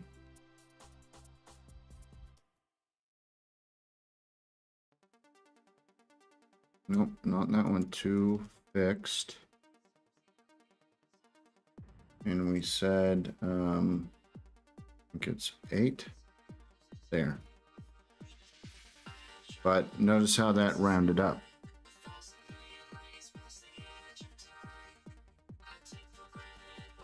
At least in this scenario, I'm all right with that. That is the total.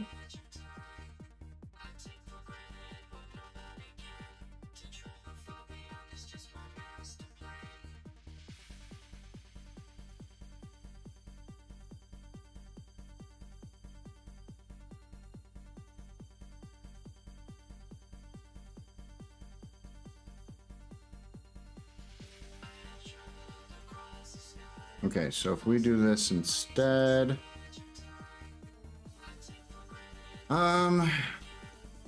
that half send. All right.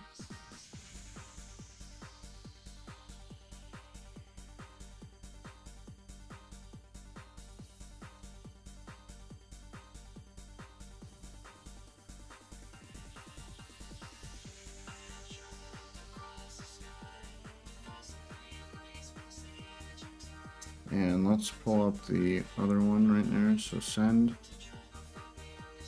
Boom, it came through.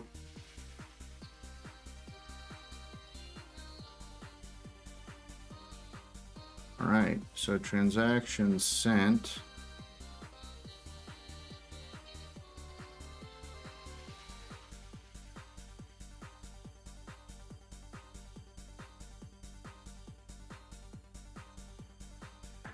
it probably would make sense to modify this as well while I'm thinking of it.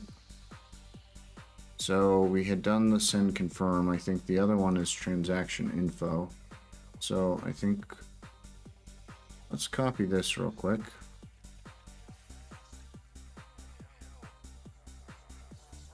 So we're gonna paste that there. Back here. And we'll copy this show amount as well. Show amount. I think we'll replace this. All right.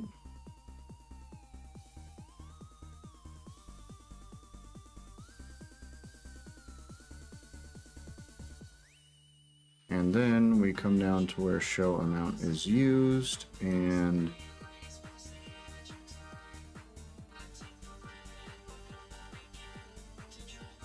so we want show amount and show fee and total.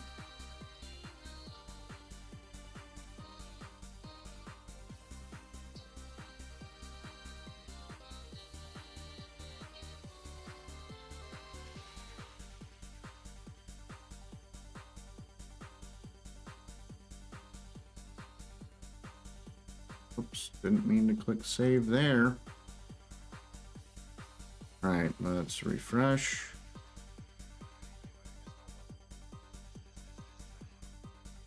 And I'll refresh here too, because we will be sending some back, but let's do this again. So half.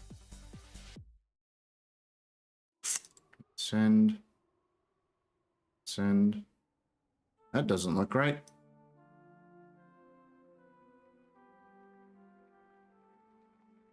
I did click save. Show fee. Oh. Because I'm not sending that through. So what was it before? It's just fee here. It probably could just be fee here in the other one as well, but so if no fee or no full amount,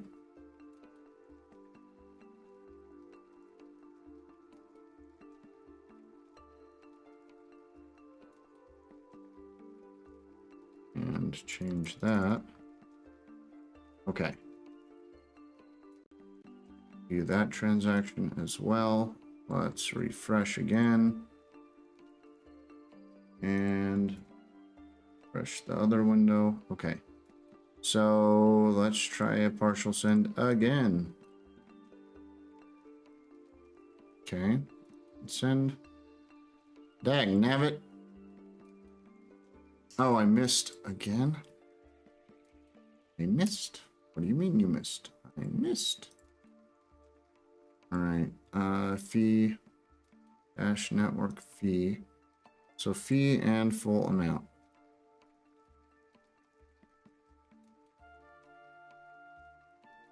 Oh. So it's not showing show amount at all, because show amount is probably just amount.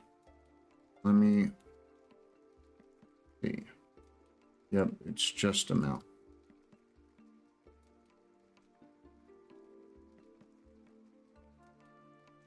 Okay, so if I change this again, I do if amount, we do amount and amount and amount. Okay, let's say. Oh, hey, thanks for the follow. Zilla Cat Zingeraten. It's a fun name. All right, let's refresh again and refresh that one. All right, let's try this again. Halvesies. Do byte. Send. There we go.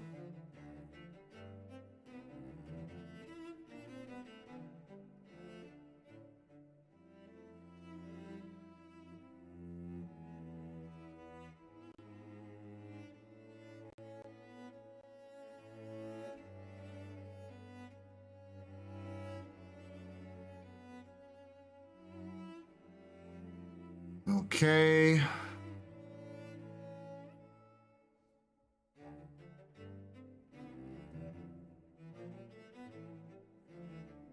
And we've got a zero balance. Okay, and we've got a zero balance because it was close enough to the full amount that last time that it sent the full amount.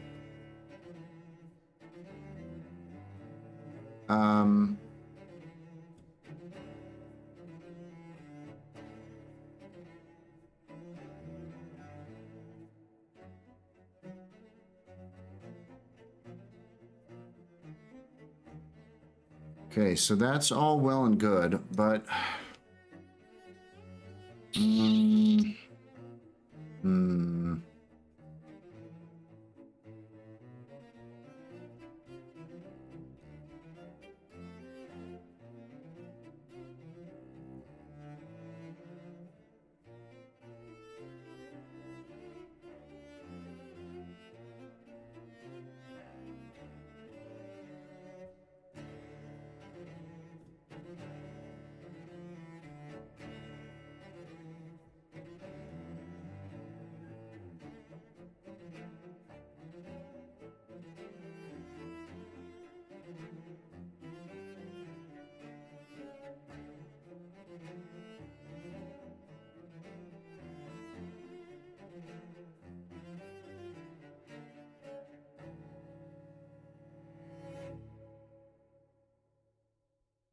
oh.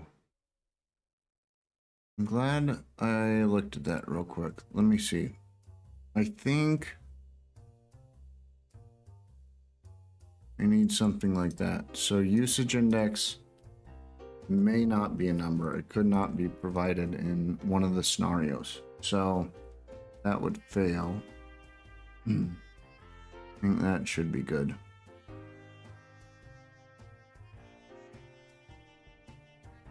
All right, so let's say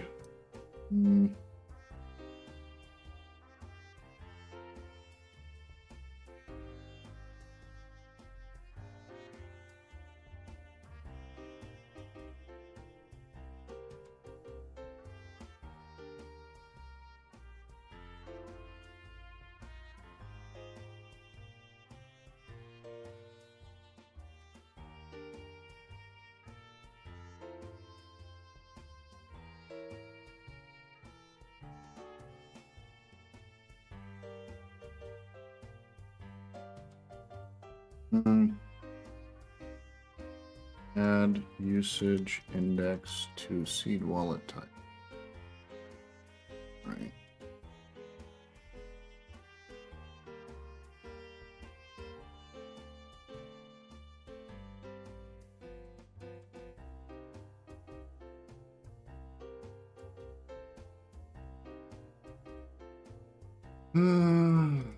Style UI.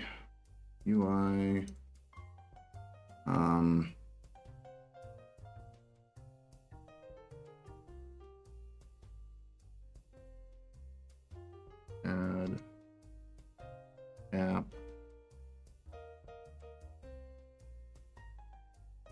Files.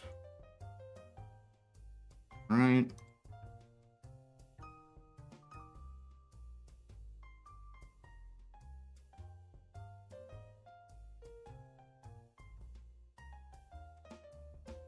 All right, so that tweaks.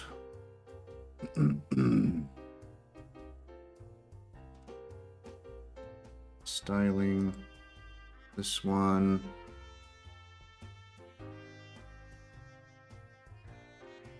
Also tweaks some of the styling. I'm gonna go ahead and clean this up first before I commit it. So delete that. And delete this. And that. Okay. Do I have the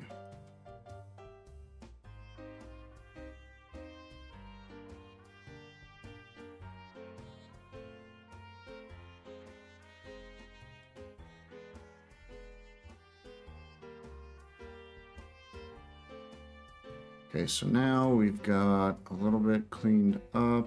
We've added, changed the amount, contact, whatever. Transaction info, we've done similar things too. Okay.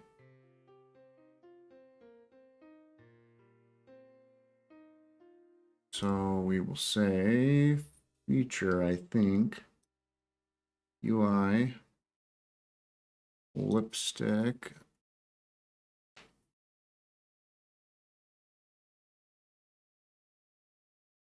Change, confirm, and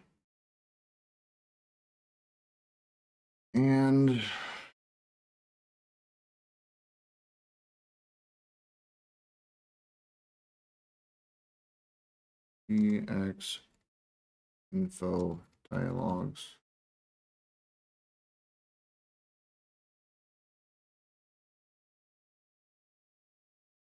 Approve. Layout. Confirm and TX info dialog.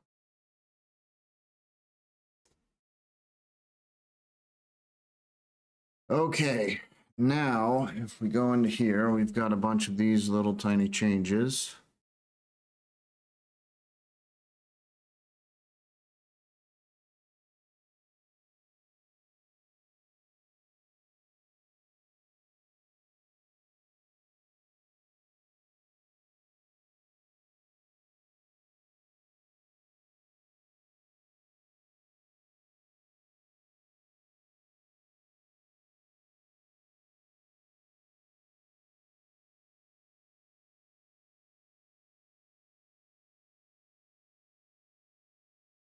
Well, I'll do this one separately since it's not exactly related.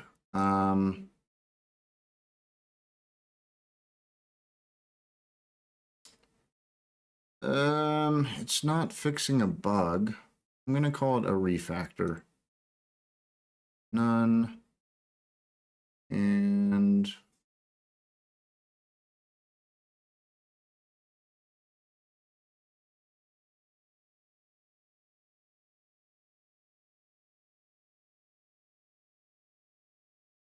change. Include.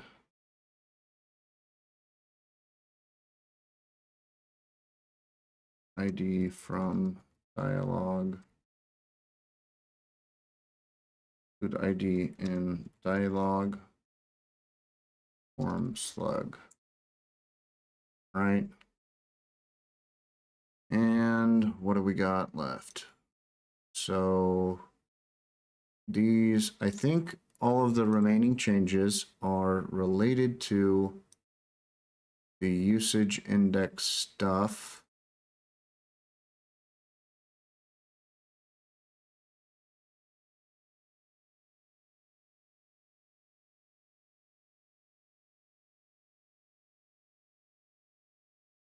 Oh, I guess it wouldn't be empty down there.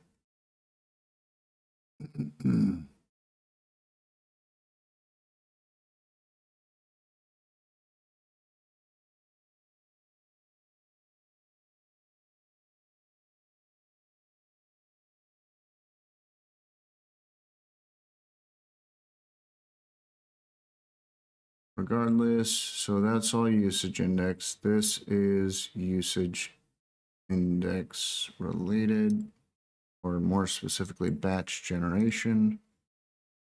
So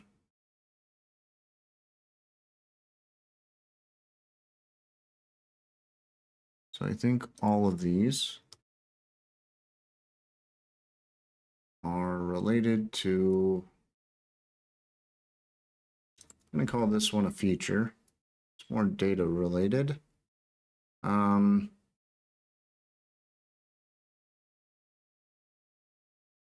Batch generate change addresses on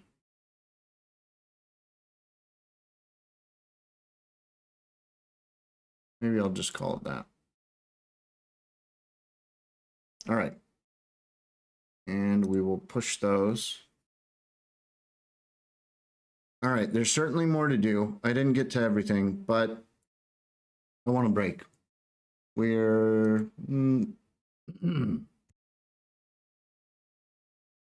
like 6.5 hours in. So I'm going to end here for now. And thank you all for tuning in. Did the music end again? This is so bizarre. This playlist should actually be several hours. Maybe it just ended. All right. Well, anyways, thank you all for tuning in. Please consider liking, subscribing, sharing, following, commenting. You know, if there's something you didn't like, you think I could improve on, please let me know in the comments, and I will catch you all next time. Later.